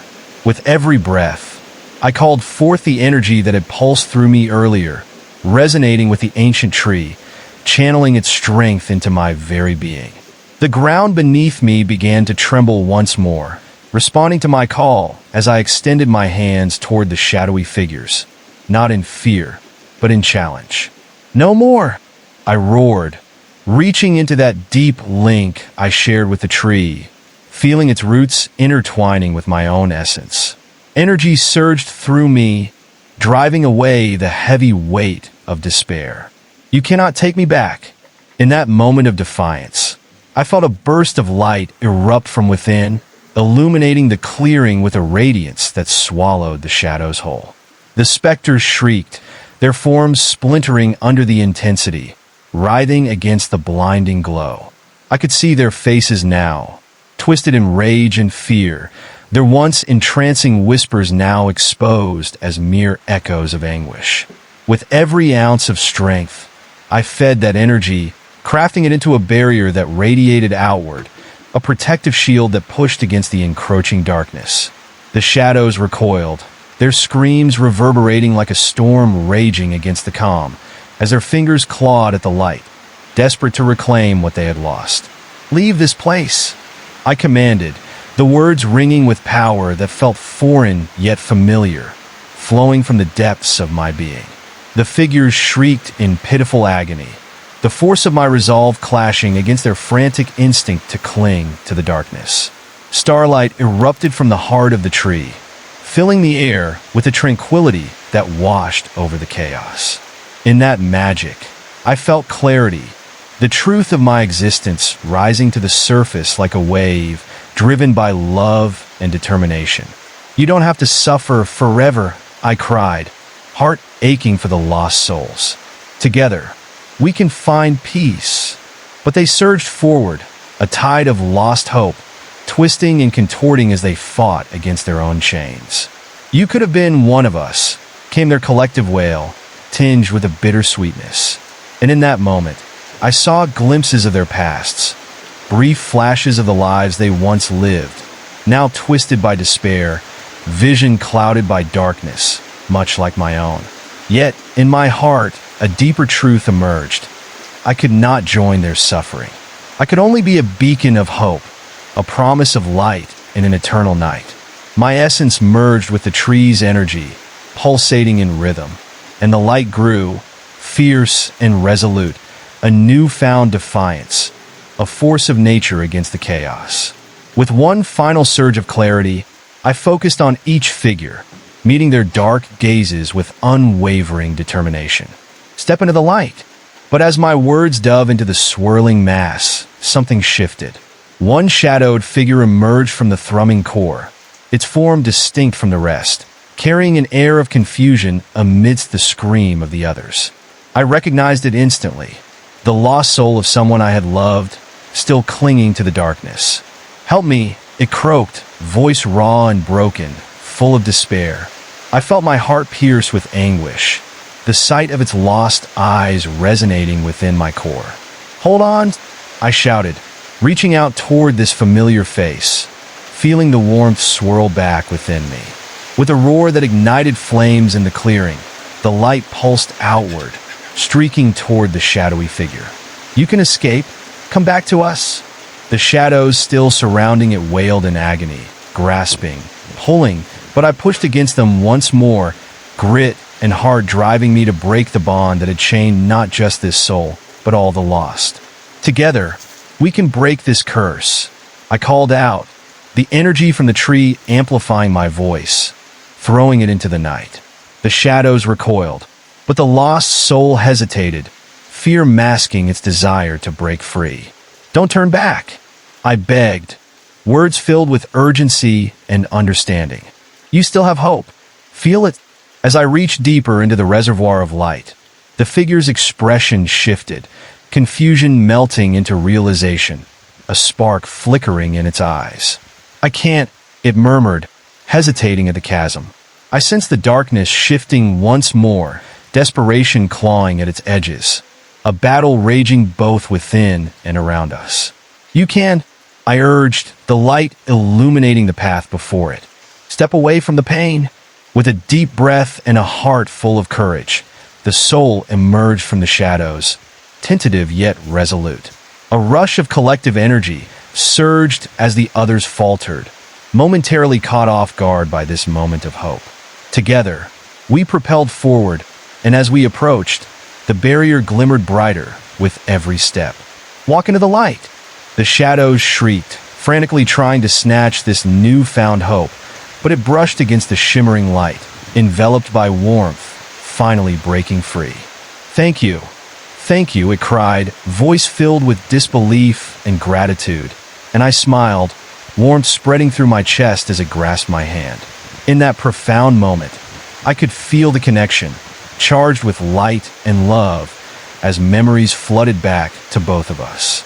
But the shadows roared, surging back, a collective fury rising to drown out the light. "You cannot do this." With newfound strength, I turned, determined to shield the light we had ignited, breathing heavily yet resolutely. You cannot take us back. Ahead of me, the tree pulsed with life, an anchor tethering us to this moment of hope. I closed my eyes, focusing on the essence of the light that now vibrated between us. We were not alone. The energy of the lost souls filled the air, swirling around us, colliding against the approaching darkness. Together, we raised our voices, an exultant battle cry echoing through the clearing. We will not surrender. The world erupted with light, illuminating the past, present, and future. The glowing energy surged and expanded through the forest, challenging the shadows. The horrendous wails of the lost souls melded with our spirits, a chorus rising to obliterate the darkness, every scream a defiance echoing through the night. And then, the shadows fractured, pulling at themselves, writhing as they shattered against the brilliance. No, they screamed in unison, the figures dissolving into streams of darkness, evaporating into nothingness. In that fleeting moment of triumph, I felt renewed conviction. I knew this wasn't an end, but the beginning, a chance to fight against whatever shadows might lurk beyond. I had harnessed my power, transformed by every dark moment. Once a pulsing dread, now ignited with dreams of freedom. As the echoes of the shadows faded, I felt a strange mix of relief and unease. Though darkness had been vanquished, the air still crackled with tension, as though the forest held its breath, waiting for the next wave of chaos. My heart raced, each flutter a reminder of how close I had come to being consumed. The figures of the lost souls faded into the glow of the ancient tree, gratitude etched on their faces. Yet, as their shapes disappeared, I caught a fleeting glimpse of something lurking just outside the edges of the light. It was a sinister figure, shifting silently, slipping through the shadows like smoke, a presence that made the hair on the back of my neck stand on end. What was left behind felt heavy, an echo of broken promises hanging in the air. I tried shaking off the feeling, convincing myself that I had emerged victorious. But the woods around me whispered a different truth, the trees creaking as if they too were alive and watching. I took a cautious step back, my heart still pounding. That figure's eyes gleamed in the darkness, too close for comfort. "Stay away!" I shouted, a futile attempt to assert some control over the creeping dread curling in my belly. The shadows surrounding the clearing thickened, absorbing the last vestiges of light. Then came the voices again, low, guttural whispers that seemed to seep from the ground, rising up through the roots of the ancient tree. "You think you're safe?" They taunted, each word dripping with malice. "You cannot escape what is inside you." The sound slithered into my ears, slashing through my resolve, planting seeds of doubt. I stumbled backward, retreating toward the tree that had been my sanctuary, hoping it would shield me from whatever malevolent force was rising. As I leaned against its gnarled bark, I suddenly felt the pulse of life flow through the ancient wood, a heartbeat so much stronger than my own. But the whispers grew louder, their sinister laughter echoing through the night. "You think you're stronger now?" One voice punctuated the chorus, cutting through the others like a knife. "Come and play, little lost one. You have only just begun to discover your true self." A chill ran down my spine at the suggestion, and I clenched my fists, fighting against the nausea that threatened to pull me down. When I opened my eyes, the woods twisted around me, shadowed figures dancing just out of reach. They beckoned, fingers curling like tendrils of smoke, their movements fluid and unnatural. In that moment, I felt the connection to the tree shift, a sudden chill wrapping around my heart. If it was my ally, why did it feel so foreboding?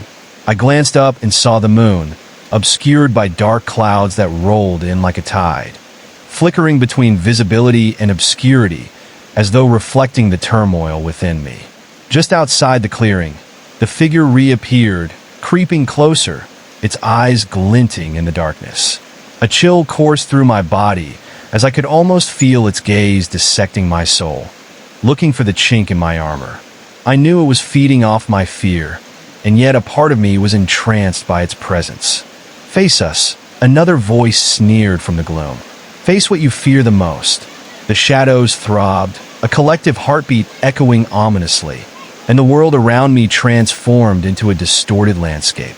The ground began to shift beneath my feet, the soil squelching as if alive. I looked down and saw thick, black tendrils writhing just below the surface, climbing up to grip my ankles, a grotesque parody of roots seeking to ensnare me once more. Panic flooded through me. I yanked my feet free, but they were slow to respond, the darkness refusing to let go. "No!" I shouted, heart racing and palms sweating, as I kicked against the dark mass, feelings of despair creeping in. The shadows tightened their hold around my legs, their whispers crescendoing into a cacophony of torment. I thought of the light, the energy we had summoned, the battle waged against despair, and drew on that memory as fiercely as I could. "I won't let you take me," I screamed, summoning everything inside, straining against the pull of the darkness. But as I focused, I could sense the shadows shifting, morphing into the faces of the lost souls I had tried to save. "You can't escape," they chorused, their voices echoing around me, each word tinged with a tragic sadness. "Join us in the dark. Embrace what you fear. You will find power." I hesitated, my breath catching as the truth struck me harder than any blow. Even as I fought against the darkness, I had harbored doubt and fear within me. They knew my weaknesses, and with terrifying clarity, I could feel them wrapping around my thoughts. "Embrace the darkness," the specters whispered again, slowing my heart rate, weaving a web of temptation that pulled me off balance. My surroundings twisted further, the moonlight retreating, swallowed by thick clouds that moved like an angry tide. The figures advanced, shadowy fingers beckoning me closer. "We are your truth. We are your power." Their faces were agonizingly familiar, the faces of those I had lost, their expressions a mix of sorrow and resolve. I gritted my teeth, trying to fight the choke hold of despair, yet it felt like trying to breathe under deep water. What if they were right? What if my pursuit of light led only to futility? I could feel the weight of their sadness sinking into my bones, twisting like a serpent around my heart.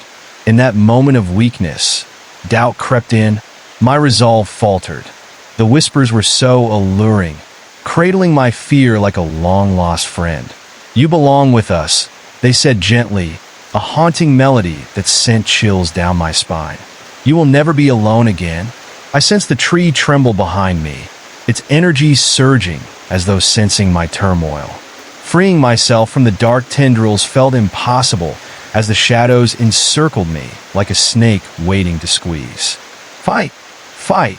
The ancient voice of the tree boomed suddenly in my mind, cutting through the temptation like a blade. With a surge of desperation, I summoned all the strength I had left and twisted away from the shadows, breaking free from their grip. "I'm not afraid of you," I spat into the darkness, rallying against the weight of their despair, embracing the light I had fought so hard to conjure. The shadowy figures recoiled momentarily, but their eyes glinted with malicious glee, their whispers rising into frenzied discord. "You cannot resist us," they cried, their voices melding together in a symphony of dread. Yet through their revelry, I aimed my heart toward the ancient tree, feeling the rush of its power intertwine with my spirit. Memories flooded back, moments filled with laughter, warmth, and love, memories that prevailed against the relentless tide of despair. "Together, we will rise," I shouted, clutching at the roots beneath my feet, summoning the raw energy deep within, channeling it into a radiant orb of light. It burst forth, illuminating the clearing with a fierce intensity, driving back the shadows. The dark figures scowled, their twisted forms recoiling violently from the radiance. "No, this cannot be. You belong to us," they screamed, voices filled with frantic disbelief. But I willed the light to grow brighter, infused with every positive memory I could muster. "I am stronger than you think," I shouted defiantly. The orb pulsed with energy, and the shadows shrieked, their forms disintegrating as the warm light enveloped them. For a brief moment, the clearing filled with silence. It felt as if the world stood still, holding its breath for what would come next. In that pause, the moon broke free from behind the clouds, casting silver light across the forest floor. But just as victory felt within reach, something darker emerged from the depths. The figure I had seen lurking before morphed from the shadows, its face obscured beneath a hood, a swirling mass of black surrounding it like mist. "All these years, and you still fight," it said, voice a low hiss that wrapped around my heart, filling me with dread. "You think you can change what is meant to be? I have seen you fall before, and I will see you fall again." I stumbled back, my pulse racing, unease creeping deep within my bones. Its presence exuded an ancient malice, a darkness that transcended even the shadows I had battled. I couldn't move, transfixed by its gaze, the pull of its voice wrapping around my mind, sowing seeds of fear. "You think you're so powerful now, so enlightened?" It taunted, an insidious smirk curling beneath that hood. "You have merely scratched the surface. You will always be marked by darkness." I felt a violent shiver ripple through me, the echoes of despair clawing at the edges of my consciousness. "You're wrong," I yelled, forcing myself to stand firm, to defy the rising tide of fear. "I'm stronger than you know." But it just laughed, a sound that echoed in the stillness, reverberating deep in my gut as I felt the weight of my own doubts rise to the surface. The shadows around it pulsated, a vortex feeding off my fear, threatening to drown me in its depths once more. In the distance, I heard the whispers of the lost souls again, falling into despair, and with their cries, I realized they had been right all along. My vulnerability, my doubts, it was all a part of me, a concealed piece I kept hidden, a thread tying me to the darkness. "You can't escape it," the figure said gently, taking a step closer, its voice now dripping with an unsettling calm. "It will always be there, lurking in the darkness, waiting for the moment you falter." I gritted my teeth against the flood of despair, but the shadows pressed closer. "Suffer with us," they sighed, the mournful chorus rising around me, each note weighted with a history of pain. "Take my hand," the hooded figure urged, stretching out a pale, bony hand toward me as the shadows coiled beneath, eager to embrace me in their eternal darkness. The air grew thick with tension, and for a fleeting moment, I hesitated. Would joining them offer peace from this eternal battle? A sick part of me wanted to surrender, to feel that weight lift, to be rid of this burden. I fought against the pull, but doubts crept through my defenses, wrapping around my resolve like hungry vines. But then I remembered the ancient tree, its energy vibrating with life and strength. I recalled the souls I had fought to free, their faces illuminated in the light of hope. "No!" I shouted, determination surging through my core, banishing the doubts that sought to consume me. "I choose the light!" I roared, energy surging from deep within, my hands stretched out before me, channels for the bright, pure energy that coursed through my veins. Light exploded outward, forcing back despair and illuminating the shadows in vibrant white. The figures screeched, their forms flickering like flames as the brightness washed over them. "You cannot win," the hooded figure screeched, melting back into the darkness as my light surged. With that, the very essence of the forest rose up around me, roots entwined with life, sending the power of the ancient tree through the ground beneath me. I felt myself lift, buoyed by the vibrancy that dispelled the shadows surrounding me. As light engulfed my world, I screamed with an energy fueled by defiance, pushing against everything that sought to pull me back into darkness. The hooded figure vanished, swallowed by the light, leaving behind a silence that echoed with hope. But I knew, somehow, this battle wasn't truly over. Darkness would always be lingering in the depths, waiting for me to falter. And as the echoes faded, the chill of uncertainty clawed at my thoughts. I couldn't shake the feeling that something much darker would come again. I took a deep breath, staring into the heart of that glowing tree, resolved to stand my ground. The battle was just beginning. Each breath echoed with purpose, a commitment I swore to uphold. No matter what came next, I would never stop fighting. The battle was just beginning. My heart pulsed with a fury that matched the glow of the ancient tree, but I knew I couldn't let my guard down. The shadows had receded for now, but I sensed their malevolence still lurking, calculating their next move. I took a step forward, feeling the cool earth beneath me, the roots of the tree intertwining with my own energy. The forest around me remained still, an eerie calm settling in like a thick fog. It felt as if every creature had gone silent, holding its breath, waiting for the storm to break once more. As I gazed deeper into the woods, a flicker of movement caught my eye.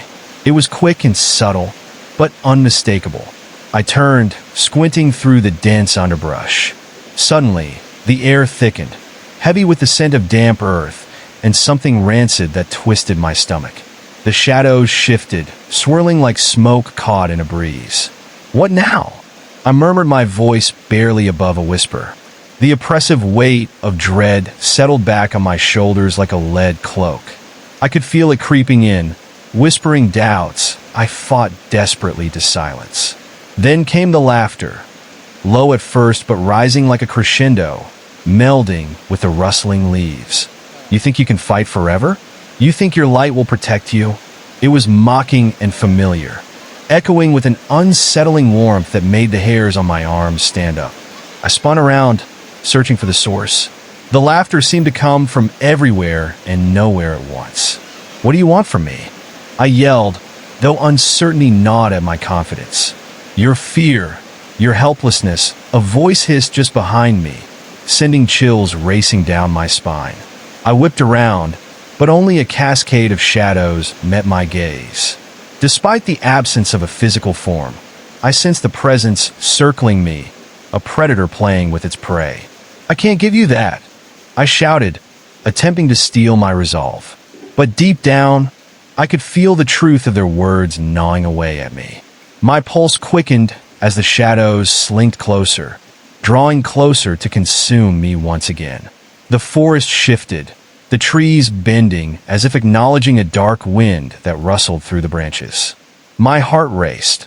Was it possible that the very wood around me had chosen a side?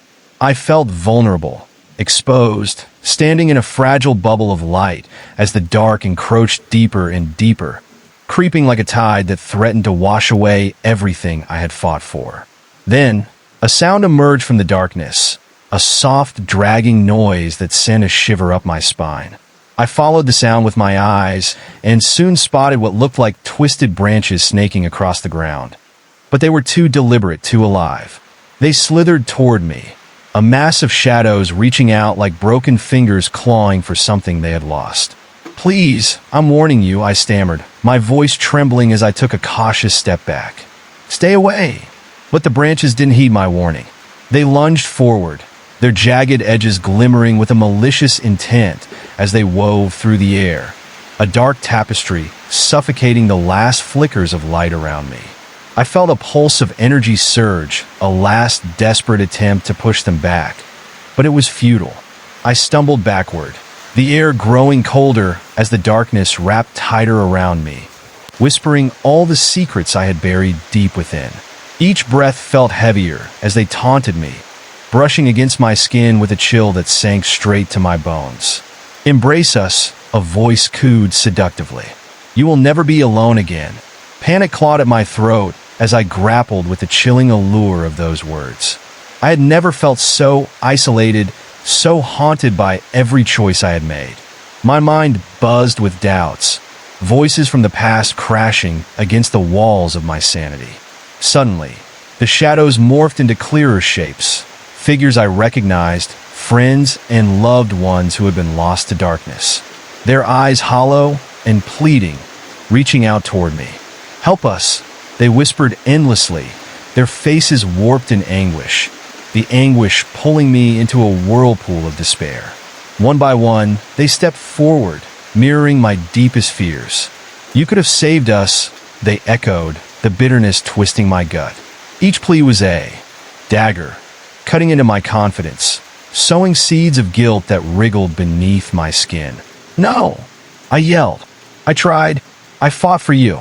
But their gaunt faces lingered in the darkness, silent accusations screaming louder than their words. I felt my resolve begin to crumble, the light that had once felt so powerful wavering like a candle in a drafty room.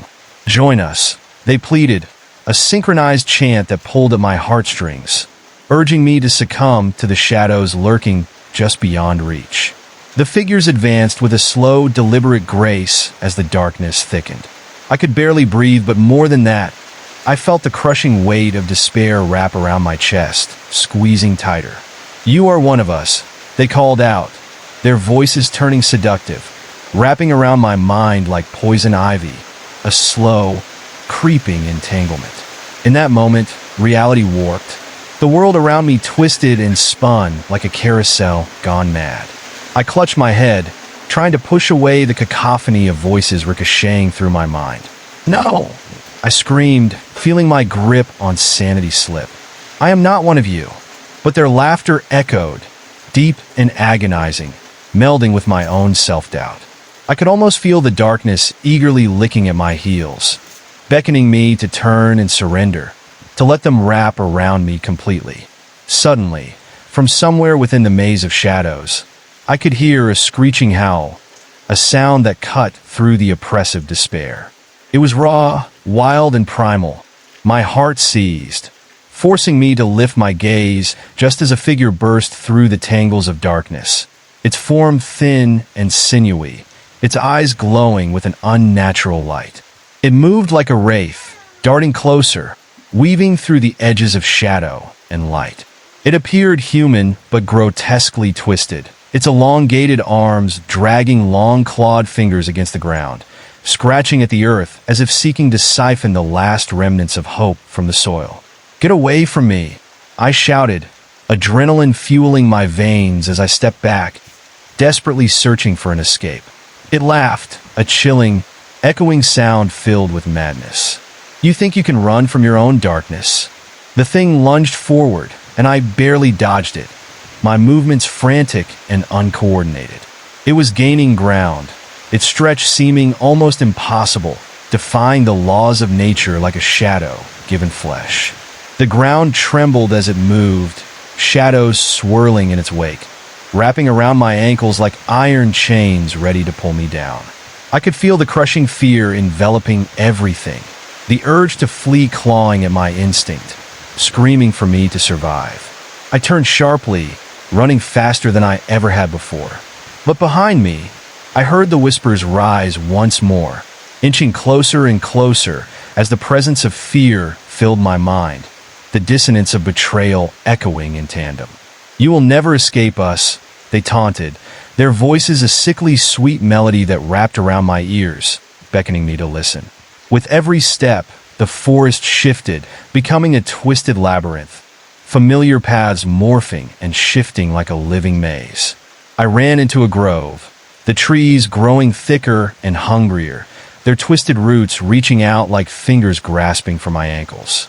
Panic surged as I fought against them, the weight of the shadows closing in, whispering my fears, my failures. I could feel the clawing grasp of despair tightening, and the mad creature's laughter pursued me, ringing through the realities, bouncing off the trees. You cannot outrun your shadows, it screeched, echoing with an ancient hunger that made my skin crawl. Suddenly, a new sound broke through, a cascade of laughter, sweet and bright, infusing the air with unexpected warmth. I skidded to a halt, stunned as a figure appeared on the edge of the grove. It was a child, innocent and radiant, dancing amidst the flickering shadows, utterly unbothered by the chaos surrounding them. Help me! I called to the child, desperate for a reprieve, desperate for hope. But the child simply laughed, twirling and gliding in perfect defiance against the darkness, and it was maddeningly beautiful. You can find the light again, they said, their voice sweet yet haunting, drifting through the haze like a soft breeze. But you must let go of what pulls you down. The shadows recoiled slightly, fear springing alive in their whispers, retreating just enough to give me a glimpse of clarity. The child reached out a tiny hand, sparkles of light dancing around them. "Come dance with me."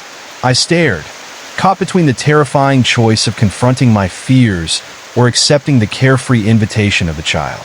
The shadows fumed and hissed, swirling angrily, clouds darkening above, as the wraith-like figure screeched in frustration at the light spilling into the grove. "What are you waiting for?" the child urged gently, a light flickering bright in their eyes. Something in me stirred at that moment. The memory of joy I had tucked away, the dreams seemingly lost within the shadows. "Choose," the child urged again, a calmness radiating from their presence. "You must choose." As despair roared against that fragile hope, I breathed sharply. I took a tentative step toward the luminous figure, defiance blossoming in my chest. "I choose the light," I declared, my voice gaining strength. The shadows howled, a furious tide surging as the darkness lashed out. But the child's laughter unfurled in the air, breaking the murk with a brightness that spilled onto the ground. I could see the tendrils of shadow retreat, vanquished by the innocent joy radiating from that small figure. Together, the child and I began to dance, the rhythm of hope fueling my every move as the shadows shrieked and twisted in protest. Despite the creeping darkness, I felt the glow surging through my veins, igniting a fire that burned against all that sought to entrap me. With every step, I stoked that fire, stoked the glowing embers igniting in my chest, and the shadows recoiled further, their howls melting against the waves of laughter that filled the grove. The trees around us began to shift, their roots intertwining with the light that swirled between us, transforming the very essence of the forest. And in that moment of buoyancy, as joy poured through me, I felt the dark fears that had once tortured me loosen their grip. The shadows screeched again, their voices now chaotic, filled with rage and despair. "You can't hide forever. We will return." Through the pulsing energy surrounding the child and me, I felt an undeniable urge to confront that truth. The shadows were a part of me. They always would be, but their power was diminished. I had the strength to choose the light over and over again, to face the fears that tied me to the darkness. The air grew thick with tension as the dark figure hovered at the edges of the grove, rage radiating off it in waves. "You think you are free," it howled, its words slicing through the laughter, its presence a shadowy threat lurking just outside the warmth. I couldn't stop dancing, the movement fueling the light that shone brightly in defiance. "I choose hope," I yelled, the declaration pounding in my core, tethering everything I had fought for. Then, without warning, the shadows surged back, grasping at my ankles like a relentless tide. I froze for just a moment, caught in the transition between light and dark. The child reached out, the brightness radiating through, and I took that hand as if it were a lifeline. In that instant, I felt a pulse of energy hit me like a wave, a brilliant light crashing over my fears. The shadows screamed, furious and desperate, as they were engulfed in the chaos of radiant energy. "Together," the child urged, and I nodded, feeling a bond spark between us. As we twirled together, light exploding from our connection, the shadows recoiled, twisting and swirling into a vortex of darkness that threatened to consume itself. The chaos erupted, darkness collapsing in on itself as laughter rang through the grove. "You cannot extinguish the light," I shouted, my heart racing as the shadows imploded. With one last convulsive motion, the darkness shattered, releasing a shriek that echoed through the forest like a dying gasp. I felt my heart lift as light poured into every corner of the grove, illuminating what had once been swallowed by fear. But just as my heart surged with relief, I felt a sudden shift, a crack in the air like thunder, dark clouds rolling in again. Anticipation gripped my throat. The shadows wobbed, dark clouds rolling in again. Anticipation gripped my throat. The shadows wobbled, twisting in evident anguish as they slowly regained their shape, looming like giants in the thickening gloom. The grotesque figure that once seemed banished now loomed larger than before, its hollow gaze boring into my very soul. "I told you this isn't over," it bellowed, the words curling like smoke, wrapping around my heart with icy fingers. The urgency clawed at my insides, a deepening dread swelling as the shadows thickened, enveloping everything in anticipation of another assault. The child beside me recoiled slightly, eyes wide with a mix of wonder and fear. "Do not give in," it urged, voice trembling yet resolute. The flickering light that had initially filled the grove now flickered uncertainly, as if it were a candle desperately fighting against a tempest. "You must believe." But belief was hard to come by when the darkness was so heavy, the figures around me swirling and laughing with maniacal glee, their distorted faces grinning in approval. They pressed against the boundaries of the light, reaching, clawing with shadowy hands that seemed to absorb the last remaining warmth we had fought to protect. I felt the child's hand tighten in mine, exuding warmth that pulsed with a comforting light. It grounded me, pushing back the dread bubbling up in my chest. "We need to stand together," I said, though my voice wavered. Even as I spoke, I could feel the shadows straining to envelop me, whispering promises of safety and surrender. "We can't let them win." In response, the darkness seemed to jerk back as if hesitating at the mention of unity, flickering like a candle fighting a strong gust of wind. Perhaps, together we could resist the enveloping shadow. My thoughts raced back to the ancient tree within the grove, a symbol of strength and endurance. It seemed to pulse with life, but the darkness drew closer, ready to douse the flames of hope. With resoluteness, I focused on the tree, envisioning its roots burrowing deep into the ground, anchoring me to something powerful, something real.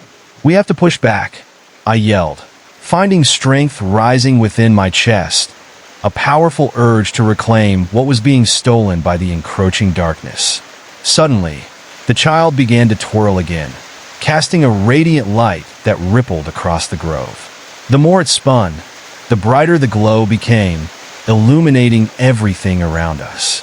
I joined it, my fear morphing into determination as I leaped into a dance that felt instinctual, drawing energy from the roots beneath us, the strength of the ancient tree flowing into my veins. As we danced, the shadows shrieked, swirling and spiraling in a chaotic frenzy. "You will not take her," I shouted defiantly, locking my gaze on the grotesque figure, feeling my confidence rising with every chant of solidarity shared with the child beside me. The shadows recoiled, and the hollow laughter was replaced with agonized howls that shattered the stillness of the grove. But just when I thought we had the upper hand, a thick mist rolled in, swallowing the light and leaving nothing but cold dread. I lost sight of the child for a heartbeat, and panic rose like bile in my throat. "Where are you?" I cried out, fear enveloping me like a shroud as the darkness encircled my vision. I could feel the wild energy collapsing around us, the brightness dimming as silence enveloped the grove, thick and suffocating. Then I heard it, a whisper, soft and serpent-like, coiling around my ears. "You let go, and you will be free." It was the taunting voice again, slithering through the fog, promising release. I stumbled back, gasping at the desperation in its tone, a siren call pulling me deeper into despair. "Join us," the shadows murmured, a seductive chant dancing in the air. "Let go of your hope, and feel the solace of darkness." I shook my head fiercely, grasping for the warmth of the child's presence. "I won't," I shouted, but the shadows surged, their cold fingers brushing against my skin, wrapping tighter as doubt clawed at my heart. "I'll never give in." Just as the shadows seemed poised to envelop me, a brilliant flash erupted from the depths of the mist. It illuminated the space like dawn breaking against the tyranny of night, sending the shadows thrashing wildly. "Come back," I pleaded, reaching out, desperate to find the child once again as light sliced through the dark. Suddenly, the child emerged from the mist, glowing with a fierce brilliance, thrusting their tiny hands forward. Together, they shouted, voice resonating with power. In that moment, the connection sparked anew, fueling my spirit and driving back the darkness with an intensity one had never known. The shadows screeched, their forms twisting in agony as they retreated beneath the relentless pulse of our light. No, this cannot be, the figure shrieked, its face contorting in rage. With newfound strength, I drew closer to the child, feeling the energy swirling between us build into a tempest. You can't control me, I shouted defiantly, channeling everything I had into the light that erupted around us, casting aside the grip of despair. We danced fiercely, twirling in a spiral of glowing energy as the darkness writhed in anguish, desperate attempts to reclaim the power it once held over me. The voices began to wail, a chaotic cacophony mixing with the howls of the figure retreating into the gloom. But just as it seemed we might win this battle, the ground shifted beneath us. A crack formed at my feet, energy pulsating as the earth itself opened wide, splitting the grove apart with a rumble that vibrated through my bones. The pungent smell of decay wafted up from the chasm, suffocating and heavy. And in that instant, I understood that the shadows were not merely an entity to face. They were born from the darkness within everything that lived, fed by every fear that had ever gripped my heart. I felt the child's grip tighten in mine, and the fear bubbled again, a relentless throb in my chest threatening to drown me. No! I shouted, pulling the child closer, desperately drawing strength from the glow that now steadied the ground around me. But something was wrong. The shadows surged again, thick and poisonous, rising from the crack like steam rising off a cauldron on the boil. The figure loomed at the edge of the chasm, its laughter cutting through the air, a haunting melody that promised impending doom. You were never meant to escape, it howled, and I felt the cold tendrils of doubt creeping back into my mind. In that moment, a chilling thought struck me. What if the darkness could not be vanquished? What if this battle was eternal, a never-ending cycle that fed off my fears and regrets? I stumbled, grappling, with the suffocating feeling in my chest, a battle between light and darkness battling for control. Before I could form another thought, the earth beneath us trembled violently, the cracking sound echoing throughout the grove. The chasm expanded, pulling me closer, and the shadows surged toward the glowing light we had created, struggling to quench it. Together, we will drag you into the void, the figure bellowed, fury and hatred fueling its screams. I dug my heels into the ground, desperately bracing against the pull, my heart pounding like thunder. We are not alone, I yelled, and in that moment, I could hear them, lost souls, echoes of all who had fought their way through this darkness before. Their voices lifted to the sky, a harmonious blend that filled the air with determination. The echoes combined with my own cries, merging with the child's brilliance, thrumming through the air and pushing back against the forces that threatened to pull us apart. With every shred of strength I could muster, I lifted my arms, feeling the fire bolt through me as I channeled the light into the growing void. We choose light, I screamed, and for a moment everything fell silent. The shadows froze for a heartbeat, their laughter dimming under the fire that coursed through the grove. The crushing darkness receded, maybe only a fraction, but in that moment of unexpected clarity, I was reminded. This fight was not mine alone. It belonged to everyone who had ever faced the shadows. With renewed energy, I stepped forward, pulling the child with me, and together we thrust the light forward, a radiant show of defiance against the harsh shadows that threatened to engulf everything. And just as the darkness seemed to draw back, I felt a strange vibration deep in the earth, like the heartbeat of the ancient tree beneath our feet. We are not afraid, echoed through the branches, reverberating outward, a rallying cry that sent ripples through the darkness. As the shadows recoiled, the swirling mist lightened, and I began to understand the fight wasn't just about banishing the darkness. It was about embracing the light within, letting it illuminate even the deepest corners of despair. I began to understand the fight wasn't just about banishing the darkness. It was about embracing the light within, letting it illuminate even the deepest corners of despair. But even as I drove the shadows back, I felt a pulse of fear rising within me, deep and primal. The ground quaked under my feet again, and the terrifying laughter returned, louder and more mocking than before. The wraith, emboldened by my momentary uncertainty, lunged forward, its form twisting with malicious intent. Its eyes glowed like dying embers, and a chill shot through me as it considered my determination a game to be played. "Foolish child," it hissed, a voice slick with venom. "You think you can shine in the face of true darkness? You're just delaying the inevitable." With a flick of its wrist, shadows leapt toward me like serpents, slithering and wrapping around my ankles. Panic surged as they began to creep up my legs, their cold touch freezing my blood, tightening like a vice. Desperation clawed at my throat, but I pushed every ounce of dignity into finding my footing. I could barely breathe, but with the child's warmth still wrapped around me, I dared to glance at the glowing figure. My heart raced as I saw the bravery in those small eyes, the relentless spirit urging me to resist the grim tendrils encroaching like fog. "Focus on the light," it urged, voice firm despite the chaos unraveling around us. With a deep breath, I closed my eyes briefly, recalling every flicker of joy I had ever experienced.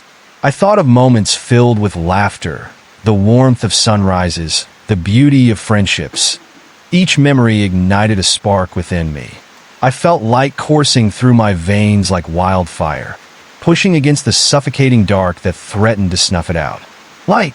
I bellowed, throwing my arms wide open as if to embrace every flicker of hope in my heart. The shadows shrieked with disgust, their snake-like forms recoiling, but I felt my shout resonate through the grove, echoing against the ancient trees, pushing back against the suffocating despair. The darkness curled away, tenacious but hesitant, like a frightened animal caught in the light of day. Still, it lunged at me with renewed fury, trying to drown out the warmth radiating from the child in me. I could sense its sinister presence, the hatred oozing from it like an infected wound, trying to convince me that defeat was the only answer. In that moment, determination fired inside me. "We won't bow to you," I cried, refusing to yield even as the shadows pressed harder, filling the air with oppressive dread. "You are not stronger than hope." And then something shifted. The ground trembled violently beneath us as the shadows screeched, a chorus of agony punctuated by the echoes of lost souls lingering in the air. The trees around me began to sway, leaves rustling as if whispering secrets about the ancient battles fought long ago, stories that had been swallowed by the darkness. I felt their whispers join my own cries, pulsing with energy that charged the air around us. As the shadows gathered, I watched in horror as their shapes merged, forming into nightmarish figures, twisted forms of the people I had known, faces contorted and lost in wrath and sorrow. Their eyes were hollow, begging for release, for a chance to escape the pain that had plagued them. "Join us," they whispered, an echoing chant that rose and fell like a tide. My heart clenched painfully as their familiar features twisted into something grotesque, their voices mingling with the haunting laughter of the relentless wraith. Fear made my limbs quiver, but I pushed against it, focusing on the light, drawing energy from the child's presence beside me. "No!" I shouted, slashing the air with my hands, willing the connection to remain intact. "You're not real. You've been corrupted." Each word felt like a dagger aimed at the heart of the shadows, but doubt wormed its way back into my mind, whispering torture. "Come back to us," the familiar voices coaxed, floating through the mist that thickened once more, wrapping around me like a comforting blanket. "It's so easy to rest." I could feel the weight of their sorrow pulling at me, and a terrifying realization hit hard. If they managed to drag me down, what would happen to the child? Would I lose everything I had fought for? The dark figures advanced, their intentions crystal clear as they closed in, the darkness swirling like a storm eager to engulf me whole. For every step closer they took, my heartbeat quickened, the energy stuttering around the edges of my vision until it felt almost electric. I pressed my palms together, focusing on the spark radiating from within, willing it to grow. Light! I screamed again, the word peeling from my lips like a blessing. And just as terror gripped me again, the air crackled with new energy. I opened my eyes fully, determined and fierce, my vision sharpening as shimmering tendrils of illumination shot out around me. The dark figures hesitated, recoiling as bright wisps erupted from my light, banishing the fears that threatened to consume me from every angle. I could see their faces, almost real but shrouded in darkness. They were pleading, and yet they were a twisted mockery of what they once were. "You can't control me," I shouted again, finding strength in the rage that ignited within. I surged forward, feeling the light climb along my body, pushing against the oppressive. Despair. The shadows screeched, an agonizing, clawing sound that rattled my bones as I thrust my hands forward, fueled by my defiance. A wave of luminous energy burst from me, cascading around the grove like a weapon, washing over the figures that slithered toward me. They shrieked, retreating into the darkness, the echoes of their haunting cries bouncing off the trees. But the battle was far from over, and I could feel their essence drawing closer, the darkness eager and relentless. Then, from the edge of the grove, I noticed something even more unsettling, a figure lurking in the shadows, elusive and malevolent. Its form shifted, dancing just outside the blinding light, and I felt chilling dread creeping up my spine. I squinted into the darkness, trying to grasp the features of that figure that seemed half-formed. "Ah, yes," it purred, voice smooth as silk yet laced with malice. "You think you have found strength, little girl? You're merely scratching the surface." It stepped closer, its eyes two burning coals, illuminating the twisted remnants of its face like a nightmare given flesh. The fear surged again, heavy and paralyzing, creeping beneath my skin. I tried to fight back the crippling fear rising in my throat, forcing myself to focus on the light that pulsed with the child beside me.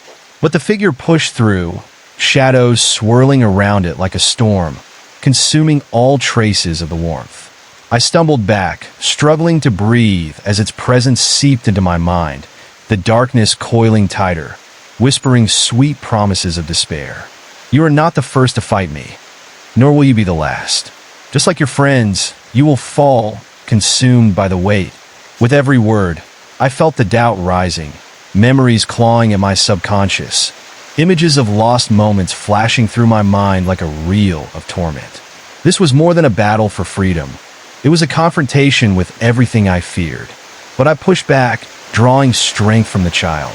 "You will not take me," I yelled, feeling the warmth surge, and pushed through the ice gripping my chest. "I'm not afraid of you." But as I shouted those words, I felt the ground shake again, relentless tremors breaking under the weight of the dark figure's looming threat. Its presence exuded an ominous hunger, and with a chilling chuckle, it sneered. "What if I show you the truth? What if you see who you really are?" Suddenly, everything around me shifted, the grove blurring, the light warping as reality stretched and twisted. I stumbled, disoriented, grasping for anything solid to ground me. The darkness slid into my mind, crafting a grotesque visual of my deepest fears, forcing me to relive the moments I had buried deep. Failures, unanswered questions, and the faces of those I lost. The trees twisted into ominous shapes around me, their gnarled branches closing in as if trying to draw me toward the chasm of despair. The air turned frigid, biting against my skin, pulling me down as shadows danced around us, a swirling mass of shadows that chanted my name. "Come back," they whispered, their voices like a haunting lullaby, pulling me closer to the edge of that eternal void. I fought against it fiercely, but the pull was hard to resist, the darkness promising solace and surrender. But I remembered the child, their bright light cutting through the gloom, a beacon urging me not to give up. I clenched my jaw, heart racing in defiance. I will not succumb to your lies, I shouted. It was then I noticed, in the corner of my eye, the ancient tree reaching for me. I could see tendrils of light pulsing from its depths, reaching out with fierce determination. I focused on that glowing energy, and a new thought ignited inside me. This was not just my fight. Summoning everything I had left, I extended my arms toward the glowing tree, feeling the light flow into my fingertips and electrify my pulse. "We stand together," I screamed, the words booming out like a war cry. The darkness hesitated again, shadows flickering as fear coursed through them. The figures began to melt away, their twisted forms losing coherence as the pure light engulfed the grove, banishing the weight of sorrow like the breaking dawn. And then I stepped forward, arms wide, letting that radiant energy envelop me, a brilliant wave that rippled across the grove. The dark figure tried to laugh, but the sound faltered, turning into a wail of panic. The shadows retreated, twisting and writhing against the light as I urged the energy forward, pushing with all my might. "Enough!" I screamed, feeling the light stretching around me, a shield against the encroaching fear. The darkness hissed and shrieked, recoiling, disappearing as I pressed the energy outward like an explosion bursting forth from within. I felt lightening up the dark corners of my mind, illuminating every hidden fear with a warmth that tasted like freedom. The wraith screamed, its form flickering as the weight of darkness dissolved into nothingness, leaving only echoes of those familiar voices, fading away into the whispering trees. In that final moment, I understood I was not only facing the darkness, I was learning to accept every part of myself, the light weaving together each broken piece. With the child at my side, I embraced my fears, pouring hope into every shadow until it too faded into the endless night, leaving nothing but whispers carried on the wind. I stood still, heart racing, throat choked with emotion, surrounded by the remnants of the ancient grove. The vibrant colors now swept through the leaves, casting a glimmer of happiness across the still shadows. I took a deep breath, feeling the weight lifting, each tendril of darkness scattering like dust. And at that moment, as the light pulsed brighter, I knew the battle was not truly over. It lingered in the air like an unresolved melody, waiting for the next fortitude of night, waiting for the next fight. But for now, I was whole again, surrounded by life and warmth, nestled in the light, a sanctuary carved from each moment I had chosen to resist. But there was still a tingling sense of unrest swirling beneath the surface, that dreadful feeling I had miscalculated. The darkness would not go quietly, and as I took that last sigh of relief, the laughter echoed once more from the edges of the grove, that familiar taunting laugh. But it was different now, a promise left to linger, a chilling reminder that no matter how hard I fought, the shadows were always waiting, weaving their tales of despair, eager for the next moment of weakness. A shiver crept down my spine as I turned to look at the child, who gazed back with solemn understanding. "This isn't the end, but it's a beginning," they whispered, and I knew we had only just started to uncover the tapestry woven in the dark. "Together," I replied, steeling myself, knowing we would face whatever came next. And as the shadows swirled around us, a potent dread hanging in the air, I felt the pulse of determination rise again, ready to step into the unknown. As the shadows swirled around us, a potent dread hanging in the air, I felt the pulse of determination rise again, ready to step into the unknown. But just as I took my first step forward, the ground beneath me trembled violently. I stumbled while the trees shivered, their branches rustling like fingers trying to warn me. The air grew thick, heavy with a sense of impending doom. The child beside me gasped, eyes wide as the very atmosphere shifted with dark force. Something deep and ancient stirred beneath the surface, not just beneath our feet, but in the very heart of the grove. "Do you feel that?" I whispered, holding my breath, a creeping chill snaking its way through my spine. The trees creaked ominously. My heart raced wildly, thumping like a war drum in my chest. "Tighter," the child urged, gripping my hand, their voice steady despite the rising tension. "We must hold on to the light." I nodded, pulling them closer. But the moment I shut my eyes, the darkness surged around us again. Suddenly, the vibrant glow that surrounded us flickered, winking out like a dying flame as the shadows stretched, clawing at my resolve. "No!" I shouted, sensing the energy shifting. Fragments of fear blasted through me, ugly faces rising from the murky depths of memory to taunt my vulnerability. They whispered, clawing at the edges of my mind, "Embrace us, we are your truth." The shadows thickened, swirling into grotesque shapes, contorting into familiar figures. The faces of those I had lost twisted into masks of agony. Their mouths stretched in silent screams, pleading, begging, reminding me of every moment I wished I could change. "Stop it!" I screamed, gripping the child's hand tighter. As the shadows pressed in, a suffocating wave of despair. I pushed against them, trying to focus on the warmth of my companion, the way their light wrapped around me. But the darkness tried to swallow every thought whole.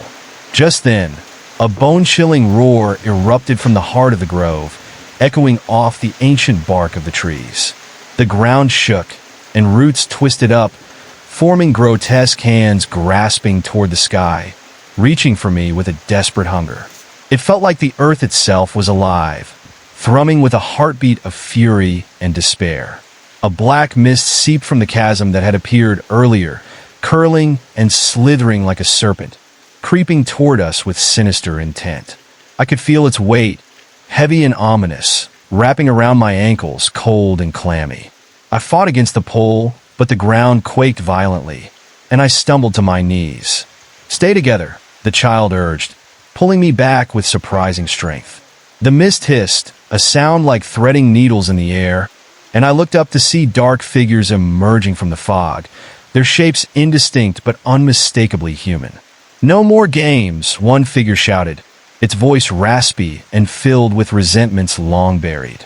"You thought you could escape us? You think you can outrun your fate?" The shadows hissed in a discordant chorus, echoing the threat.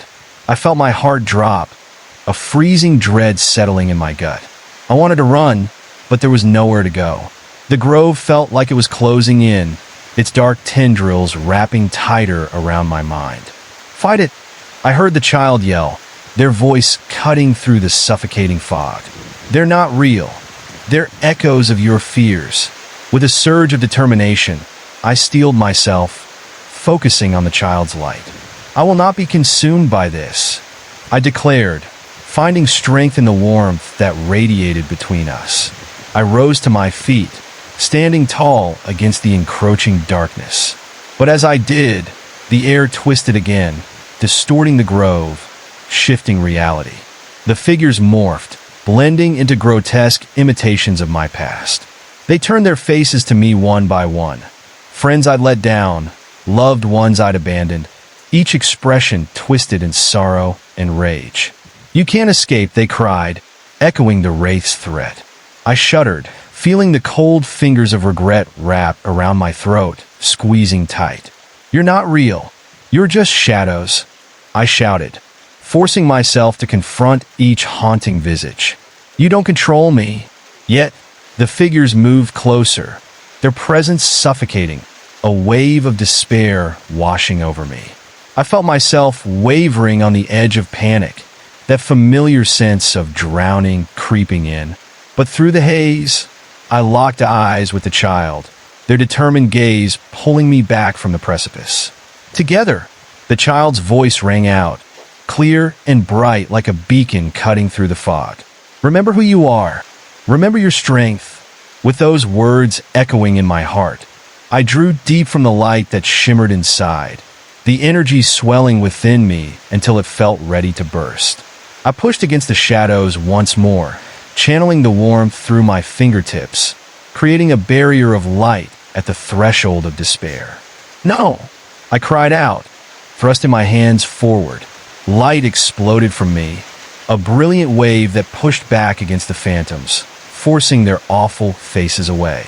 A screech echoed, part rage, part terror filling the grove as the figures twisted and shrank before me, the whispers drowning in the brilliance of our shared resolve. But in the moment of victory, doubt coiled close, binding me again as the darkness surged anew, a powerful wave that threatened to wash over us. The grotesque laughter once again filled the air, spidering into the depths of my mind. "You think you can win?" it taunted. "You only delay your fate." My breath quickened, and I felt the child's hand slip in mine as shadows ebbed and flowed around us, filling the grove with a chilling presence that raised the hairs on my arms. The laughter echoed all around, bathing us in a creeping unease as the world warped, the connection between us flickering like a dying ember. "Stay close," I whispered, squeezing the child's hand tighter, feeling their courage flow into me like a lifeline in a storm. As the darkness swirled, ground splitting, the trees groaned under the weight of the unfolding struggle. I looked deep into the swirling mist, daring to confront the dark figure that writhed within, locked in a contest of wills. "You will not take us," I roared, the words bursting from me like cannon fire. But the shadows writhed in laughter, twisting into a grotesque form at the center. The figure laughed, its mouth stretching impossibly wide as it revealed jagged, needle-like teeth. "You think feelings and light can protect you?" it scoffed. "There's a reason I thrive here. Every person who falters, every soul that fears, feeds me." The grip of fear tightened around my heart as I recognized the truth of those words. It was the reality that came creeping close with every moment of doubt. But I felt the warmth of the child still burning at my side, a fire that could not be extinguished. "I am not afraid," I yelled again, and though my voice trembled, I forced the fear back down, channeling every bit of my determination. I pushed forward towards the looming figure, unyielding. "You are just a trick," a frightened whisper in the dark.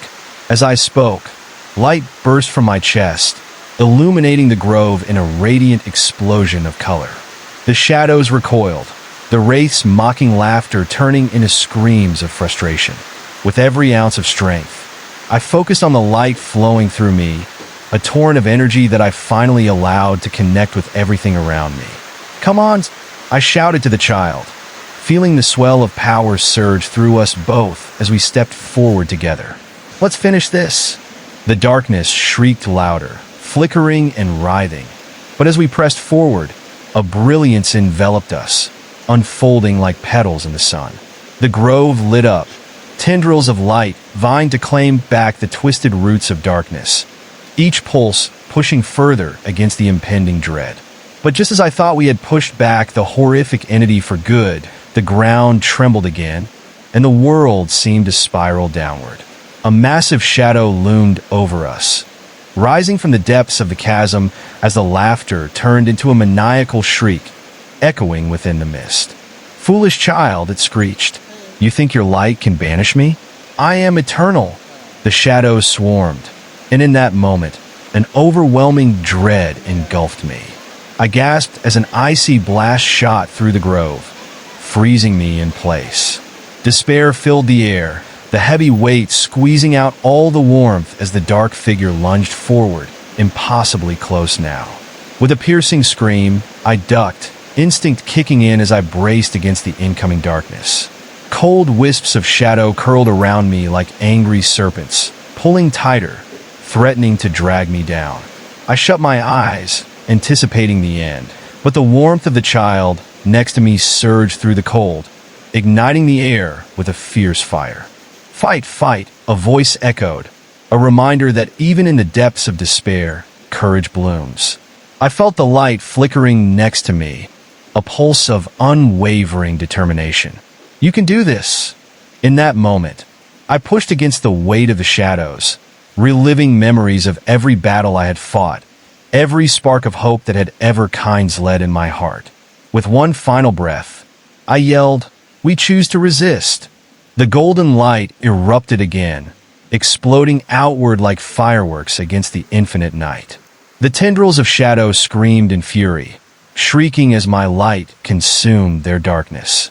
A blinding wave rolled through the grove, the eerie cackle turning into desperate howls as they began to dissipate, their grotesque faces contorting in rage. But just as the last remnants of darkness started to dissolve, a new tremor lurched beneath my feet. A hollow groan echoed deep within the earth, echoing with a finality that sent a chill down my spine. The ground cracked open wide, the chasm widening as the whispers grew louder, taunting, begging, yearning. "Stay away!" I shouted, backing away from the widening fissure, the pulse of darkness still lurking within, hungry and relentless. I could feel it lurking just beyond sight, waiting for a moment of weakness, preparing to rise again. The air grew heavy, thick with dread as the shadows coiled tighter, refusing to relinquish their claims. I couldn't let it win. "We have to go," I urged the child, gripping their hand tighter as the darkness loomed, ominous and menacing. But before I could take another step, the ground roared beneath us. The chasm opened wider, a swirling mass of mist and shadow, threatening to wrap us both into its depths. "Run!" I screamed, pulling the child into a sprint, away from the yawning void that threatened to claim us. Together, we moved with frantic desperation, but as we raced, I realized the figure was not finished with us yet. "Once you embrace the darkness, you belong to me," it bellowed, its voice stretching into every echoing corner of the grove. "There is no escape." My heart raced as I felt the shadows clawing in my back, icy fingers trying to grip my ankles, pulling me back into the abyss. I pushed forward, willpower flooding my veins, and with each step, I conjured the light, bathing the grove in a brilliance brighter than anything I had ever known. Frightened memories loomed at the edges of my mind, whispering temptations, but I fought against the choke of despair. Clenching my jaw, I shouted, "I will not be trapped by you." The light surged, spilling into the darkness, illuminating the path ahead. Finally, we reached a clearing, the trees parting to reveal a sprawling landscape bathed in golden light. "We've made it," I gasped, feeling the warmth engulf us as we stepped free from the oppressive shadows. But behind, the shadows roared, gathering strength as the wicked figure hovered at the edge of the grove, its form swirling with heightened fury. "You cannot escape that easily," it yelled, the words dripping with venomous rage.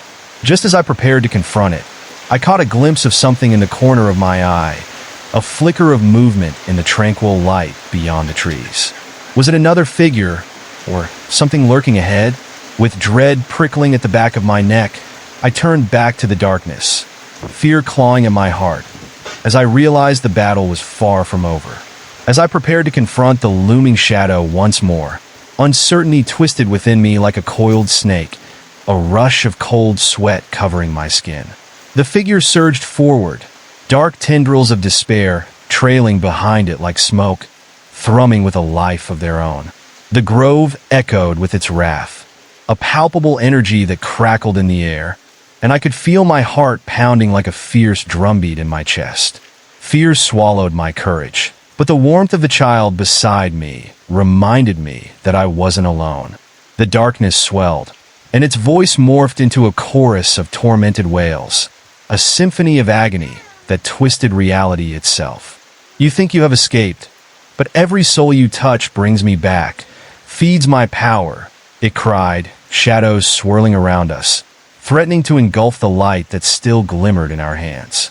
My mind reeled as images of my past flashed before me, each mistake, each moment of doubt. They loomed like specters, tugging at my sanity, but I felt a compelling force deep inside, a burning ember urging me to stand strong against this onslaught. "Don't let it in," I yelled, gripping the child's hand tightly as I drew upon the light that radiated within me. "We can push back together." The grove trembled as the dark form clawed its way closer, each flicker of its shadowed appendages trying to latch onto the warmth we shared. The laughter rang out again, mocking, echoing through every crevice of my mind, trying to drag me back into memories of sorrow and regret. But I was done running. I met its gaze, feeling the fire in my heart ignite to fury. Suddenly, The ground beneath us pulsed violently, cracks spreading like veins of darkness. I gasped as the earth split wide open, revealing a churning abyss filled with swirling mist that seemed alive, hungry for all that was light. The child squeezed my hand, their grip fierce, and I could feel their resolve bolstering my own.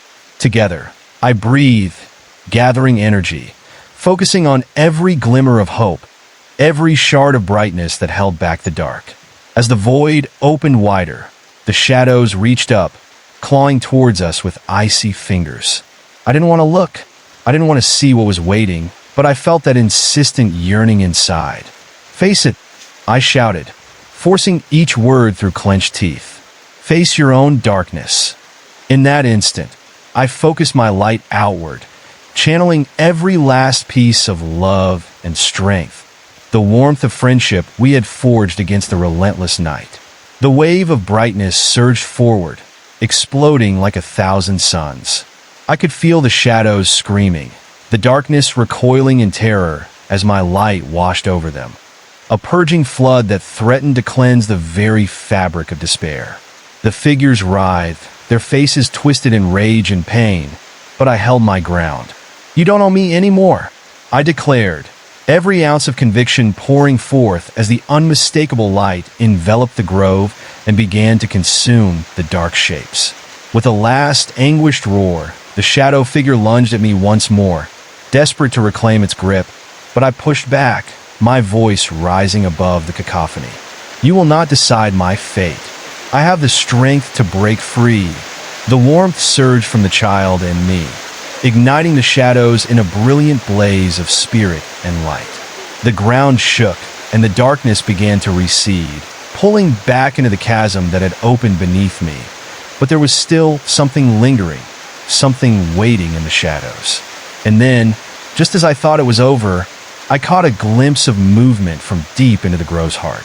A flickering shape, dark and twisted, emerged from the shifting shadows. "You may have pushed me back, but I am always here," it hissed, its voice slithering into the corners of my mind. Panic gripped me anew as the figure transformed into a dozen grotesque reflections, all with the same dreadful laughter, each one a part of that terrible presence.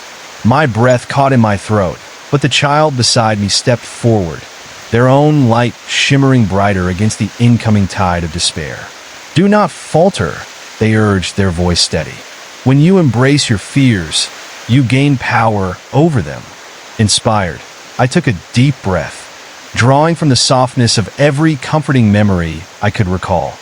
The laughter around campfires, the warmth of shared moments, the fragile beauty of hope. I gathered all that energy together, raising my arms, calling forth the light that surged through me as visions of glowing orbs filled my mind, swirling toward a crescendo of brilliance. The shadows shrieked, and in that moment, I released a torrent of light so fierce that it shook the very foundations of the grove. The echoes of the figures faded into reluctant silence as the beacon of strength enveloped everything, dispelling the darkness with a brilliance that illuminated the recesses of my mind. "Begone!" I yelled, my voice triumphant as I watched the last of the shadows dissolve into the radiant glow of compassion I had summoned. And at that moment, I felt a lightness lifting around me, the oppressive weight of despair lifting. It was finally over. The shadows no longer clawed at my heels, but I could still sense a presence lurking just beyond the edge of the light. Taking a deep breath, I turned to the child, their face glowing with pride. "We did it!" I exclaimed, heart soaring with gratitude and hope. But before we could celebrate, I noticed an unsettling shift in the air. The grove, which had filled with warmth and light, now flickered uneasily, as if sensing a disturbance just beneath the surface. The trees whispered among themselves, a warning barely perceptible, echoing the faintest shadow behind me. And then I felt it, a chill sweeping through the grove like a gust of wind, carrying whispers of old regrets, of lost moments that danced on the edge of perception. It was then that I came to understand. I hadn't just battled an external darkness, but a cycle of anguish that lurked within. Even as the last remnants of shadow faded, A disquiet bloomed within the depths of my consciousness. I took a step back, glancing toward the edges of the grove where the light began to flicker. The shadows hadn't vanished completely. They lingered, hovering in the corners, weaving silent reminders that the battle was never truly won. "Listen," the child said softly, as if sensing my turmoil. "The dark doesn't truly disappear. It's always waiting, watching for cracks in your resolve." I nodded slowly, understanding the truth woven into their words. It wasn't just about winning. It was a constant dance with the darker parts of my psyche. I felt the shadows shift, a promise to return if I ever faltered. But I also recognized the strength I had discovered and the light that would forever echo within me. As we turned to leave the grove, I felt the heavy mantle of shadows loosen just slightly, the warmth of hope igniting in my heart. The whispers faded into the distance, mere remnants of a battle fought. Not an ending, but the beginning of a delicate balance. Even as I took those steps away, I knew the journey wasn't over. Shadows would come, but I would rise again. Together with the child, we stepped into the light beyond the grove, ready to face whatever lay ahead, but knowing that I would wield the power of my own light against the darkness, each step leading me closer to freedom.